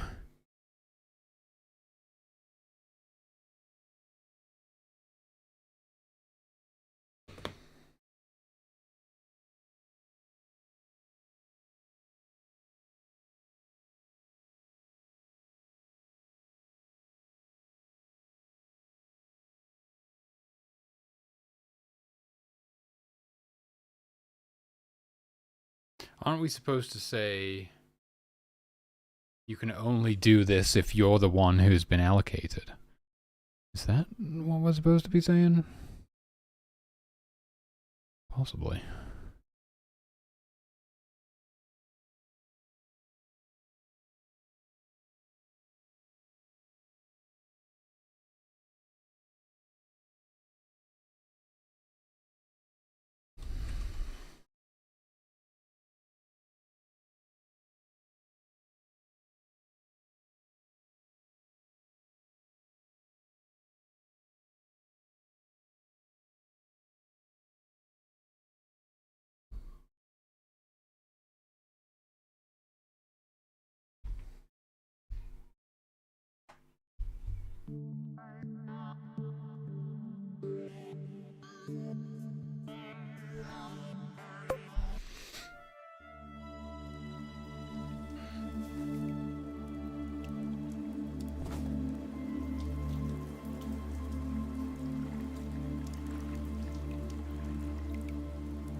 But I don't think they can be allocated in the first place if we don't allow them to target it.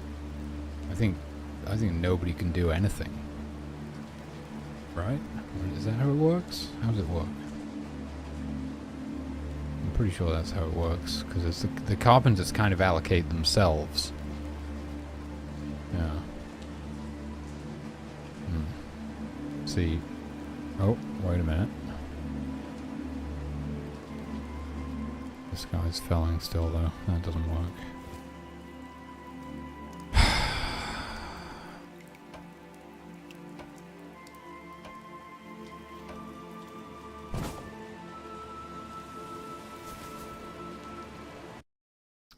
I'll be honest, it's not a huge deal if I can't get this to work, but...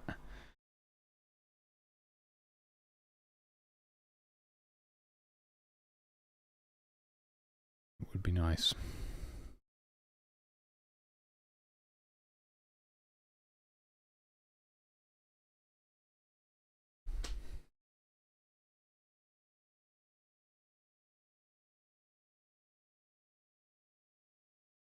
Wait a minute, why does it say or? Shouldn't this be and? Would in store and you are the responding carpenter. I fucked up. I fucked it up.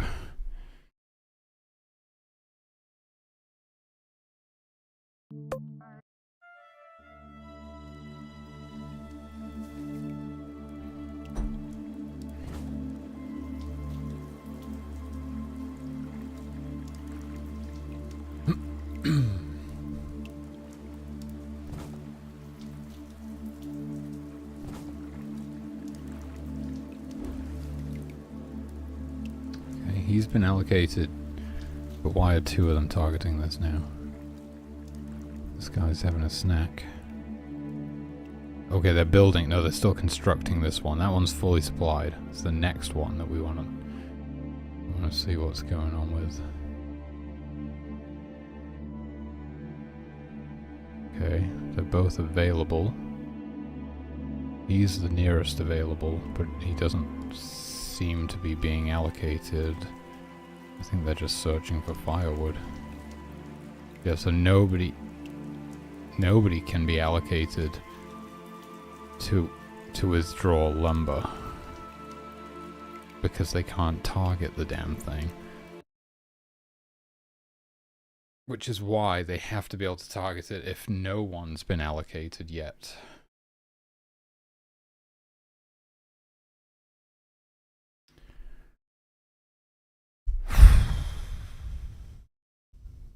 That should work. Why doesn't it work?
Because of this ore here, maybe?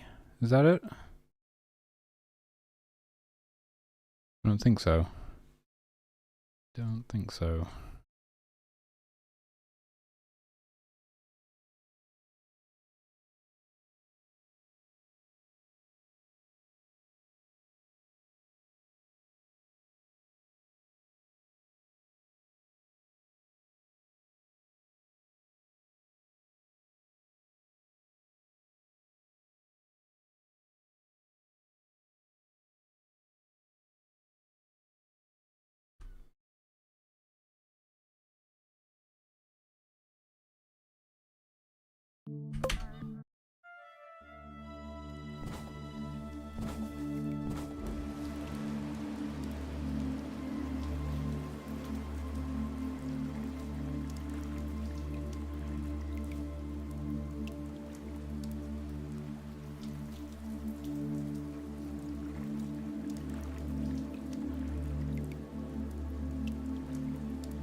He's felling again, isn't he?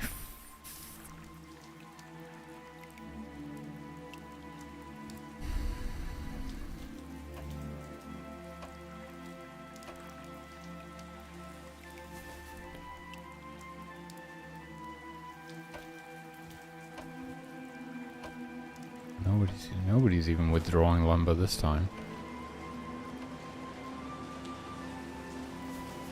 Oh my god.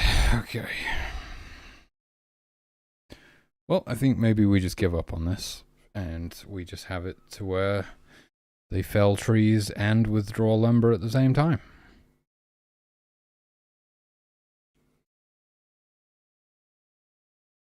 What if we don't do it here? What if we build it into the felling check, where you're only allowed to fell if somebody hasn't been allocated to withdraw lumber from the store? Same result, basically.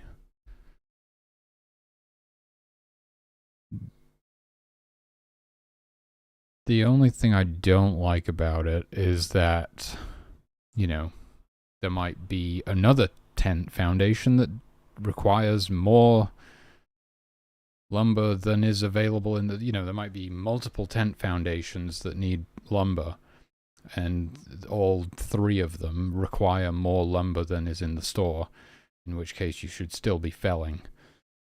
So it's almost like we want to like figure out how much lumber is needed in total and use that information to determine whether we should be felling or not, which would be like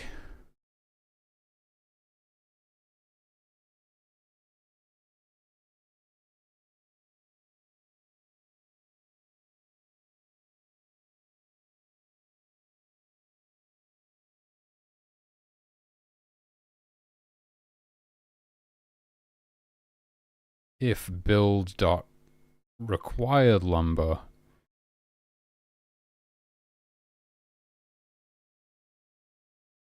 minus build dot lumber is less than total required lumber and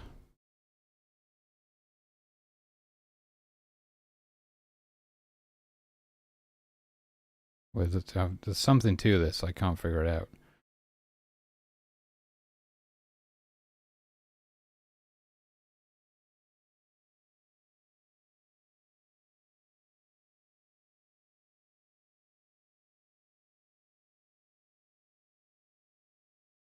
Let's just, okay, let's get rid of all this shit and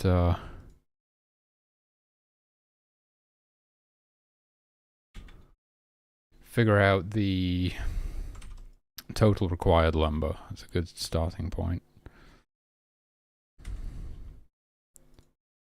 Total for frames. What would this be? Total lumber foundations.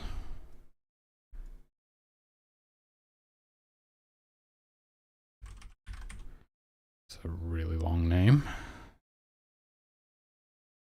I prefer total required lumber. This could just be called total required fur, to be honest with you. That's not true. That's not what it is, though, is it? That's not actually what it is. So let's call this total lumber foundations.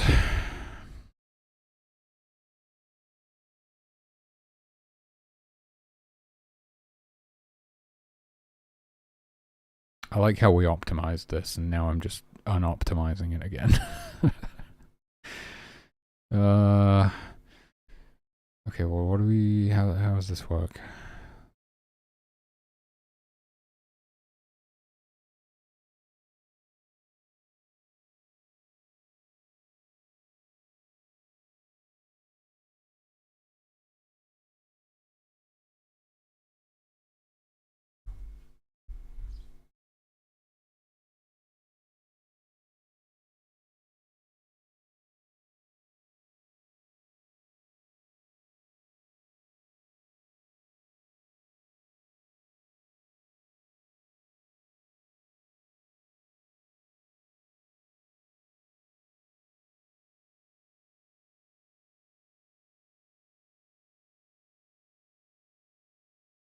We could even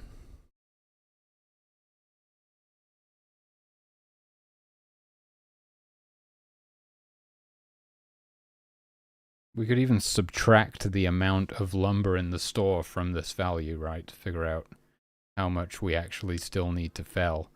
And then basically if that value is just greater than 0, then you know that you need to be felling.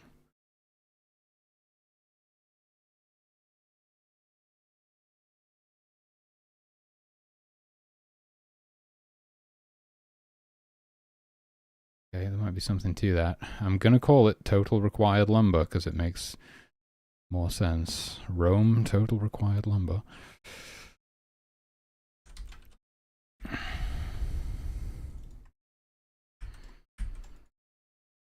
Okay.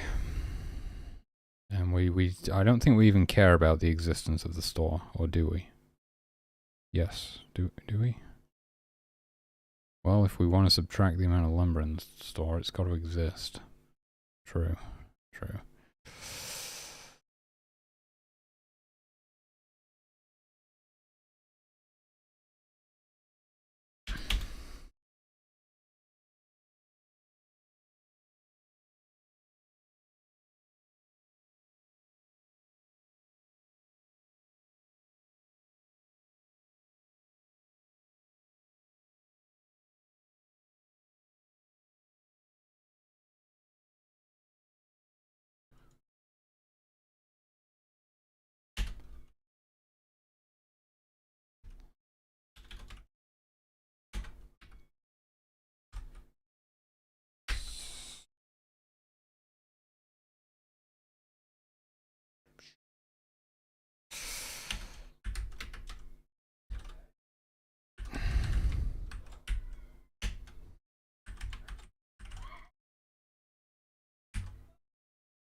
Okay.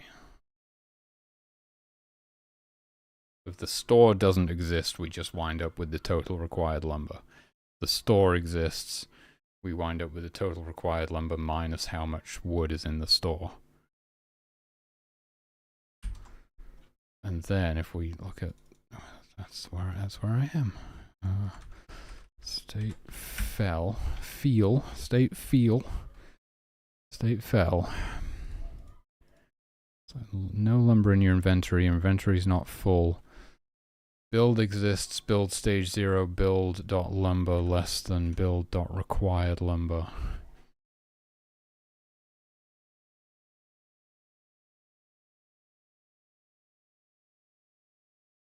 Instance exists object tree or...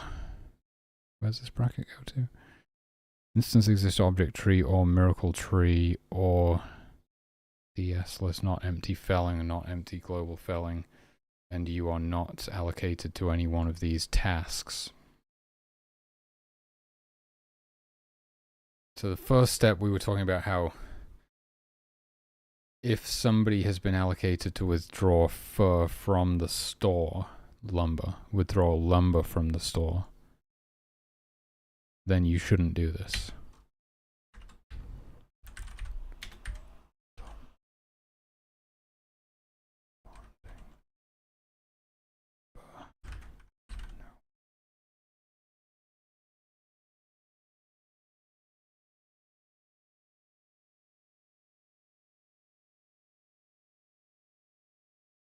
So it must equal no one for you to be able to do this. But then there's the addition of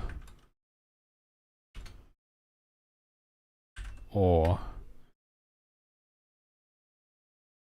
It does not equal no one, but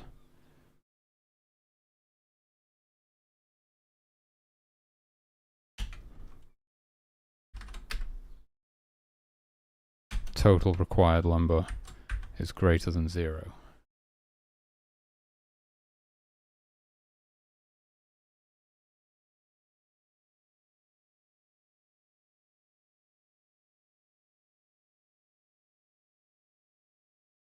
So if there's enough lumber in the store, you're not going to do any felling.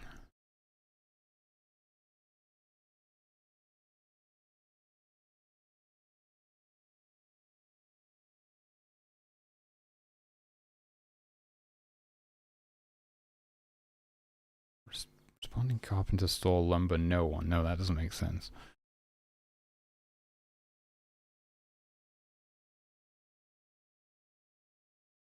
Wait, or maybe it does.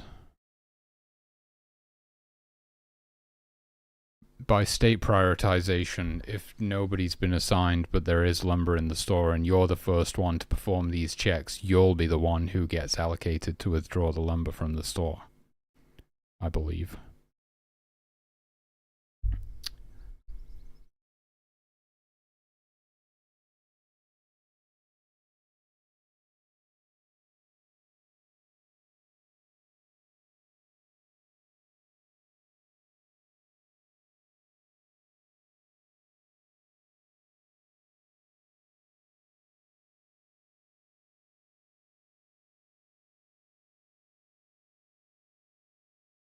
Is that true, or are we going to have the same issue as last time? Maybe.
I think that works, right?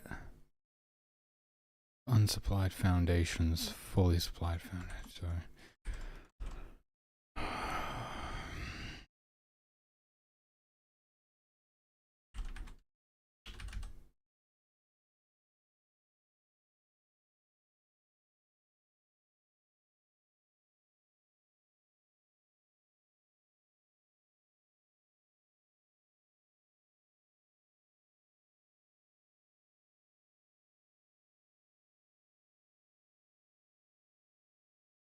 Wait, what am I trying to say here? That doesn't make sense.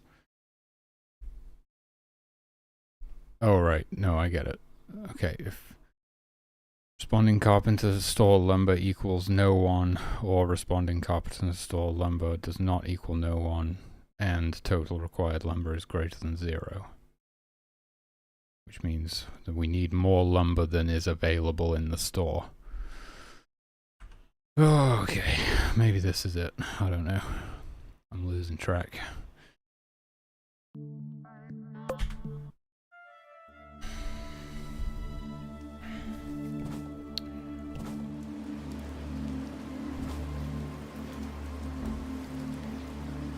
Okay, this guy's been allocated to withdraw fur for that one. The other guys are going to finish building this one.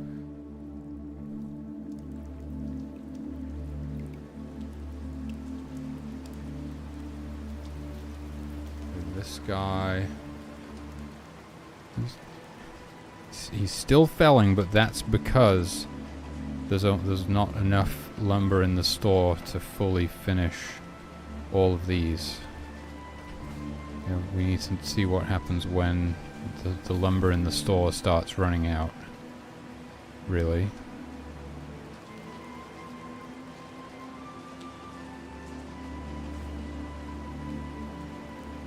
This guy's been allocated to withdraw more fur for this one, the last one.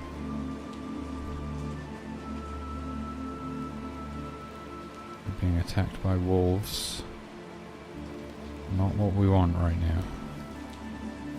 Okay, these guys can build this one. This guy's finished supplying this one. He's still targeting it though. He's gonna get some water. Because their top priority would be to finish building this one. That's what they'll probably do next.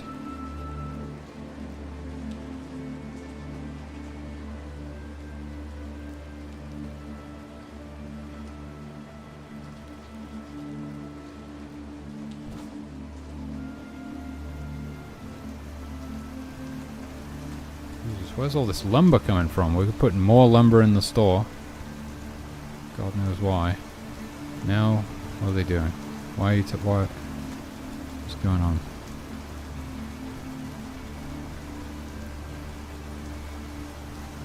Somebody's probably going to get allocated to withdraw lumber for this one over here. I think the reason the lumber wound up in the store is because one guy was felling a tree for that one, but then the other guy supplied it with lumber from the store, and then he was like, oh, let me put this spare lumber in the store instead of going directly to the next build.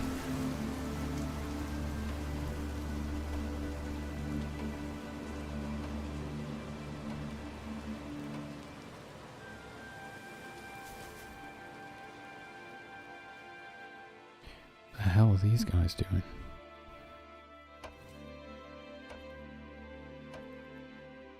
I don't think either of these guys withdrew lumber from the store, because it's still at 11. So they both decided to just start felling.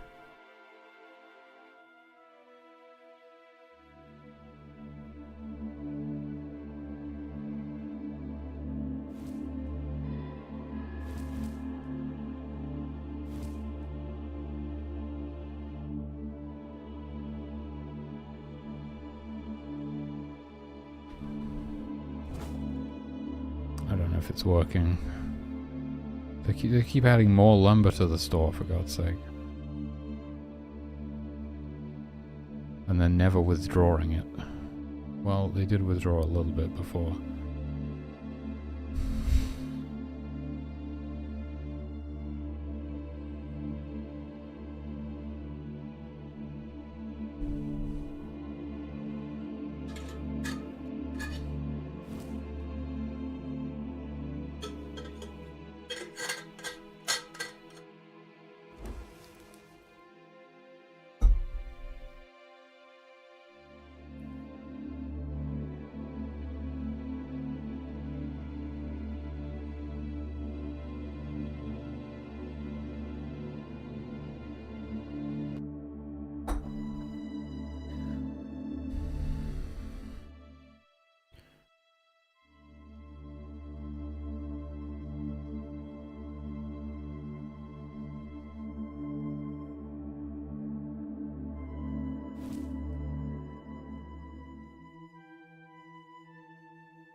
They're just felling. They're just felling. Nobody's withdrawing any lumber.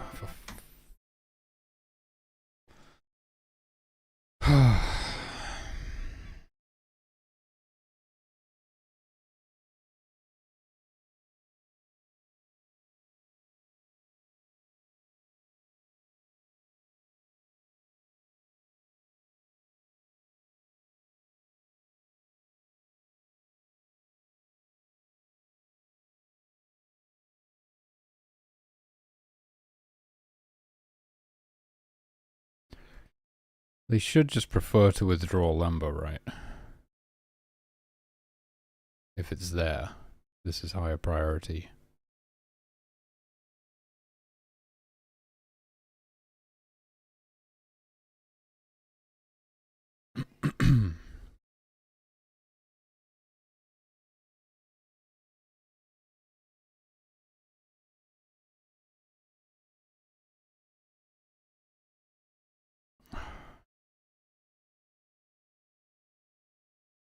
I think it's a situation again where they're not getting added to the nearest available carpenters to store thing. Mainly because that now takes time to update, I suppose. Well, it took time to update before. Yeah, but it was also jank before, wasn't it? I think...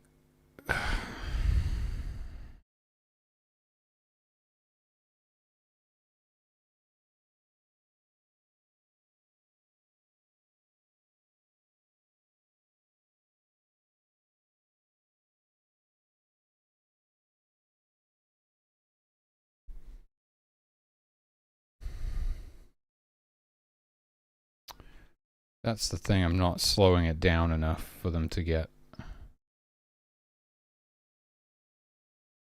selected as the nearest available carpenter to the store.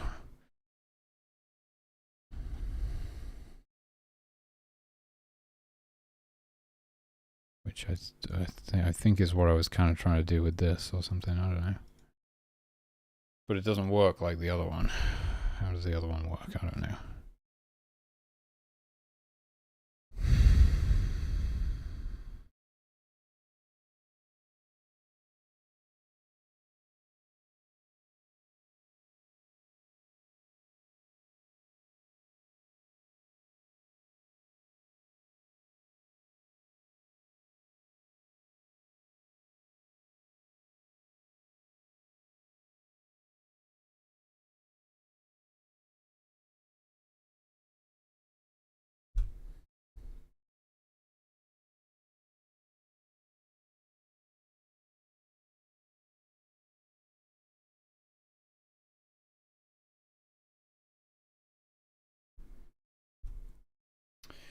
I don't know how to do this.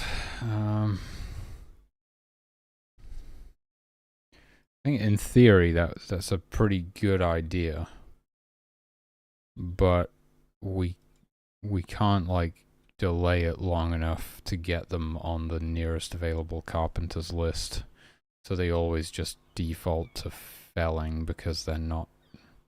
Sorry, the nearest available carpenter tracker, because they're not on that. So they just skip over that and fell trees instead.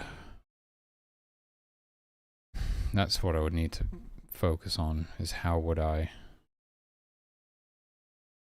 prevent that? I just want, maybe instead of deleting all of this, just comment it out for now and go back to focusing on if instance exists store. Oh, where's the fucking brackets, dude?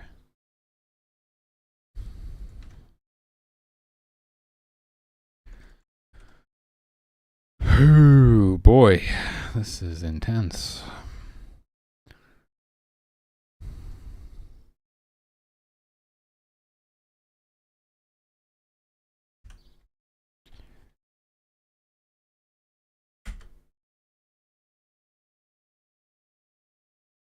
Okay, we're back to how it was.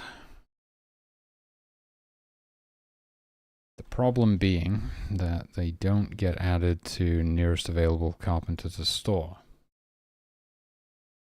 which prevents them from withdrawing lumber.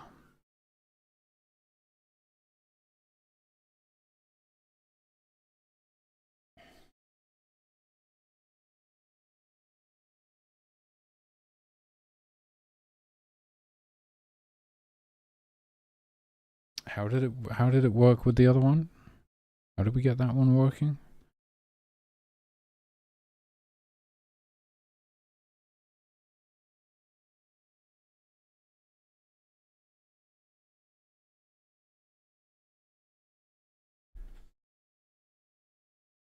We figure out the total fur required for the frames.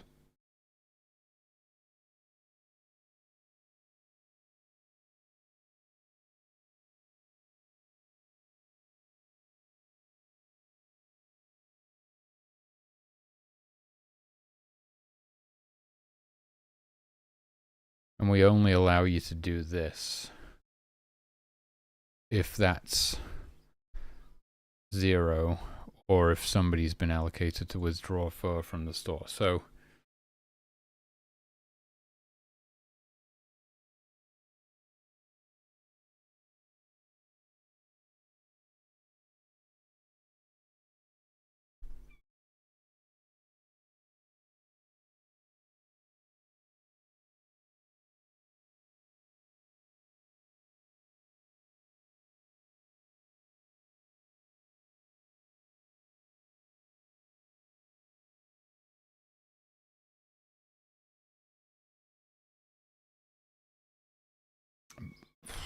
but it's like, because this one's the last one on the list, I don't think we can do that.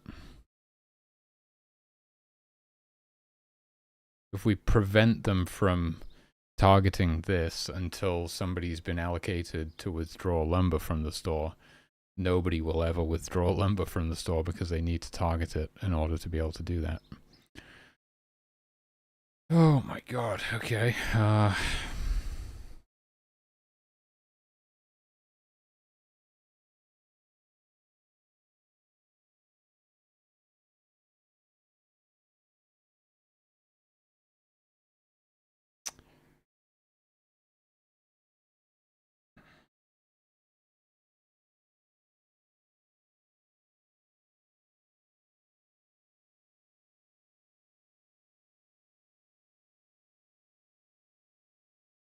The reason they always put the lumber back into the store is because fully supplied foundations, unsupplied frames, actually I don't know why that is.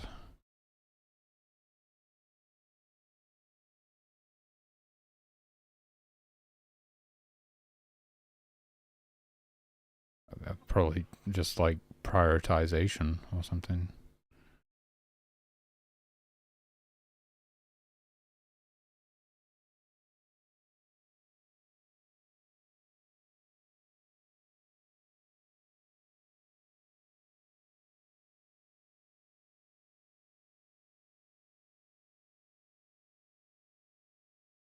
Well, supplying lumber is higher priority than depositing it, but it does hinge upon us getting them to target the right thing.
Wouldn't this be something like...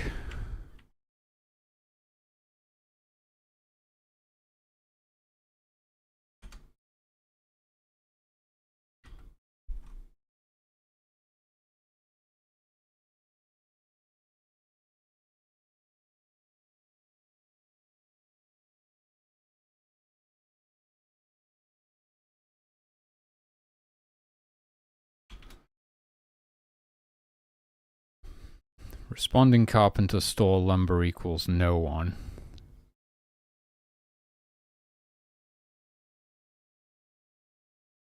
Or total required lumber greater than 0, and responding carpenter store lumber does not equal no one, and responding carpenter store lumber does not equal ID.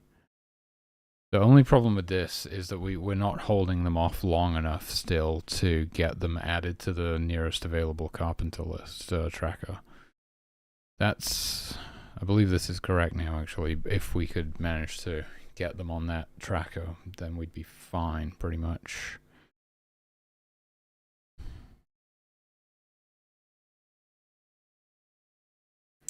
I don't think it even needs any additional stuff in the in the felling conditions.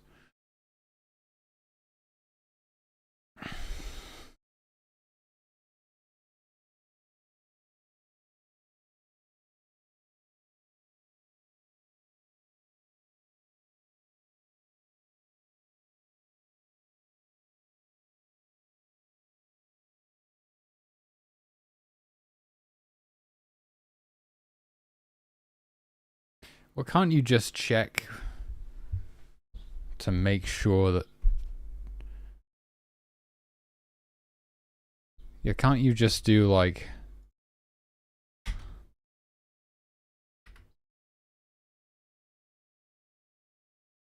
global dot nearest available carpenter store does not equal no one, so that there's...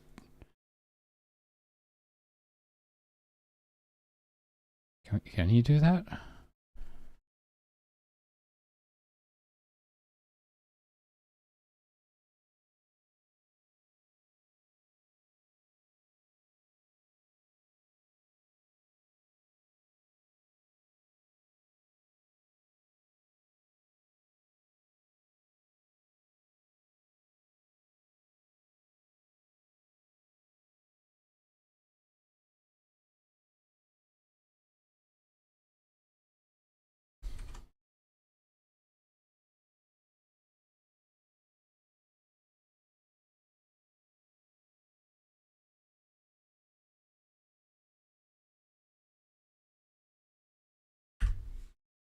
Maybe you can do that.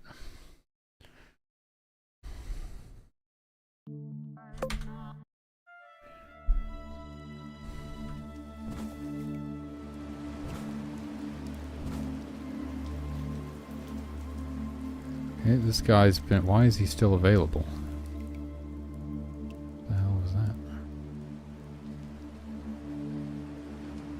Well, he should not have been available there. Okay, this guy's been allocated to supply this one with fur. These two are building this one. He's been reallocated to get more fur. This guy's withdrawing lumber. And the other guy is felling because there's not enough lumber in the store for all of these remaining tents. That's like 25 lumber. This guy's withdrawing more lumber, that's promising.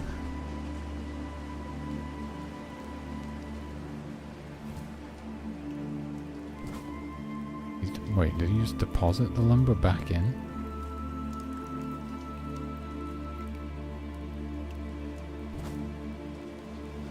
Why are they...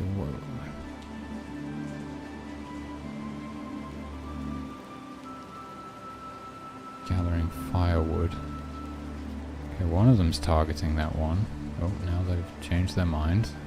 This guy's supplying more fur to this one. This guy's hopefully withdrawing lumber now. Yes.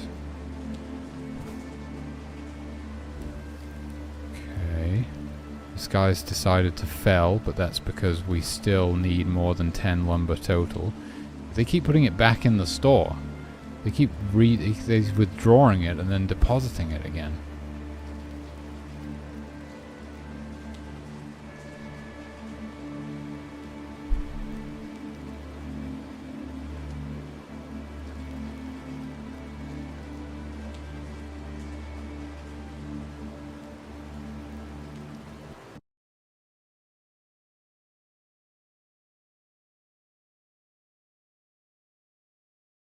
At least they were withdrawing it, but why were they depositing it again?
Deposit lumber should be lower priority than supply, right? 4,050.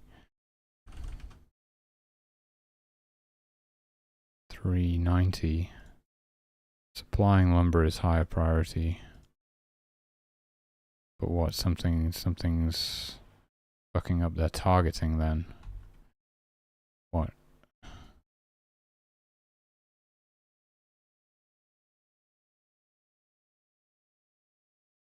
Nearest carpenter's store not equal no one. Yeah, of course, we're not.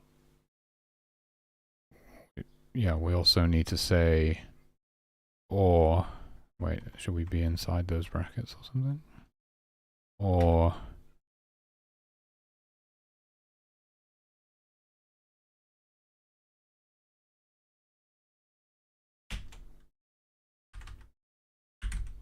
it's you, right?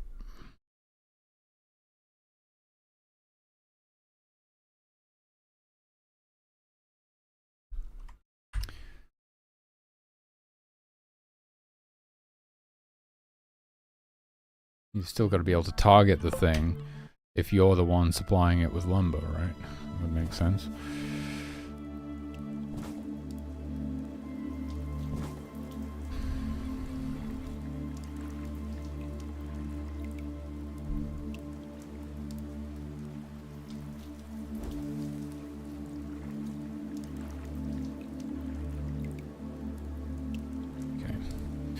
Those guys are constructing that tent. This guy's supplying this frame with fur.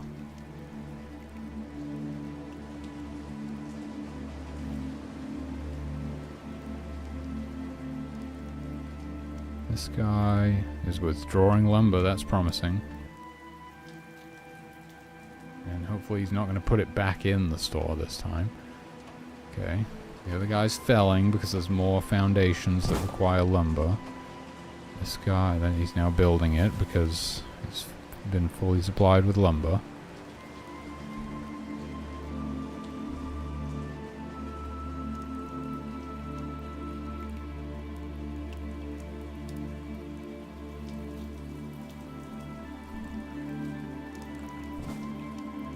Okay, this guy is supplying this with fur.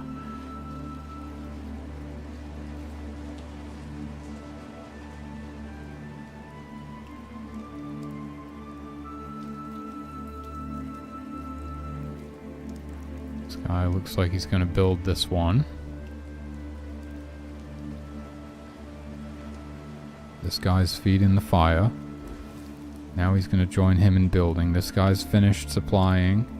He's building that one because he got to like make a decision in the future in a different context from the other guys. They're now joining him because top priority is always building fully supplied frames. Okay, they got that one built.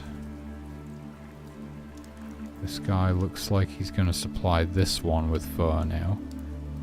The other guys, they seem to be withdrawing lumber.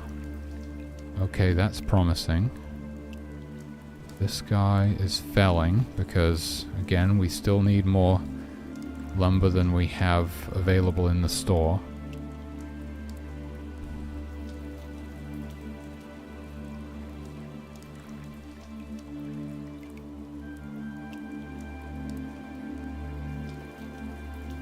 Okay, that frame's fully built.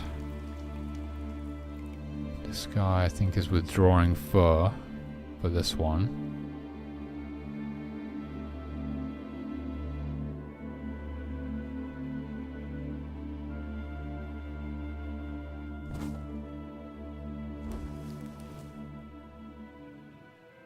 He's going to bed, god damn it.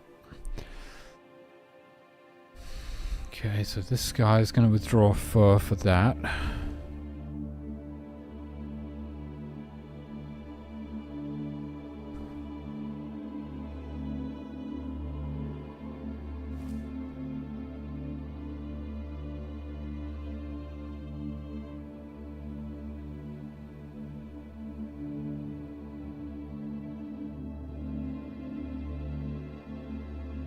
This guy is supplying lumber to this one, presumably, from the... Excellent. We're down to 2 now. I don't know how we wound up with 2 in there. Thought we only had 5 left before. Okay, they're building that one because it's fully supplied. Well, they generally seem to be doing a pretty good job right now. They're going to sleep in it as well. They get first dibs when they actually build the damn thing. They're stood right next to it. I don't know where the extra 2 lumber in the store came from. I suppose it's possible, right, because they can still do that thing where somebody's felling because, you know, they still require some lumber on the whole. But then the thing that they were felling the lumber for becomes fully supplied by the time they've finished felling the tree. So then they put it in the store because they don't actually get to switch targets yet.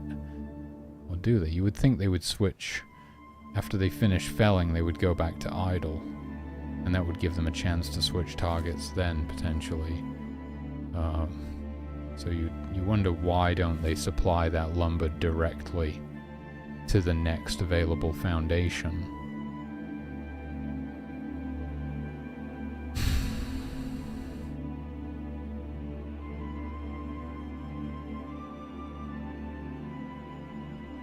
I think this guy's going to withdraw the 2 remaining lumber for this one on the right. Yeah. The other guy's withdrawing fur for this one up here.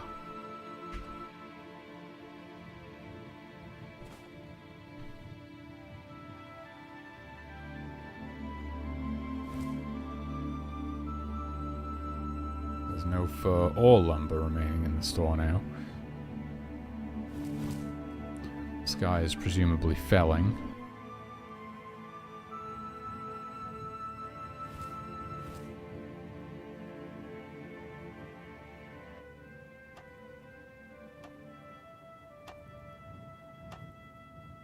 This guy also felling now, yep.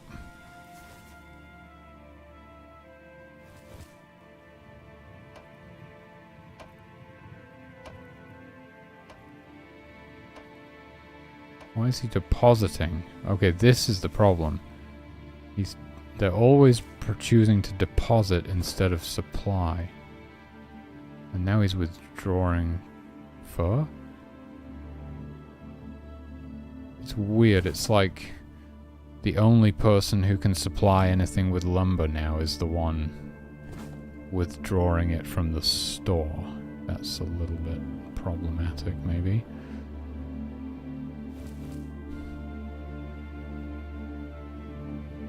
Why wouldn't they just supply it directly?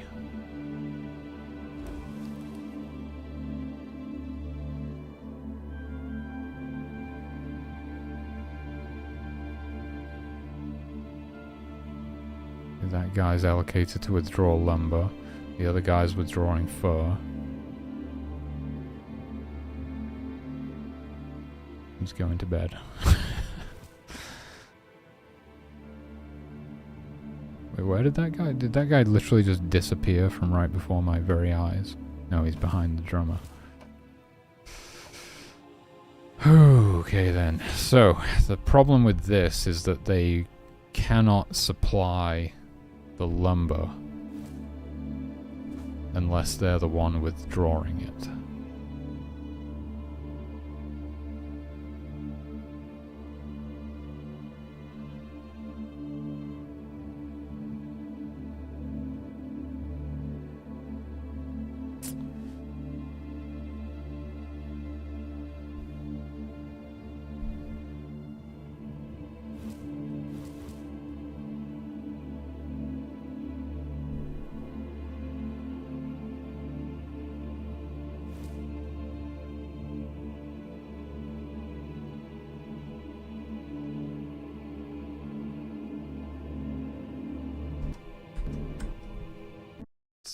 So, perhaps an additional option here would be to allow you to target unsupplied foundations if you have lumber in your inventory. That would suffice, right?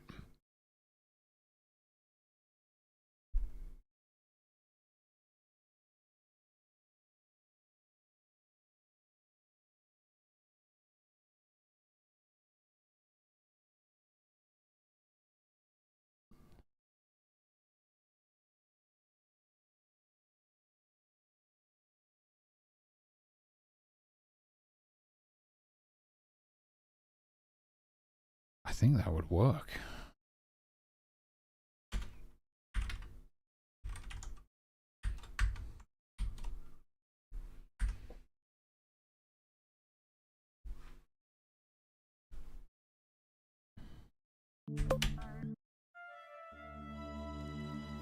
Let's see what they do now. But whenever they go like felling, instead of depositing the lumber into the store, they should supply it directly to the foundations.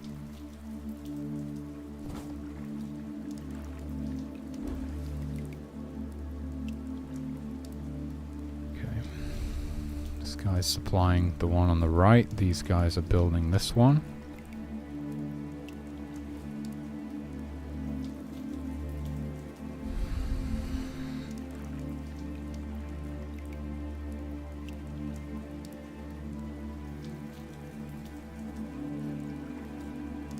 Now, one of them is felling and one of them has been allocated to withdraw lumber. We're interested in what the guy who's felling does.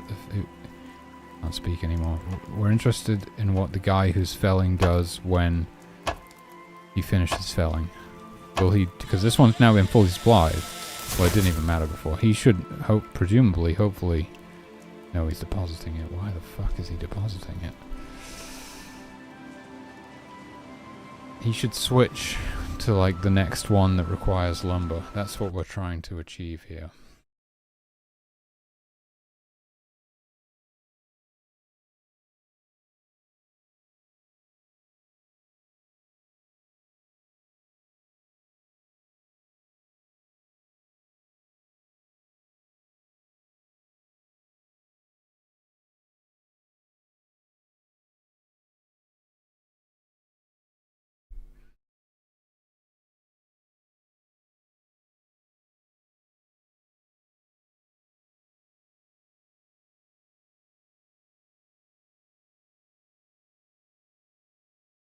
See how these say that you can't have any lumber in your inventory to do that? I think the issue might be that this one doesn't have that.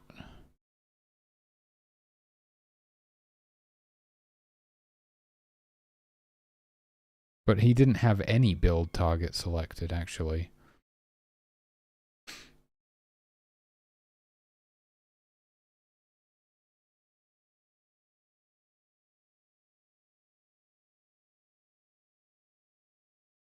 He didn't have any build target.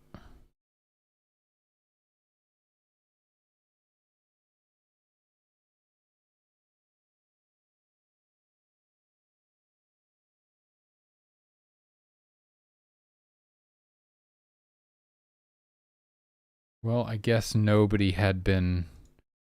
It's true that nobody had been allocated to withdraw fur from the store because they were busy building that other one.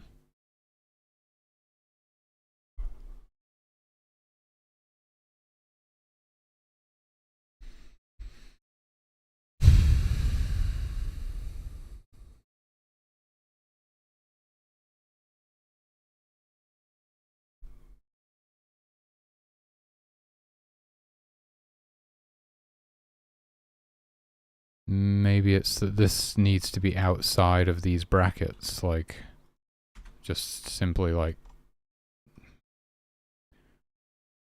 build equals none, and you've got lumber in your inventory. No.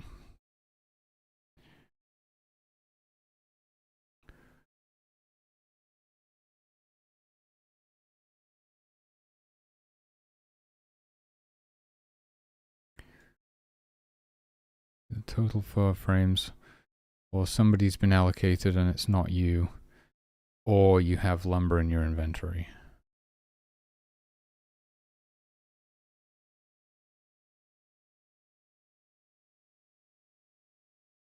And then the rest would just be normal.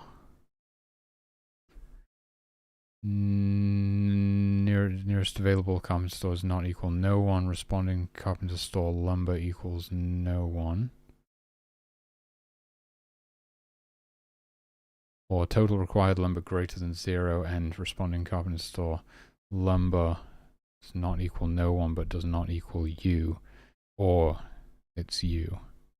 I think maybe if we put this here, or lumber greater than 0, that might work.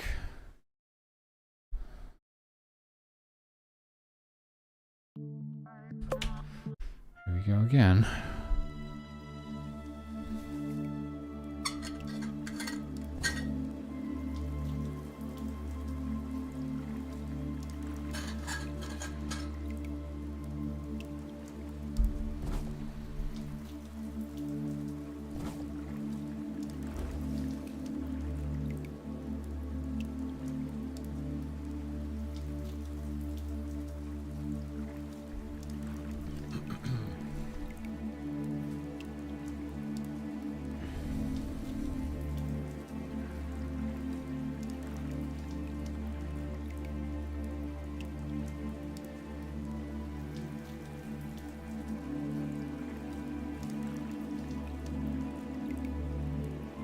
I love the drummer buff. I can't get enough of that. It's too good.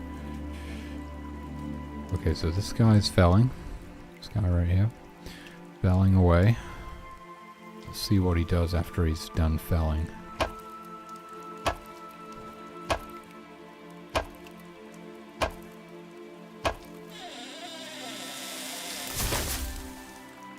Okay, well, he opted to construct.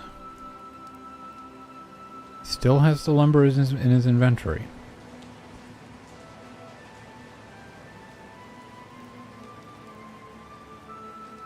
What the fuck is that? Oh, it's a different guy. I was like, what the hell? He needs a drink.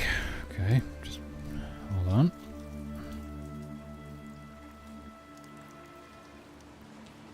What is he gonna do with this lumber? He's drinking. He's gonna get something to eat.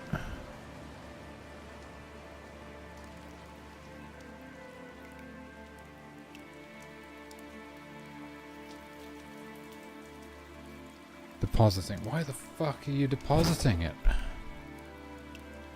Son of a bitch.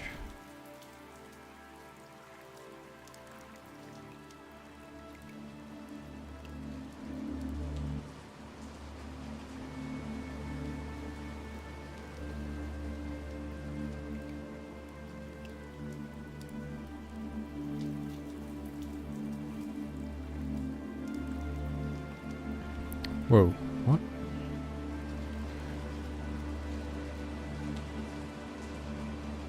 Withdrawing lumber, supplying fur, gathering firewood. Oh, man. We're like so close to having perfect behavior.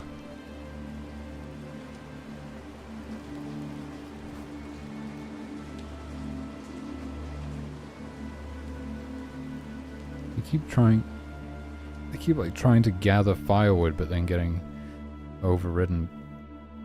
Which I don't think they should. I don't know why that's happening now. Or isn't this guy already gathering firewood? So somebody's doing it. Somebody's gathering the firewood.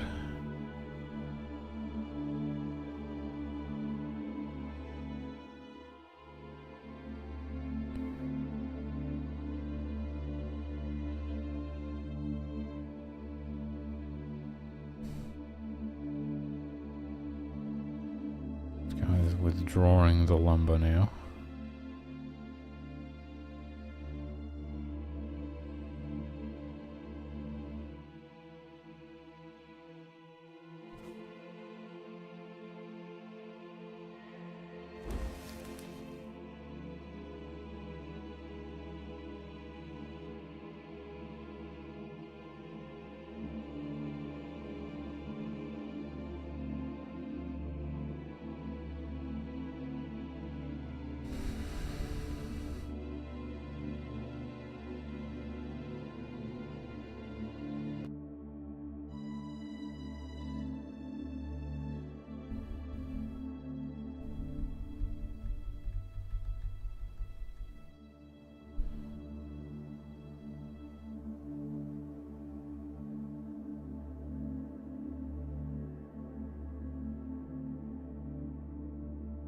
I don't understand how he can be allocated to gather firewood and then switch to withdrawing fur.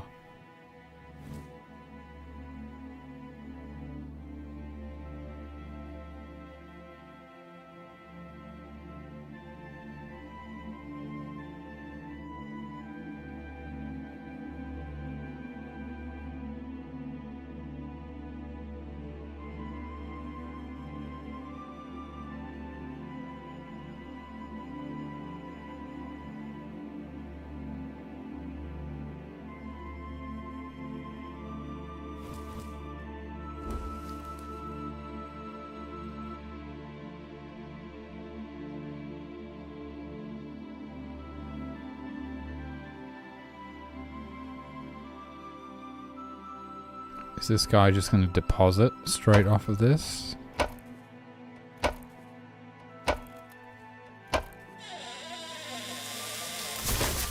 Yeah.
Did we ever try putting it outside of any of those checks?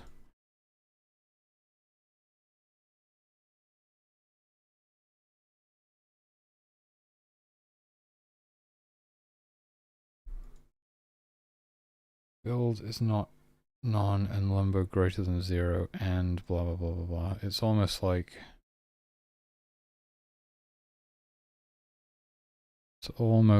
you want to put it outside of all of the brackets at the end and just say all lumber greater than 0.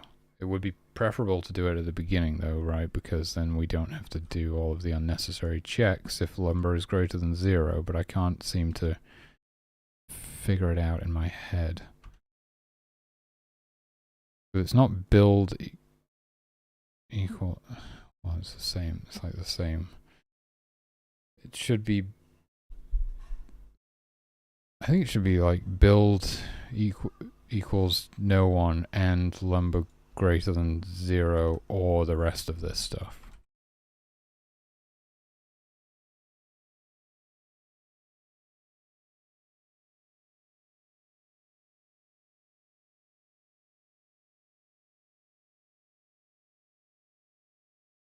Oh, but the problem then is that, okay, we need extra brackets if we're going to do that, because it needs to be like build equals no one needs to apply to everything, so like that, right?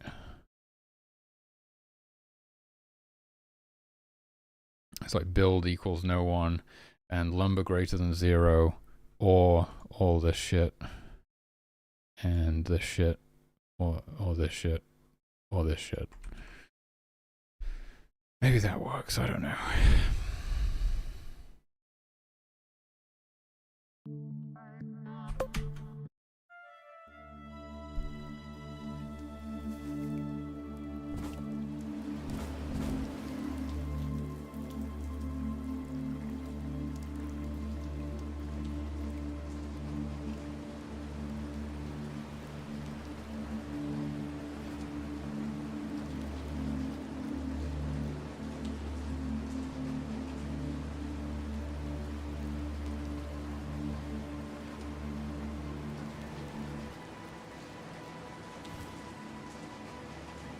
This guy's felling. What's he gonna do?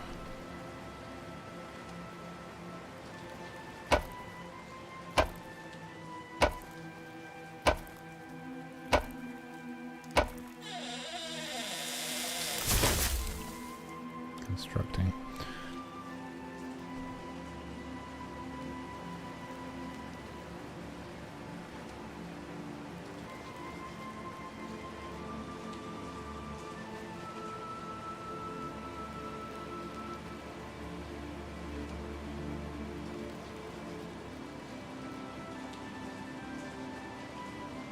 This guy still has lumber in his inventory. Wait, what, did we run out of food or something? Oh, the fire went out?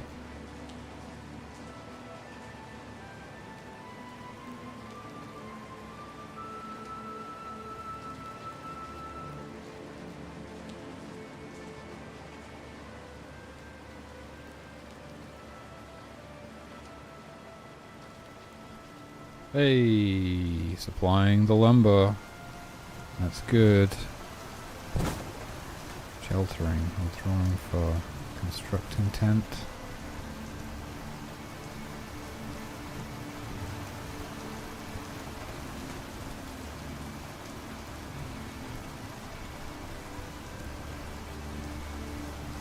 There's a little bit of jank to it. Just a sprinkling of jank, for sure. But through all the jank, it does seem to be working.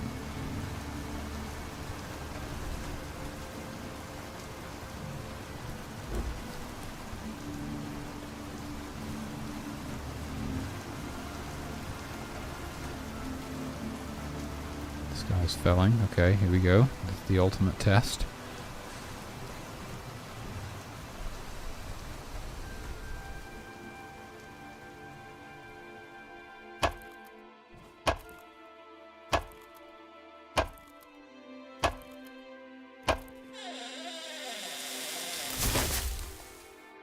Constructing.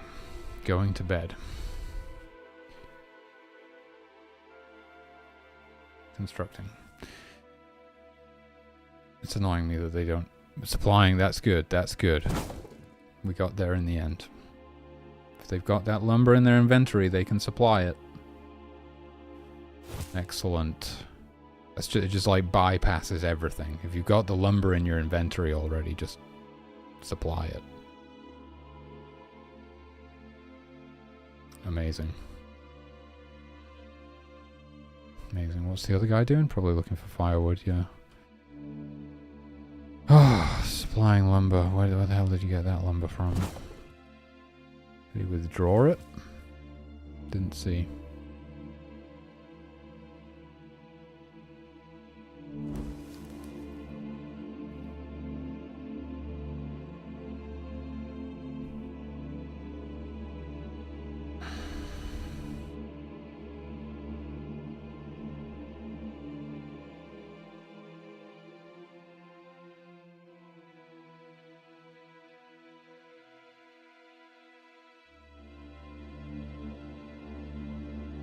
Okay, they do seem to be working now.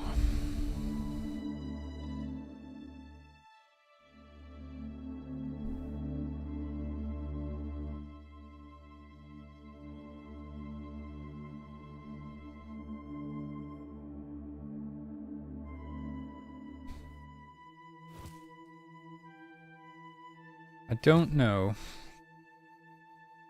how they can be in the gathering firewood state and then somehow get like reassigned to a different task. That's confusing me. I might look into that. 3 lumber still in the store. What's going to happen here? See, it's weird how they start gathering firewood. One of them's withdrawing the lumber. One of them's withdrawing the fur for a different one. This guy's supplying the lumber and will presumably switch to felling after this, although he's getting pretty thirsty. That guy's withdrawing more fur. This guy's felling. He's gonna grab a drink before he does that.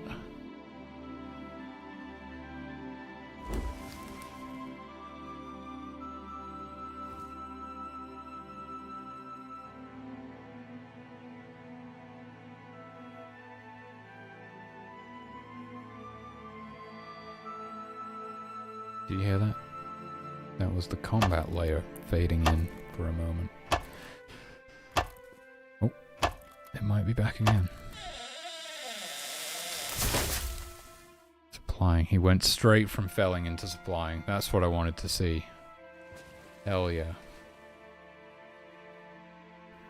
I think we cracked the code, finally.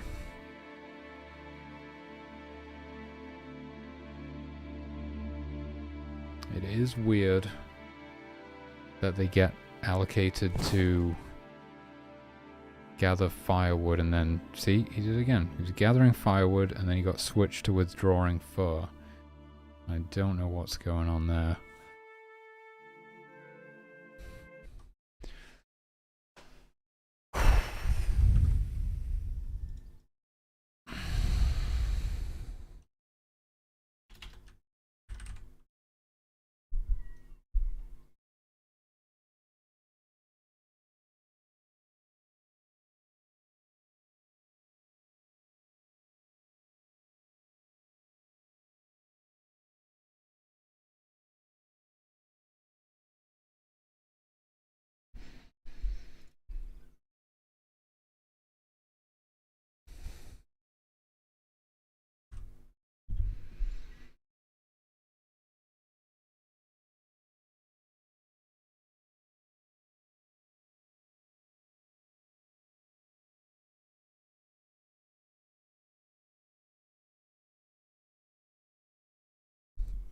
No idea.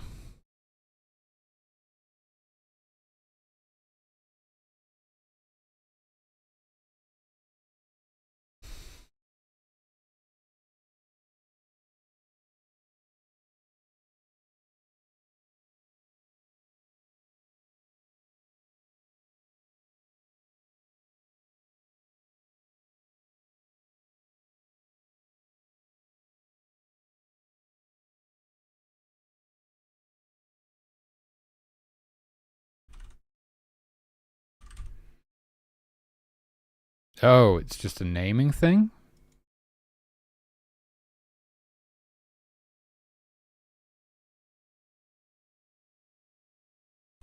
That's your problem. They were actually doing firewood downtime.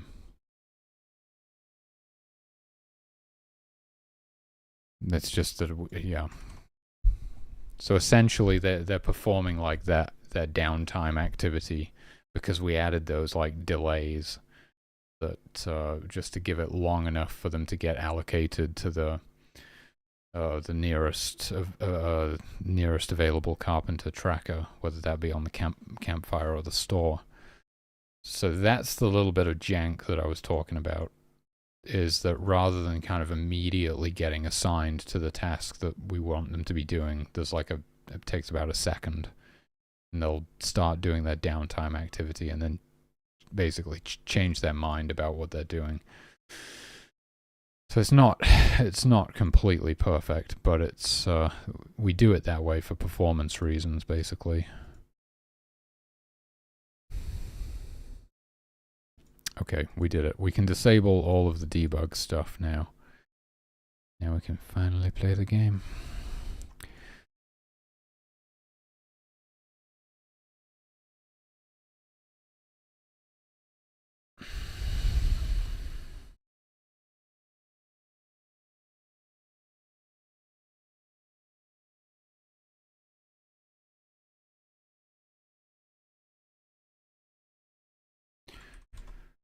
Boom. I think that's everything, right? Take a look. See if there's still lines all over the screen.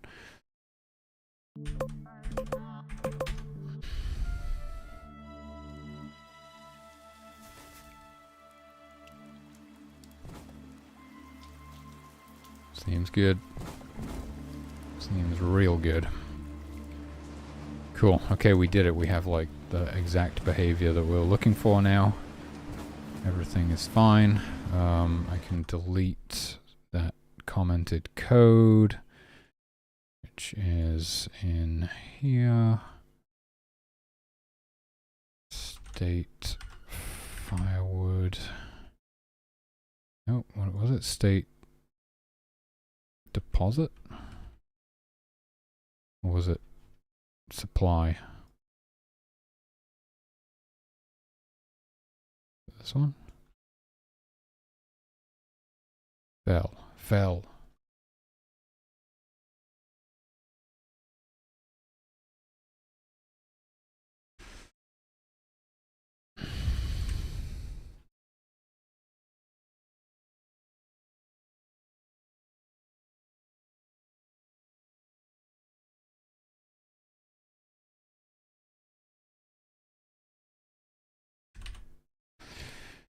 Okay, I thought there was more than that for some reason. It was just like 3 lines.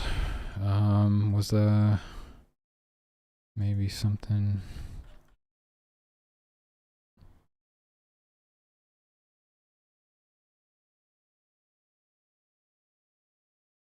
Nope. That's all looking good. Wait, what? Total required lumber. Oh, that's that. What is this?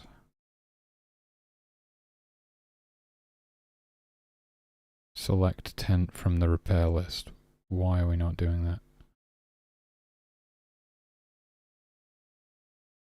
What?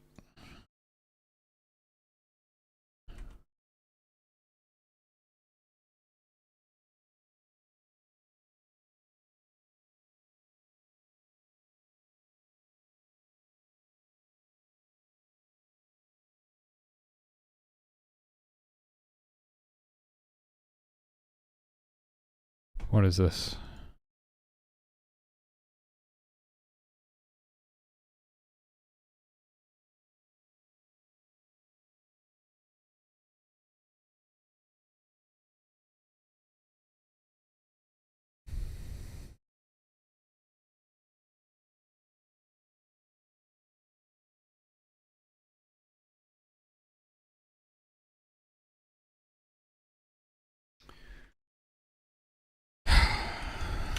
I need to see what this used to look like. I don't know what I've done here.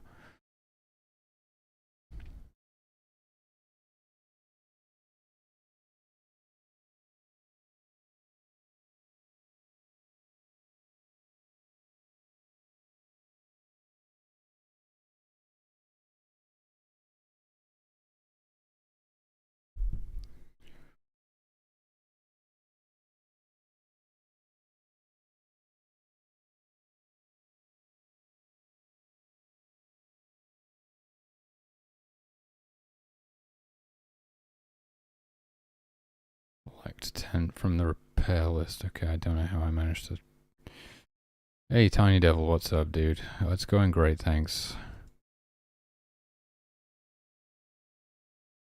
I don't know why I put this, like, inside of here. It's not supposed to be. Just meant to be that bit, and then this is out here. I think I may have lost my mind at one point in there, but I think I pulled through in the end. Like 10 from repair list, okay. And then it's like we need to check the store exists in order to reference it here. And then this is all fine, right?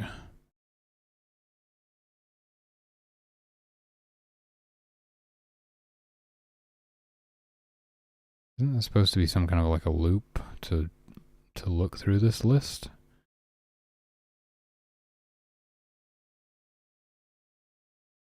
Oh, come on. I was looking at that.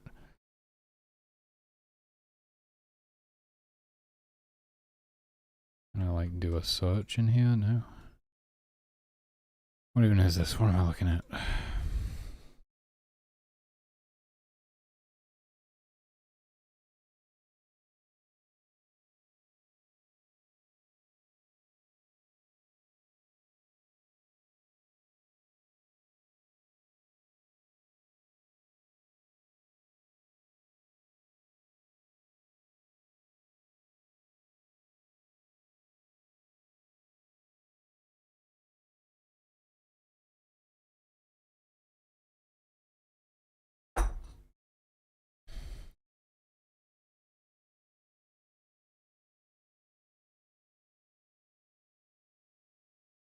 I can't find the old code anymore.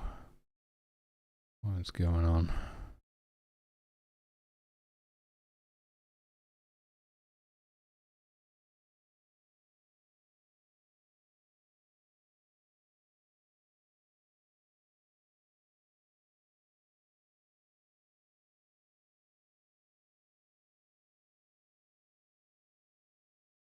That looks like part of it there. Can't see all of it. Fuck. Oh, I did that a while ago.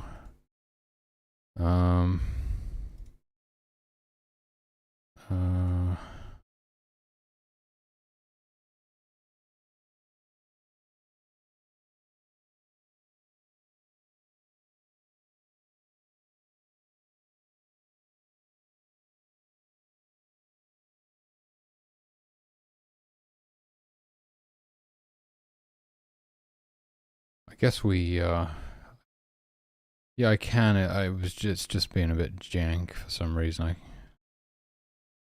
could see it until I like moved it again, and then I couldn't really see it.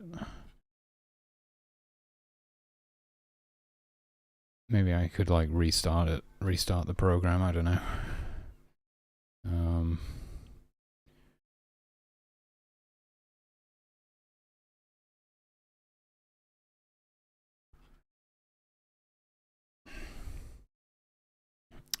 I don't think we actually loop through this list.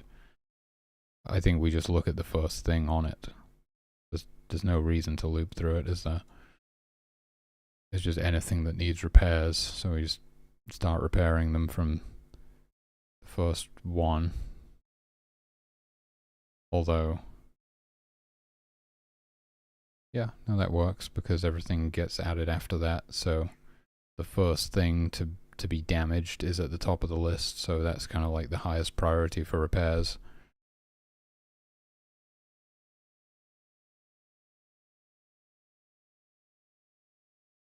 I think this is fine. I just got confused and put it inside of this instance exists check for some reason. Also, this was commented out, so that wasn't even being done. But I think everything should still be okay. We were just taking the total required lumber, but we weren't subtracting the amount of lumber that we had in the store from it.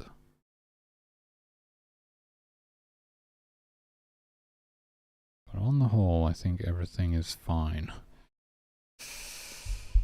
Alright. Alright, let me take a look at my... I did not expect to be reworking the Carpenter code today. Did not expect that at all. That is a potential optimization we could do down the line. Yeah, we did that. A little optimization there. Make carpenters prioritize supplying tent frames with fur. That is where this all started. And we wound up making... Welcome back. We wound up making a lot of changes to get the ideal behavior. It all started with wanting the carpenters to prioritize supplying tent frames with fur over building new tent frames, so that the priority is like finishing tents as quickly as possible, rather than like keep building new partially constructed tents over and over again until you've built all of them and like run out of stuff to do, and then you go back to finish off the ones that you built before. It's like we prioritize finishing tents as quickly as possible now, because that just makes sense, because then people can use them.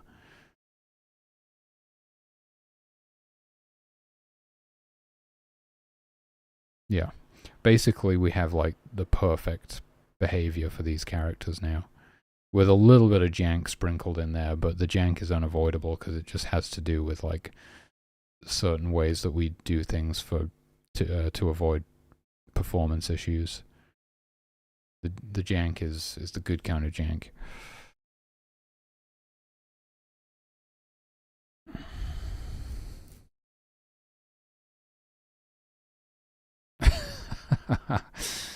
Are you one of those people who's always starting a new project? I know a lot of people like that. I'm the opposite. I feel quite lucky that I just like stick to one thing until it's done.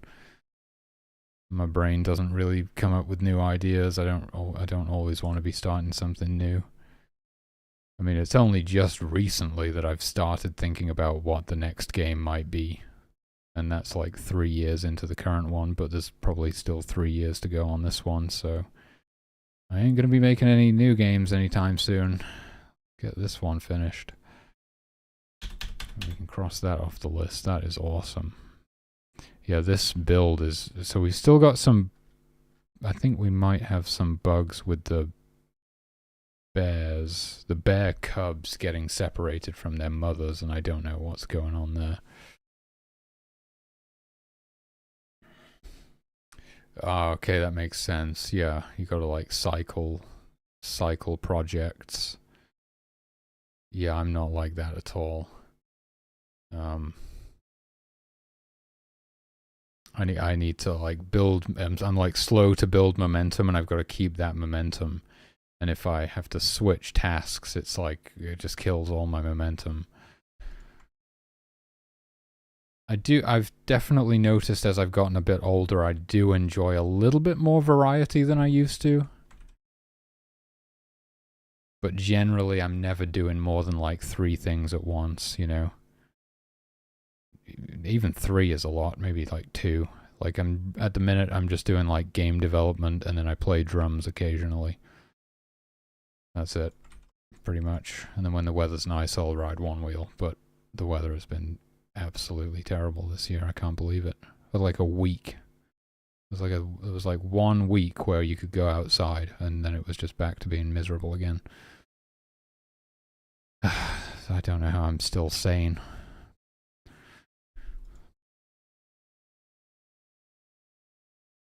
So that's pretty much it, and I don't know what the hell's going on with the bear cubs, to be honest with you. I'm going to have to do a bit of a deep dive on that, but generally speaking, this build is really solid now.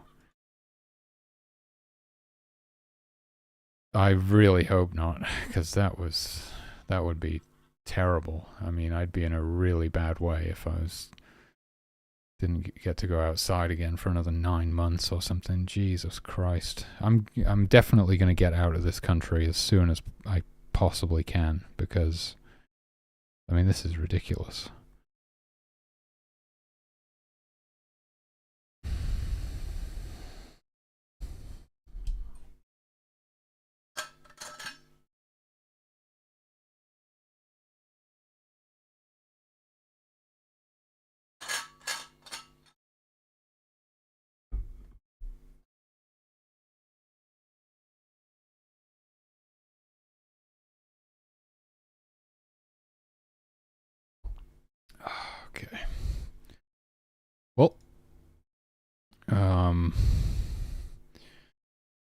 Probably Portugal, because it's easier than the States, but the States would be probably the ideal.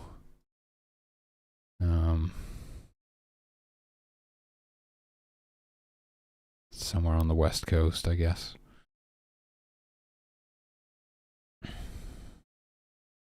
No, Florida could be an option too. I don't know, but it's really hard to get into the States, so probably I quite like northern Portugal, where it's like lots of forests and stuff. It's warm, but it's still green. I like that.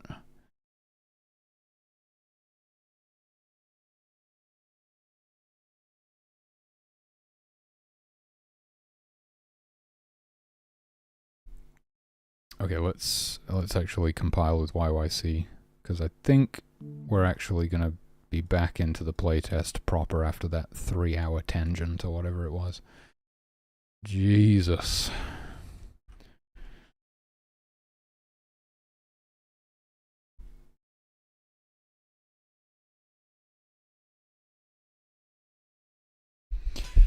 Although I'd probably die in Florida because of the humidity. I don't know if I'd survive that.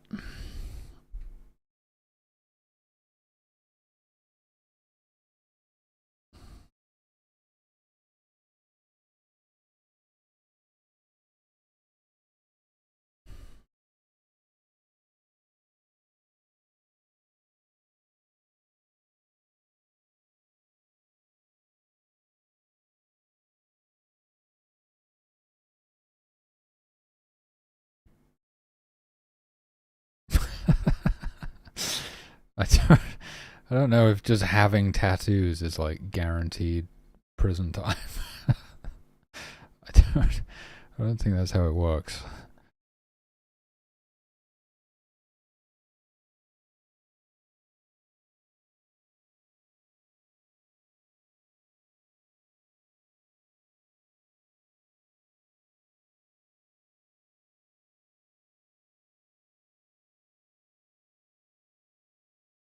What? They deported a guy for having tattoos? Jesus. But was he there illegally to begin with or something? I'd deport somebody for having tattoos. Surely. Surely not.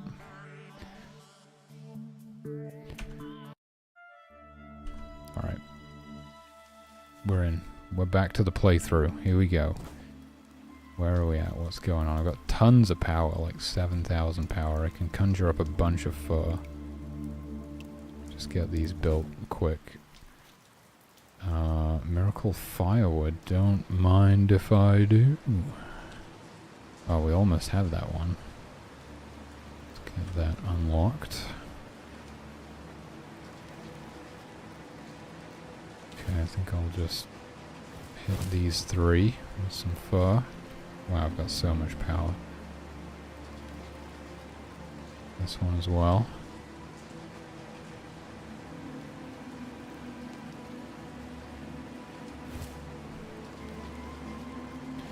Clemar Abrego Garcia.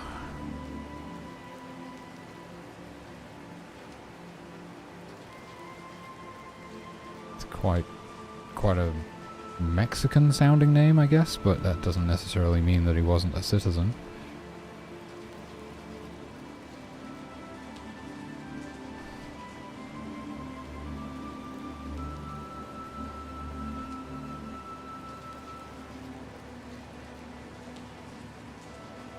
Damn, dude. I'm hitting almost 200 FPS while streaming. Hell yeah. Maybe some of these optimizations really helped.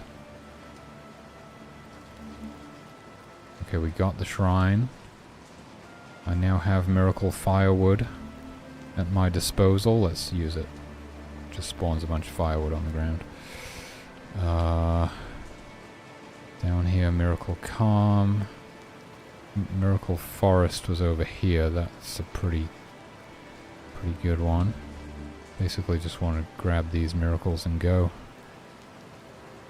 Yeah, I'm resisting the urge to increase the difficulty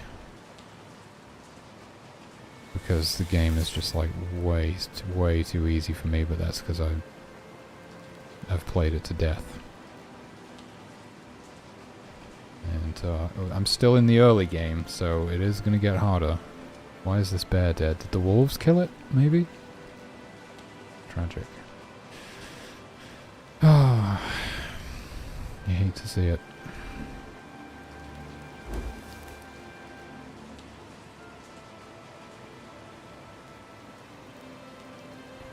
Okay, we just gotta keep an eye on these guys in case these wolves do anything crazy.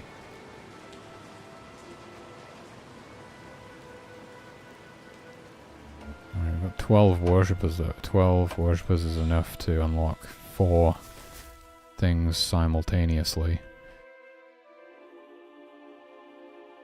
Let's go for this portal stone as well. Might as well.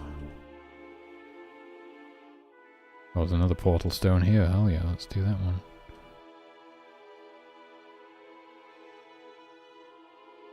Yeah, I'm curious as to what the speed run is going to look like. It's going to be interesting. Did I just like move the wrong worshipper? Just some random guy. Okay.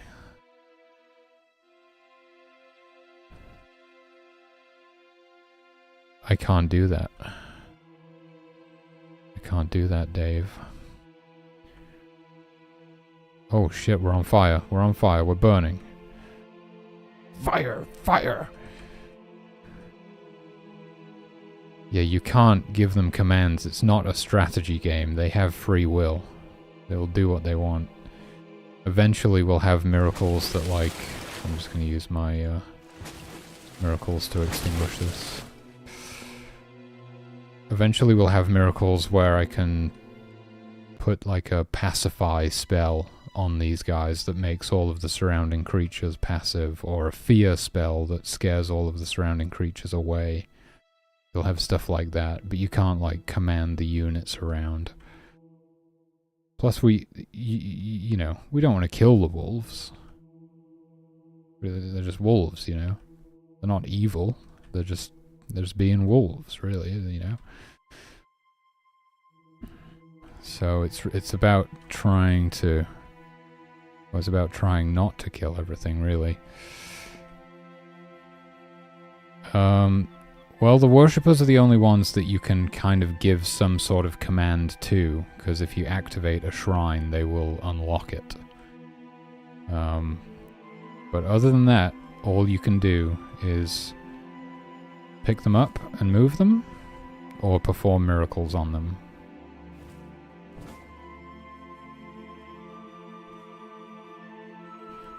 Essentially, they have free will. You get to focus on being a god and performing miracles, and they get to focus on being humans and living their lives.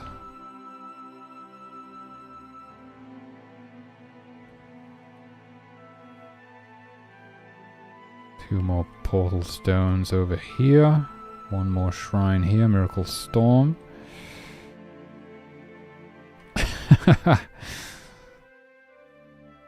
Well, I mean, you can kill them. You can drown them in the ocean. You can smite them. You can set them on fire.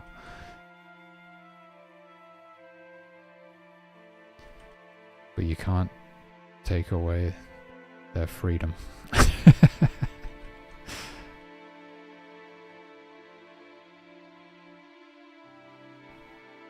Except by killing them.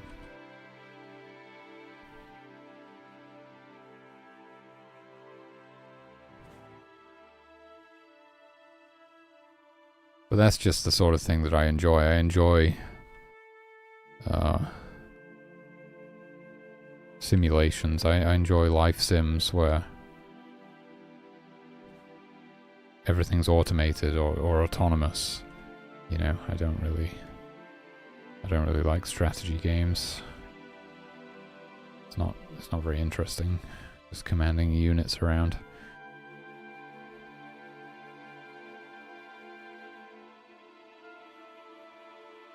Oh, nice.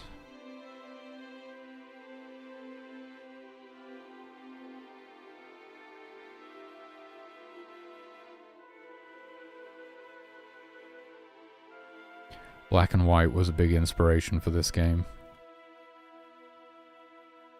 was, well, yeah, it was basically since I played Black and White back in the day. I always wondered if I could make a ColonySIM or a life sim.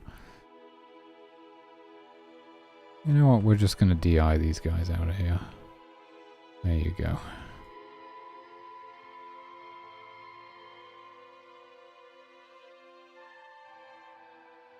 Oh, we got to hear just a fraction of the combat layer of the soundtrack there, as it faded in briefly.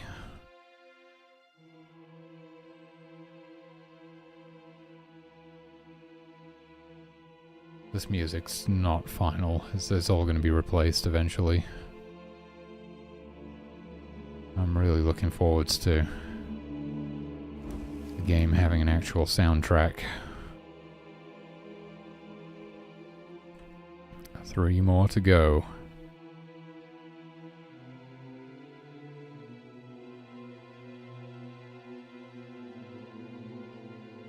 What's the next level? Savannah? Oh, your daughter has your copy of Black and White. Well, it sounds like it went to a good home.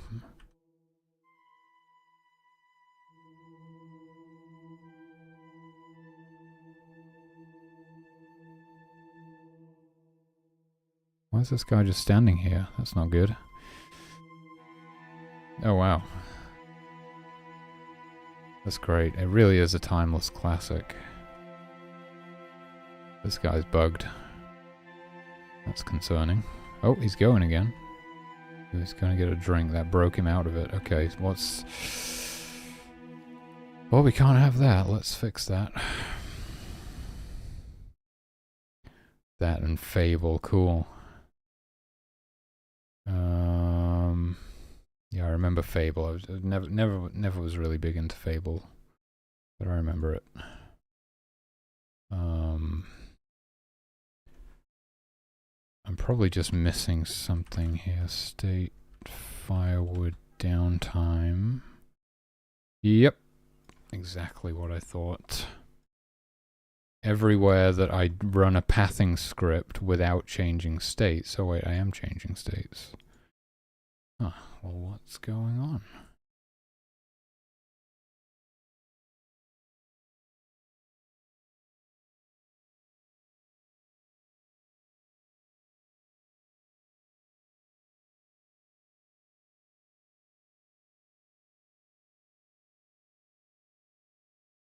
State equals gather downtime. Huh, okay.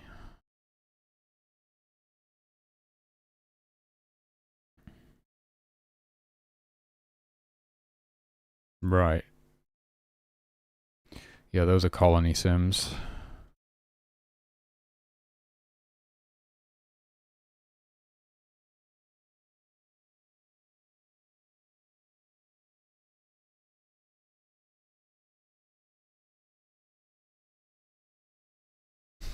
What is going on here? I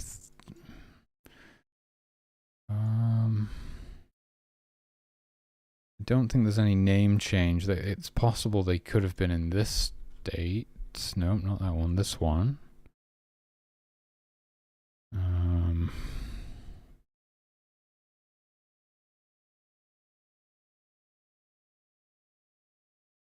But that wouldn't explain why they weren't moving.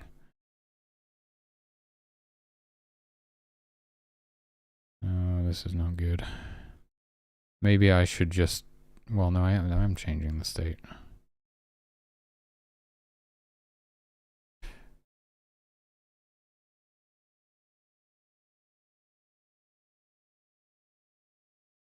So if old state equals state idle, and then we run pathing, and then we continue, and then we spot a log, and then we're like state equals gather downtime, then state would definitely not equal old state still. World box. No, I've not seen that one.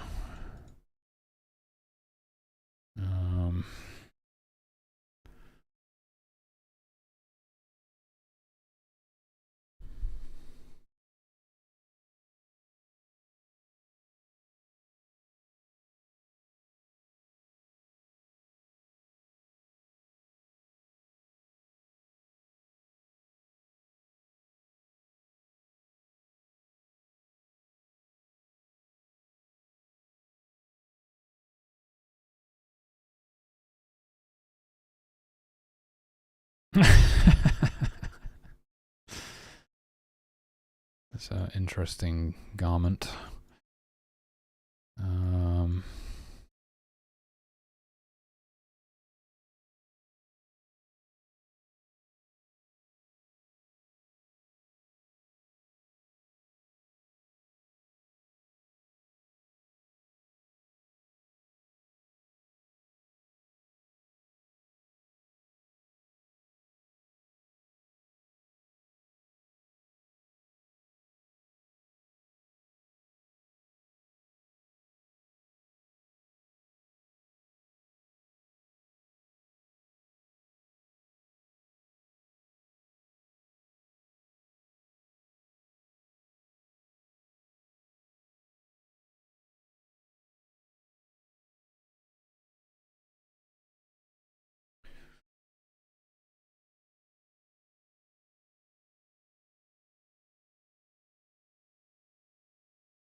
Nope.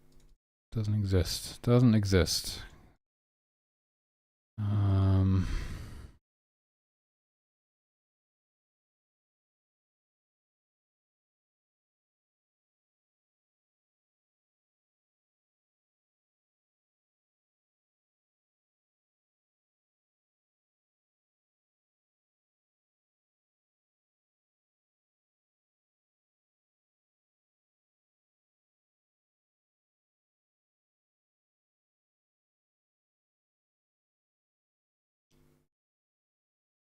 I'm wondering if it's something to do with the changes that I made to the trackers today.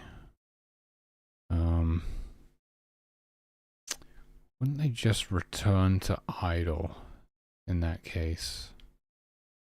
If this didn't exist, they would just return to idle.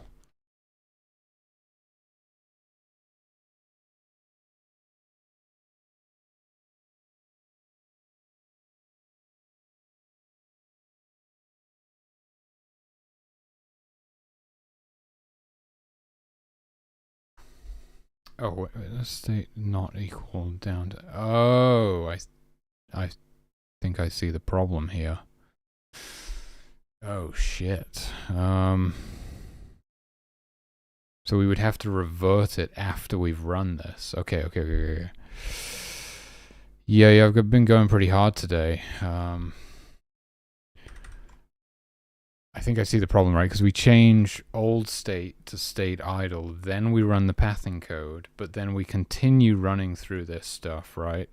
Where we then say if state does not equal state firewood downtime, state does not equal state gather downtime, then we run the pathing script again and we run the carbon. Basically, we're just stuck running the pathing script over and over again so they can never actually move anywhere because they just keep ending the path over and over again. They end the path and then they make a new path and then they end it and they just keep going around in a loop. And I think the solution is basically that we have to set old state to state idle and then set it back again. Oh my god. I should probably just make a different pathing script that isn't concerned about that, but this is also a solution. Oh my god. Okay, I did not think of that at the time, but it's only that's something that will only apply to any states that run the state condition script within them. So we need to look, we can just look through the code for the state conditions basically, and then replace, well, this one we don't even need to worry about.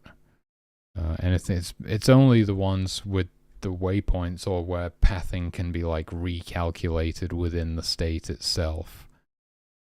It might just be that one, to be honest with you, I don't know.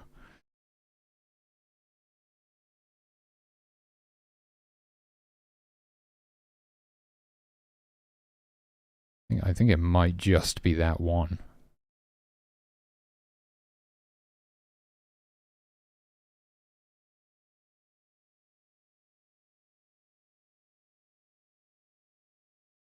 Yeah, looks like it. Okay. Okay. Uh,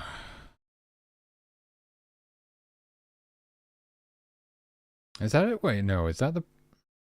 No, we're changing old state. We're not... But wait, don't... No. No, no, no. I think I'm wrong. Old state equals state. Which we got set back. Hold on. Wait. I was pretty convinced a second ago. Old state equals state idle. So, and that allows us to run pathing because state does not equal old state. And then...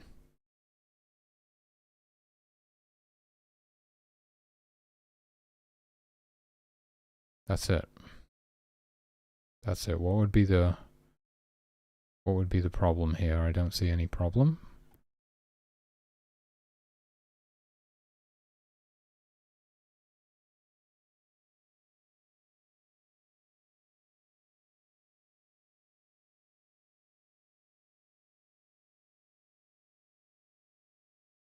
Okay, no, that wasn't... I don't think that was it.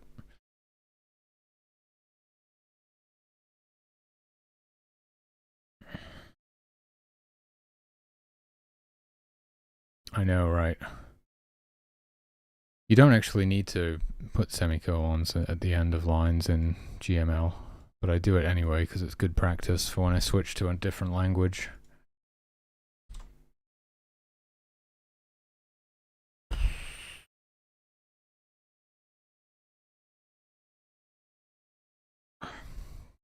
And it turns out I didn't find it quickly.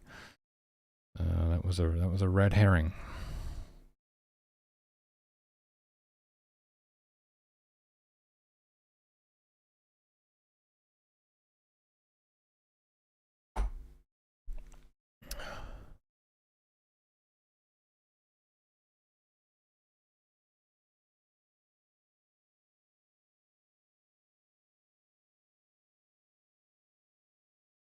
I think that's supposed to be 240, but that's not the problem right now. But I do believe those are supposed to be changed to 240 after the recent changes that I made.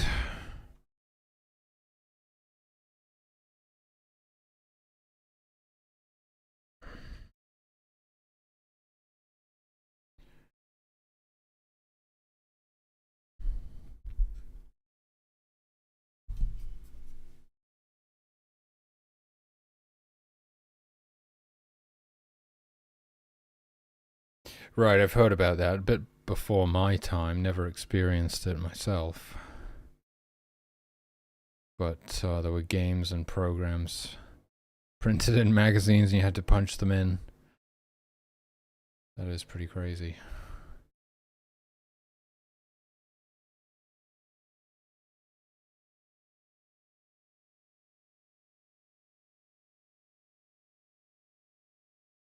Okay.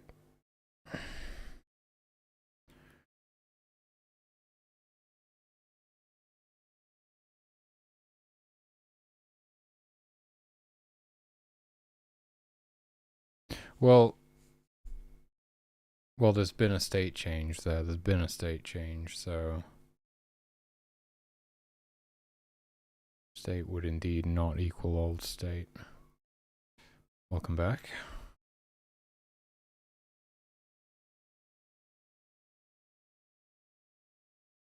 I mean, I'm pretty sure we've seen them picking up firewood, so it's been fine.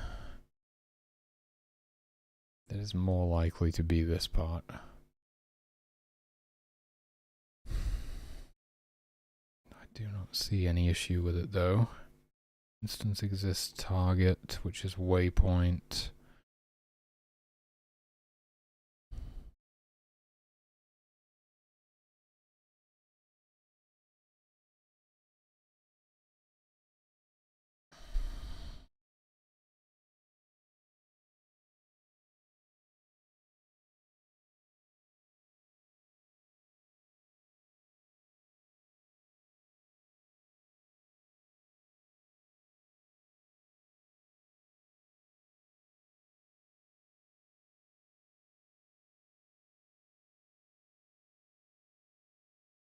Did I make a save? Can I go back and look at it? Oh god, I'm still in YYC mode.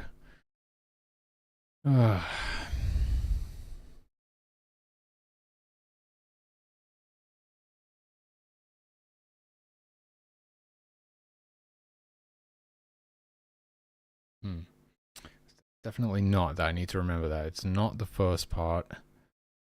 It's probably something to do with the waypoints and not running the pathing after spawning a new waypoint. Or I guess it could be something to do with being in range of the nearest log and the changes that I made to the nearest log tracker earlier.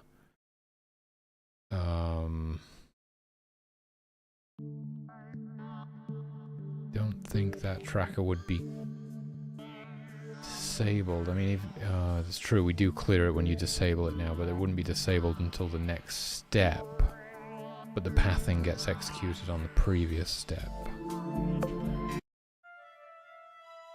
Right. Oh, I saved after he started moving again or something. Wait, where's he going now? I thought he was going to the stream. He's just trying to get himself eaten by wolves. I don't know.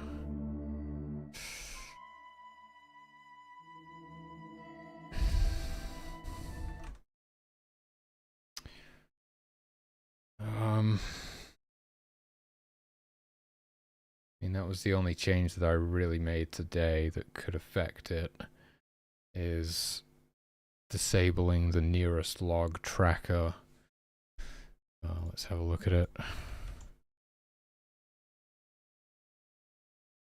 So it's like if state equals firewood or firewood downtime, then we enable this tracker. So as soon as they switch out of one of those states, it becomes disabled again.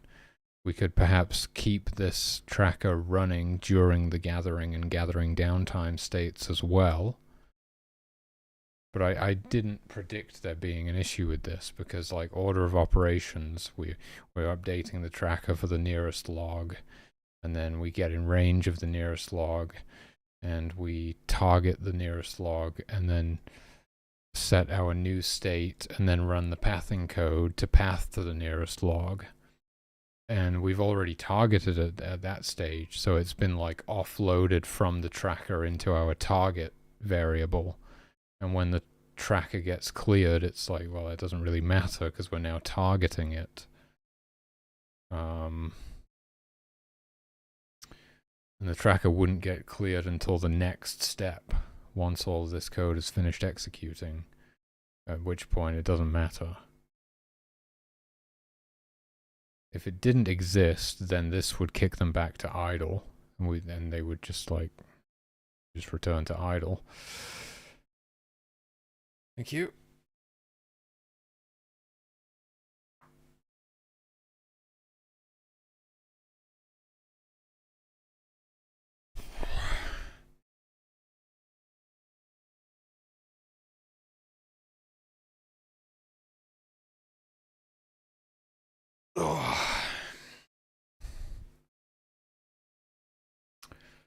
Like, honestly, I can't really see that being the problem.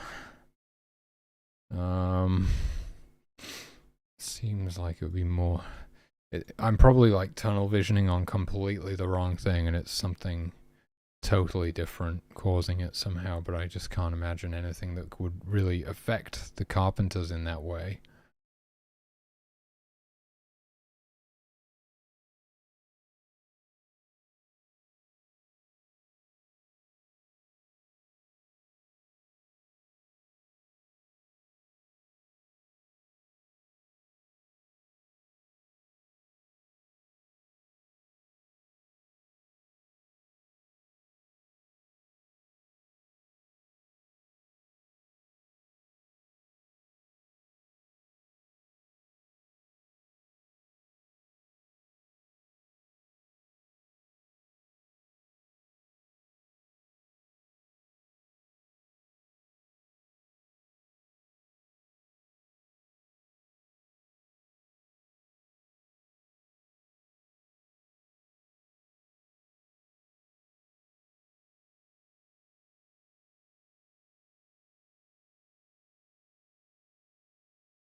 Oh yeah, the really crazy thing is that he was in range of a log. Well within range of a log. It's right there. He was standing like just over here. So that tells us he probably was in this state. Everything had gone according to plan. He would have been in range of the log and he would have switched to state. This one, gather downtime.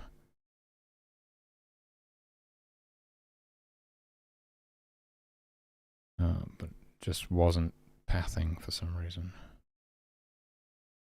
Why?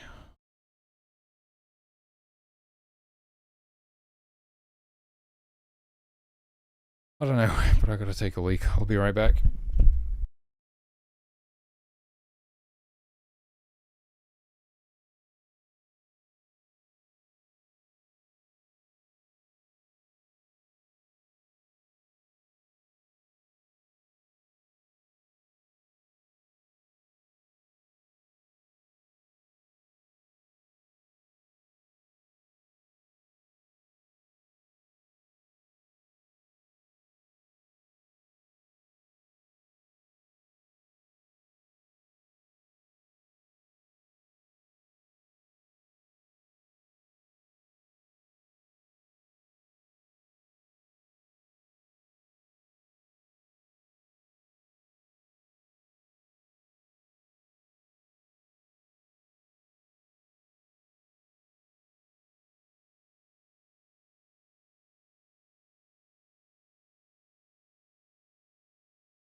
You know, I think okay,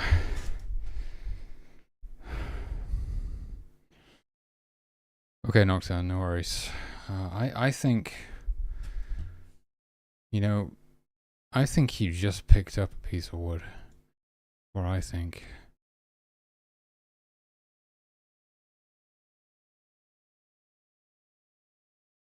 Based on the positioning, it seems more likely to me that you just picked up a piece of wood, a piece of firewood.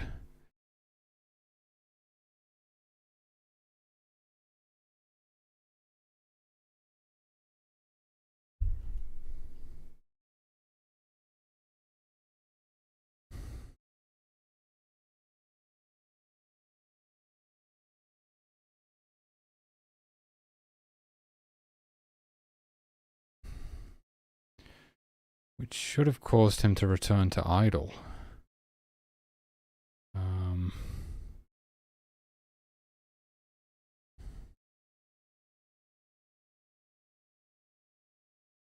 But maybe did not for some reason.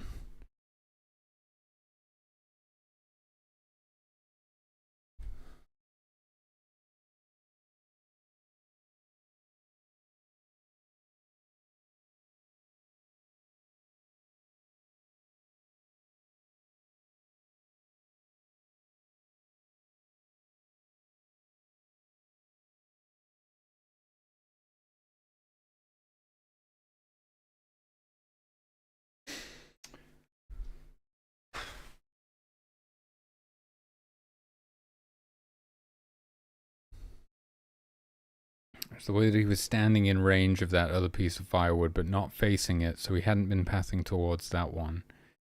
The explanation, the best explanation I can come up with is that he just picked up a piece of firewood, but then kind of got stuck.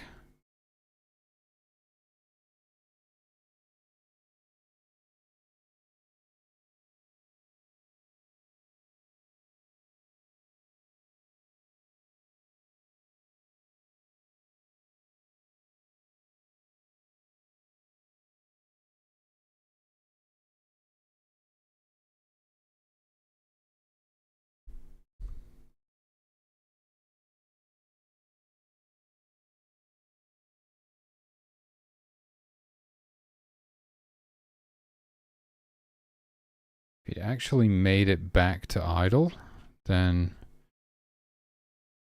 it would have said state name idle, which it didn't.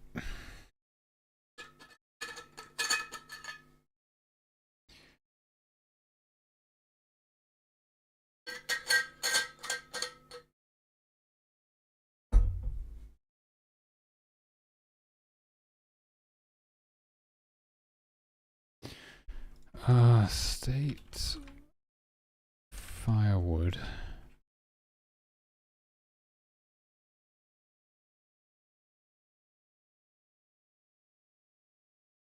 If gift equals carpenter.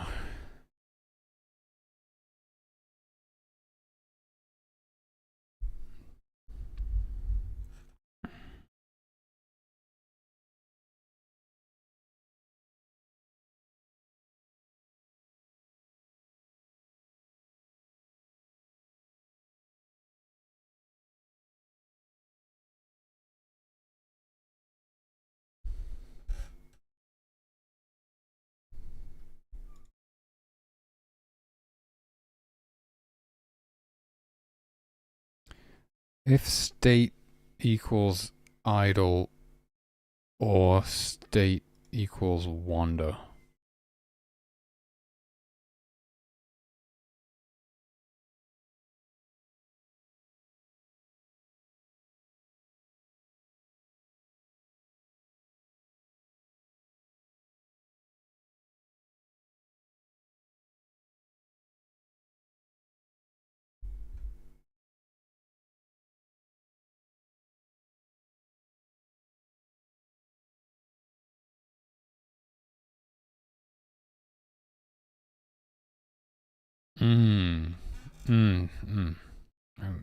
Maybe.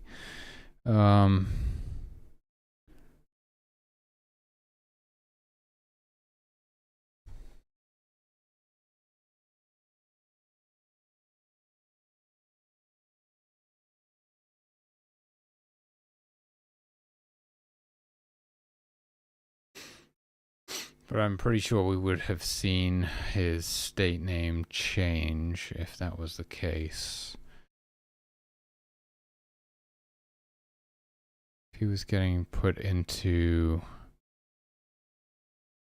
the firewood gathering state from within the firewood downtime state.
Trying to imagine some sort of state loop here, but I can't really.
No worries. Yeah, I mean, I usually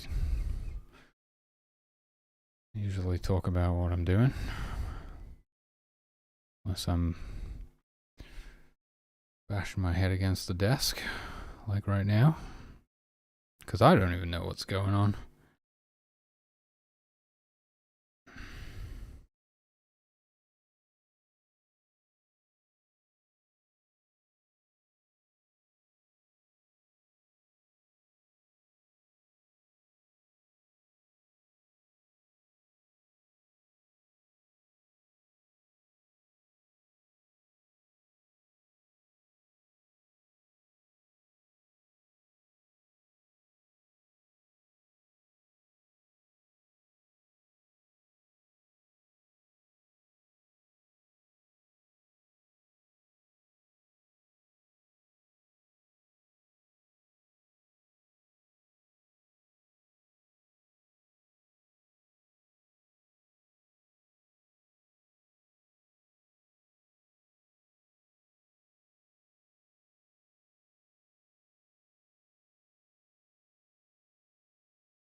10 push-ups.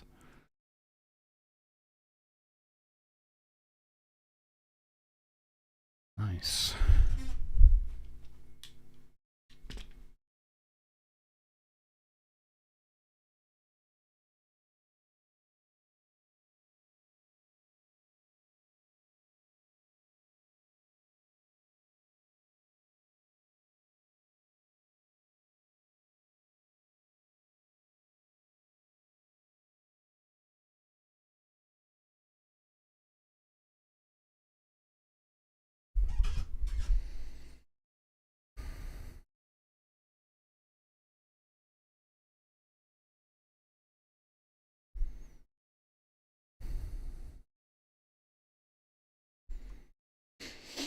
Oh, I mean, the evidence tells me that we never made it back to the state, but we do run state conditions within the firewood downtime state. Run it within both of them.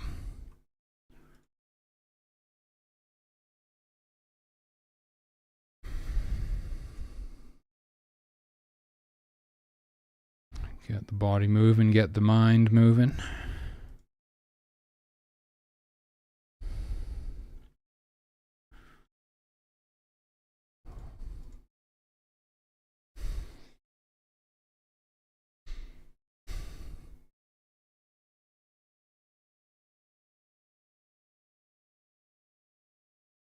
But we kind of know that it was not that, because when they got thirsty again, that actually broke them out of it, and they started traveling to the stream to drink.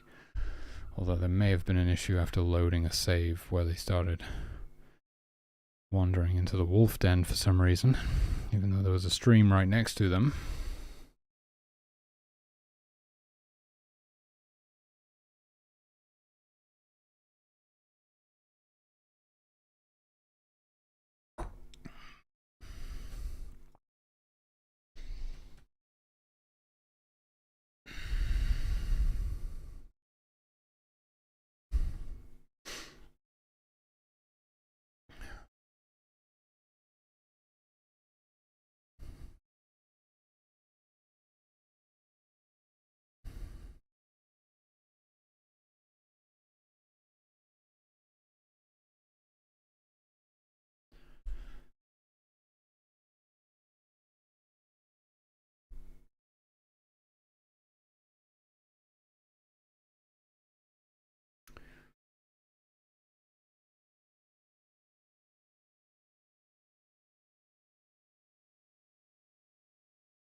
Alright, Tiny Devil, have fun. Thanks for stopping by.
Man.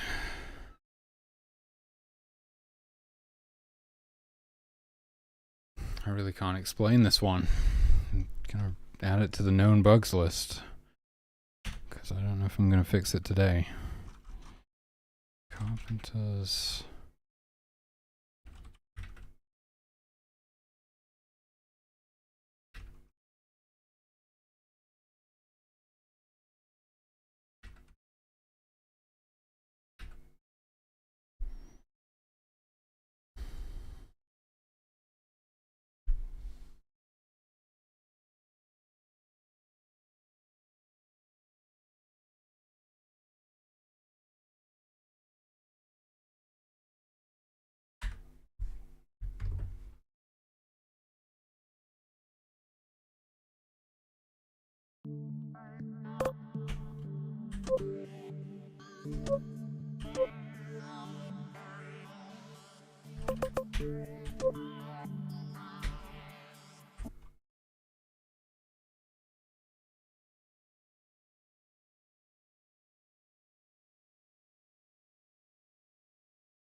Open planes would probably help, actually. In fact, oh, they won't even search for firewood at all on a map that doesn't have any, I don't think.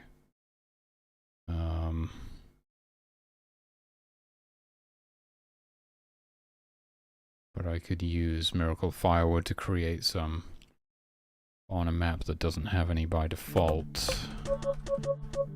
I'm thinking Arctic Tundra. Only problem is we do have like the wolves and stuff to contend with. I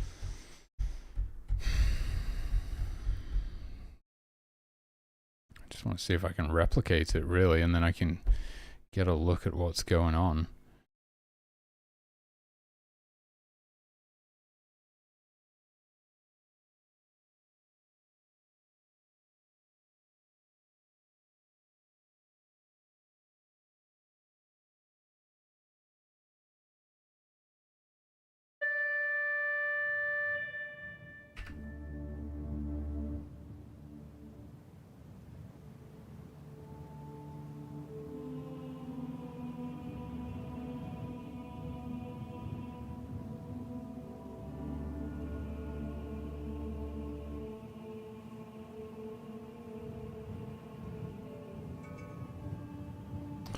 Oh yeah, that's not how my game works. I can't make the firewood over there.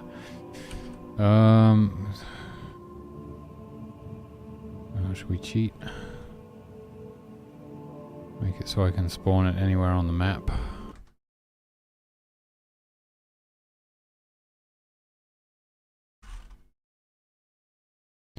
Either way, I'm going to want to increase the size of the sphere of influence. Make it like...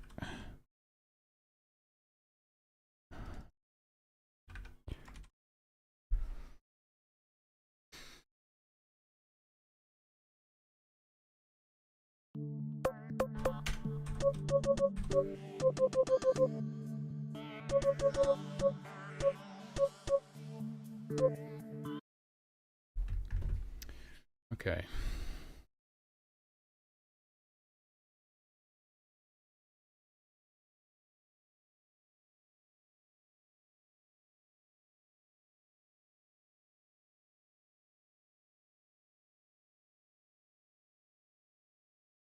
If some firewood exists somewhere, then they'll search for it. And putting it far enough away, hopefully they won't find it easily, which will cause them to, well, have to wander around spawning a bunch of waypoints and stuff for a while. Yeah, there's a bunch of firewood down there now, so as you can see the carpenters are heading out searching for firewood during their downtime.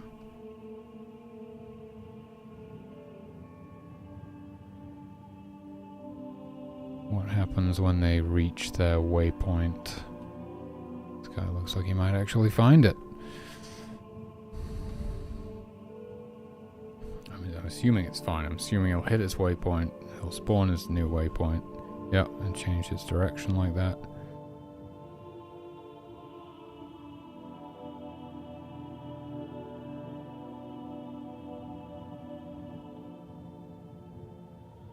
actually, wait, did they just get thirsty and go to the stream? Maybe that was it. They spawn the waypoints so far away now. I don't know if they can reach them in time before something else takes over.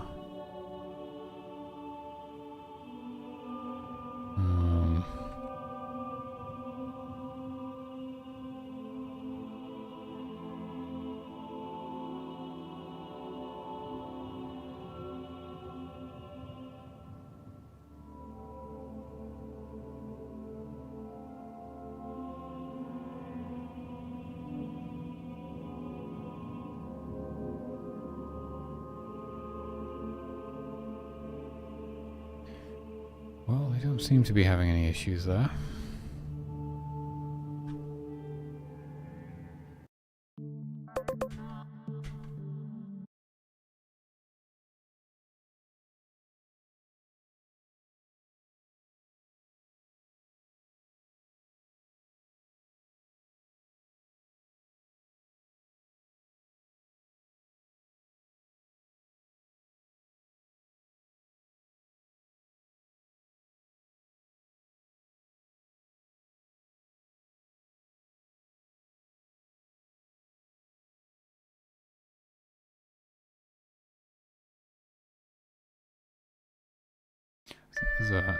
I'm pretty sure there's an exit on that.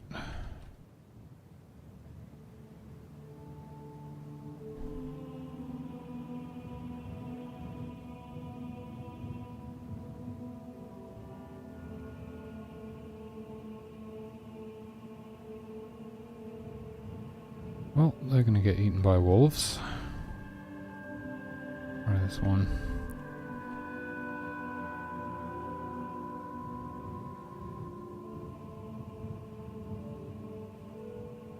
Please reach your waypoint before you get thirsty.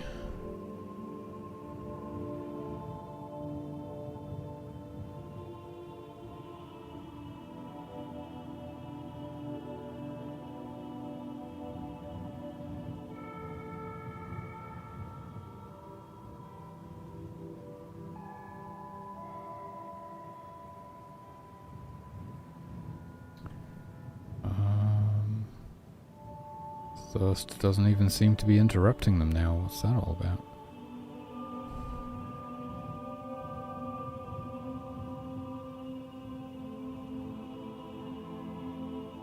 Oh, because this guy's...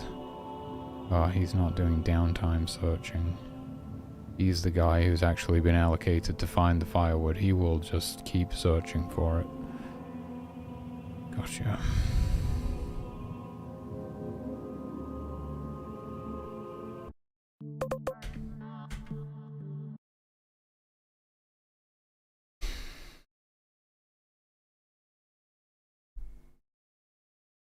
Oh yeah, I wanted to look at that. I'm pretty sure... State... Firewood downtime, exit... State gather downtime, exit... So they would exit this function... Right, that's what exit does.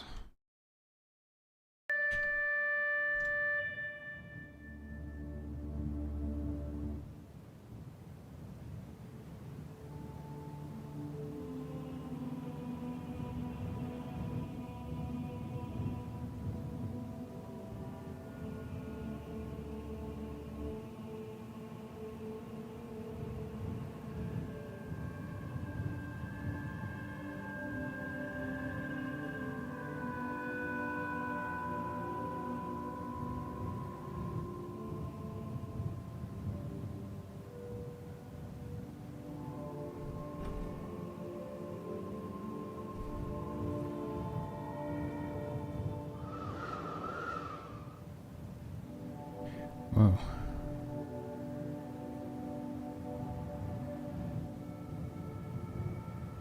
Might need to reduce the waypoint spawn distance.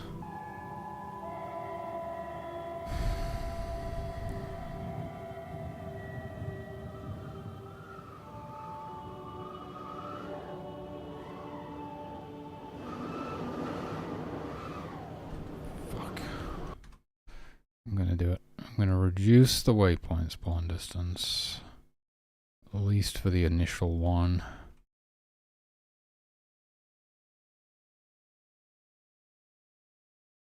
Just something really small.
Okay, they have no problem. No problem there.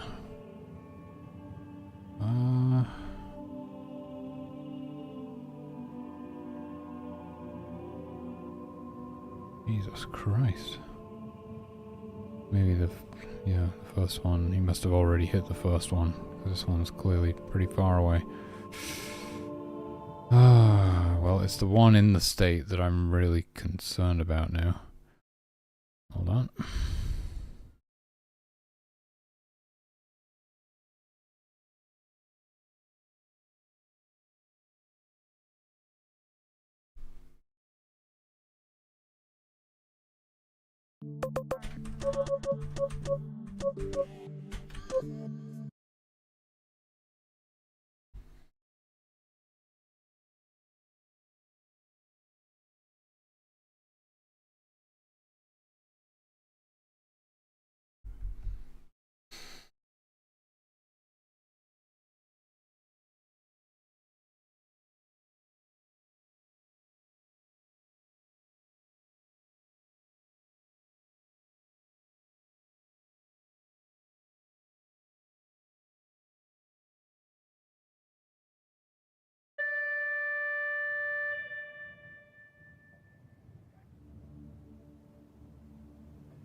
Alright, they don't seem to be having any issues there. I don't think the issue was to do with spawning new waypoints at all.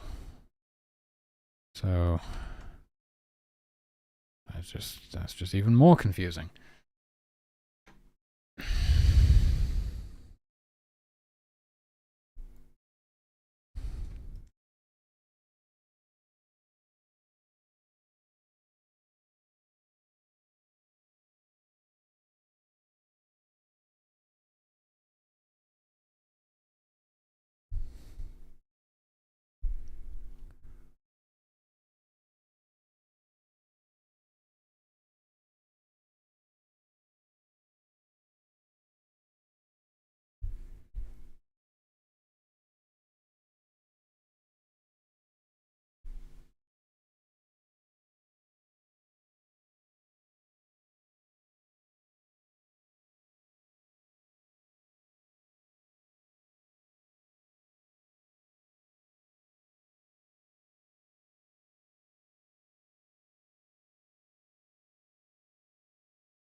Oh, shit. Yep. Maybe... No. No, that's not it.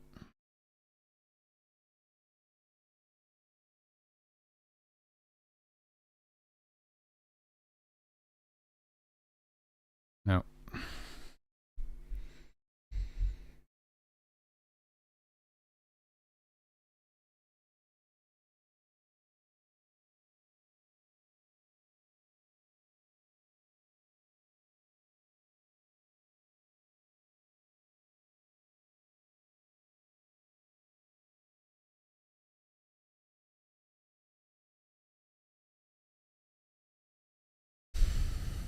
I don't think it has anything to do with this stuff.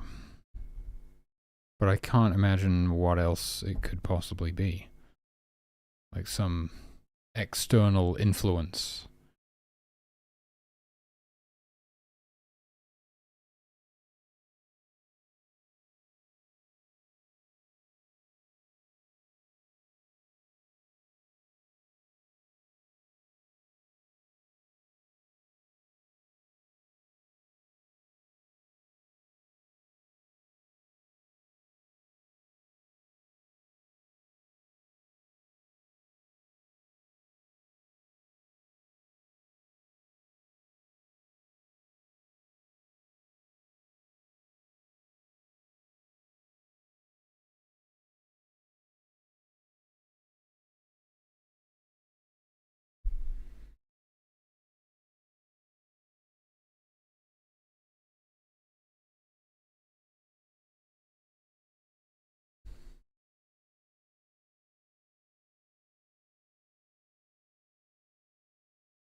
I've got nothing, dude. I'm stumped. I don't think I'm going to get it today. Well, at least it seems to be rare. Well, it kind of makes it harder to solve, but it's less impactful on gameplay, I suppose.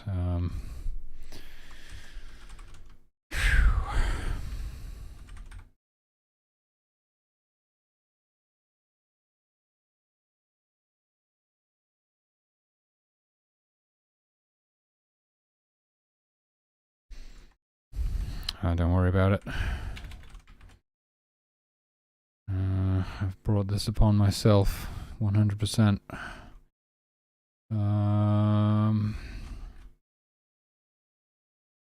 Yeah, that's the one, isn't it? I'm just checking I put everything back to what it's supposed to be. Okay. Well, this is still a really solid build. It's a hell of a lot better than when we started out today. And I'm pretty happy with that. I dare say we could crank the version number one more time. It's version, it's version 0.5.5.5. It's the 555, the triple threat.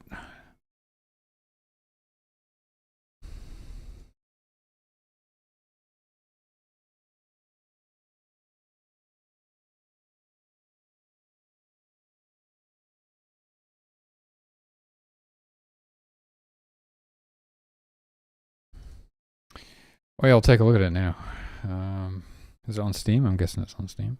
I think I've got Steam open from before. We were looking at some dungeon crawler that's free at the moment. Scarba's been playing it, but it doesn't look like my cup of tea, really. Hell Slave, that's the one. World Box. God Simulator. Oh yeah, I saw this. Well, I saw the thumbnail. Oh no, I've seen this before. Yeah, I've seen this one. It's like pretty wacky. With a happy little bush over here. Perfect. And some cats. Everybody loves cats. What are you doing? My innocent cats? No! You, Yeah, I remember this one.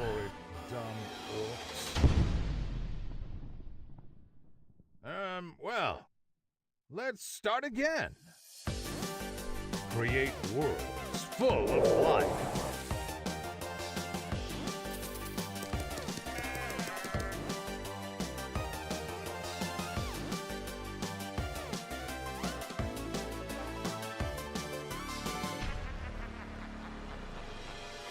Unleash the chaos!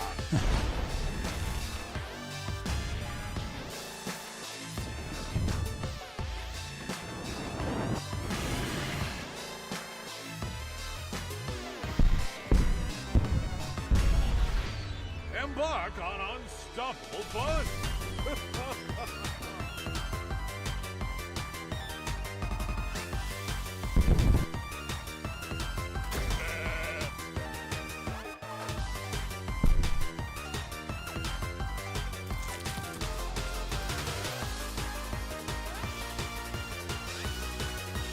Become the god in Super World Box! I like the bouncy little characters.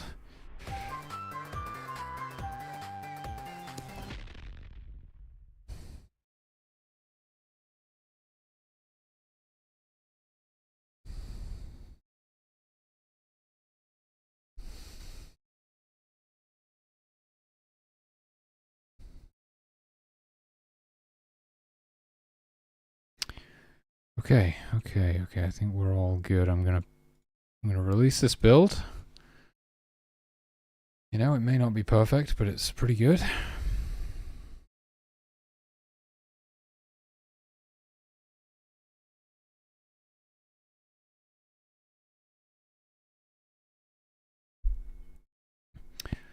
Yeah, I look forward to getting to the point where we can add some like natural disasters and volcanoes and stuff to my game.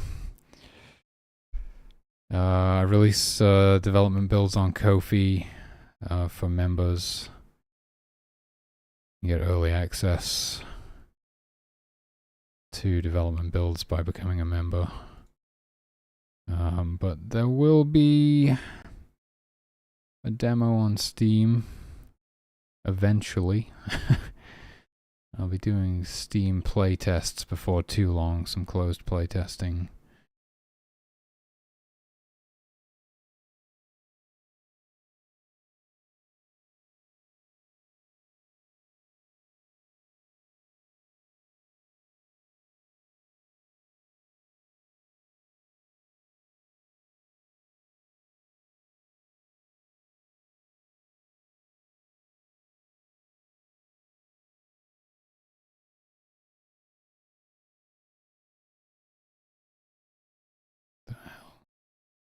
Oh, there we go. My Google Drive was being weird. Oh, cool. Yeah. I would appreciate it, for sure, but definitely don't put yourself out of pocket or anything.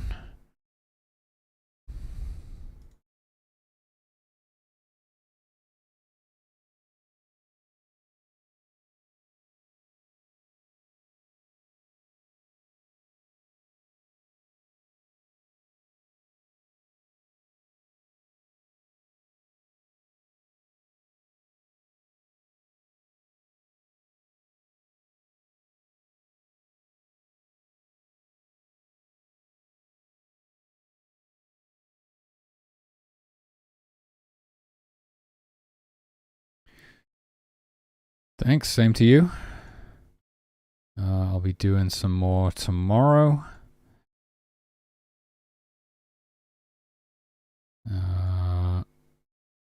as we head into the weekend here, and probably a drum stream on Saturday, as usual, to break it up a bit. I could do with a change of scenery.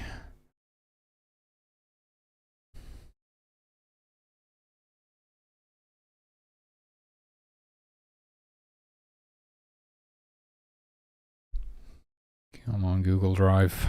What's wrong with you today?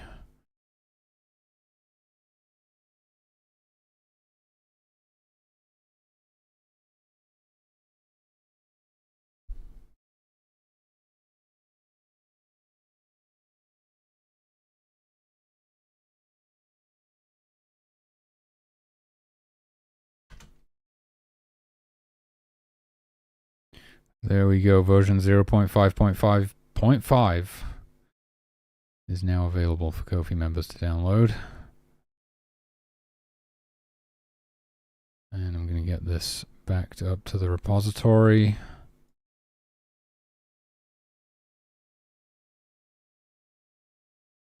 What did we even do today? Good Lord, I don't remember.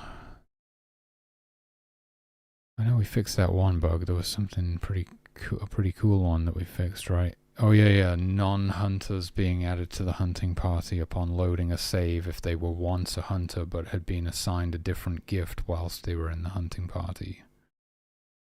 Yeah, that was pretty crazy.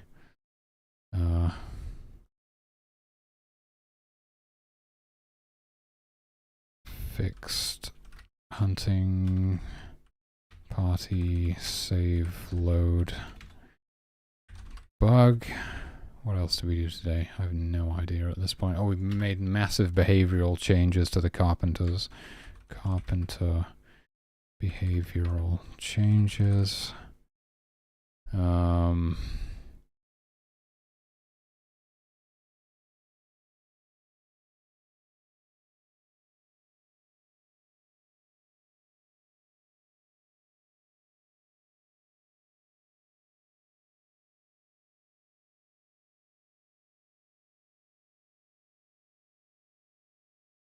Oh yeah, optimization, build tracker optimization, store nearest available carpenter optimization.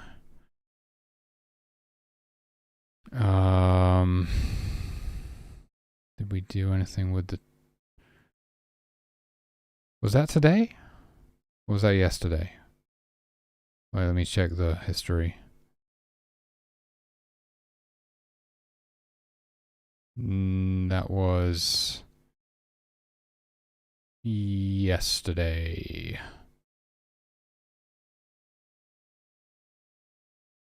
Yeah, the worshipper updates was yesterday. Oh, it's all a blur. Looks like I did something with the animals. Oh yeah. Updated trackers to clear. Right? Oh, is that what I did? Or was that yesterday as well? When did I do that?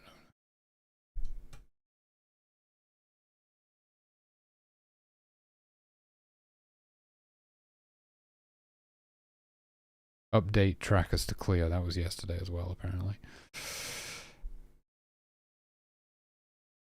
Yeah, that was the carpenter behavioral changes. I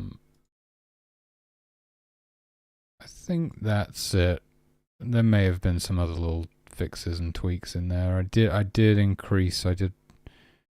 did further increase the waypoint spawn distances. Further increased waypoint spawn distances.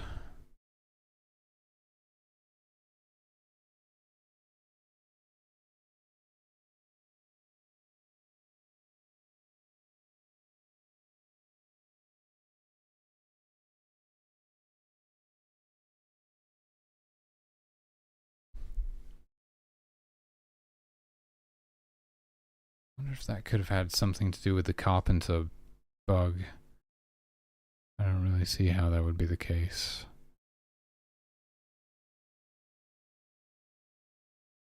but I might want to make it so that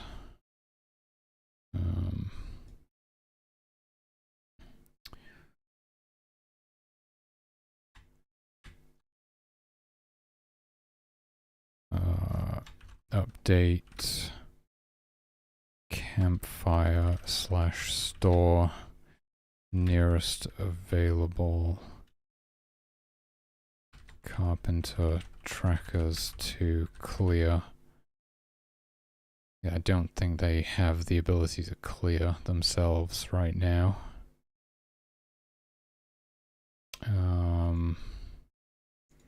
That's just a potential note for tomorrow. Oh fuck, okay, hold on, sorry. Don't release this build. I've already done it, too late. Oh, we gotta remake it. We gotta remake it. Because I was cheating, remember? Definitions, attributes, sphere range 30. There we go. We almost released the game in a completely hacked state.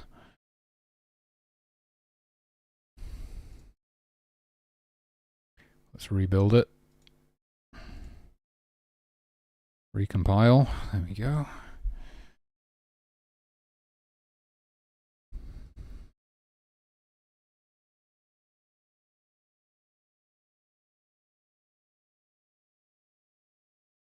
Did I do that right?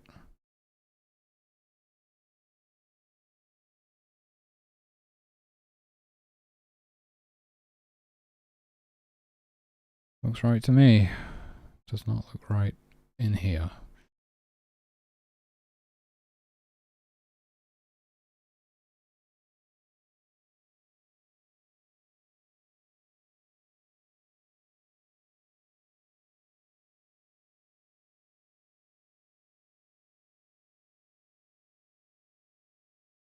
Oh, that's the old one. I gotta restage it.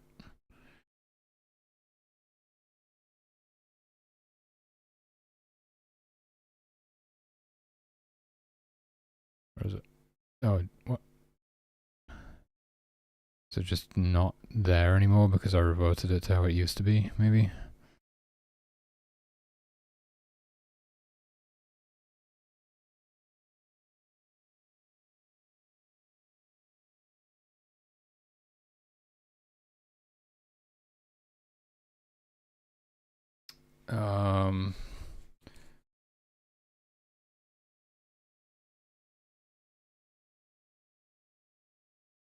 I don't know. I don't know if I did anything else. That's fine. Okay.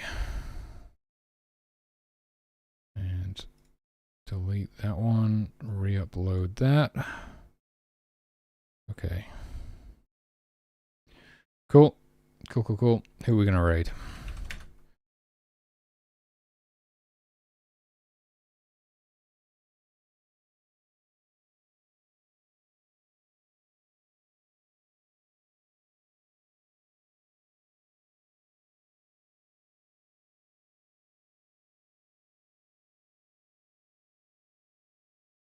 Looks like we're gonna raid Hamster Hammer.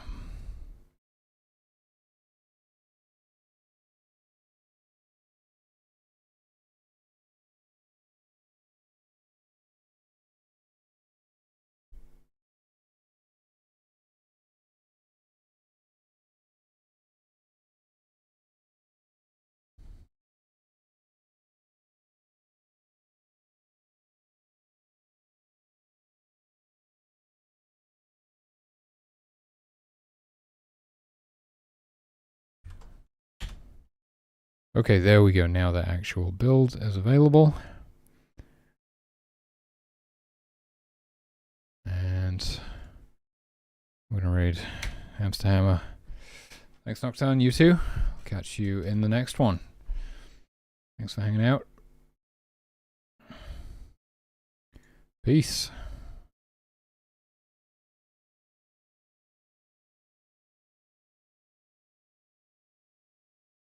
Two, roll. 1, 2, roll. 1, 2. Oh, he's almost dead. Oh my gosh, that was close.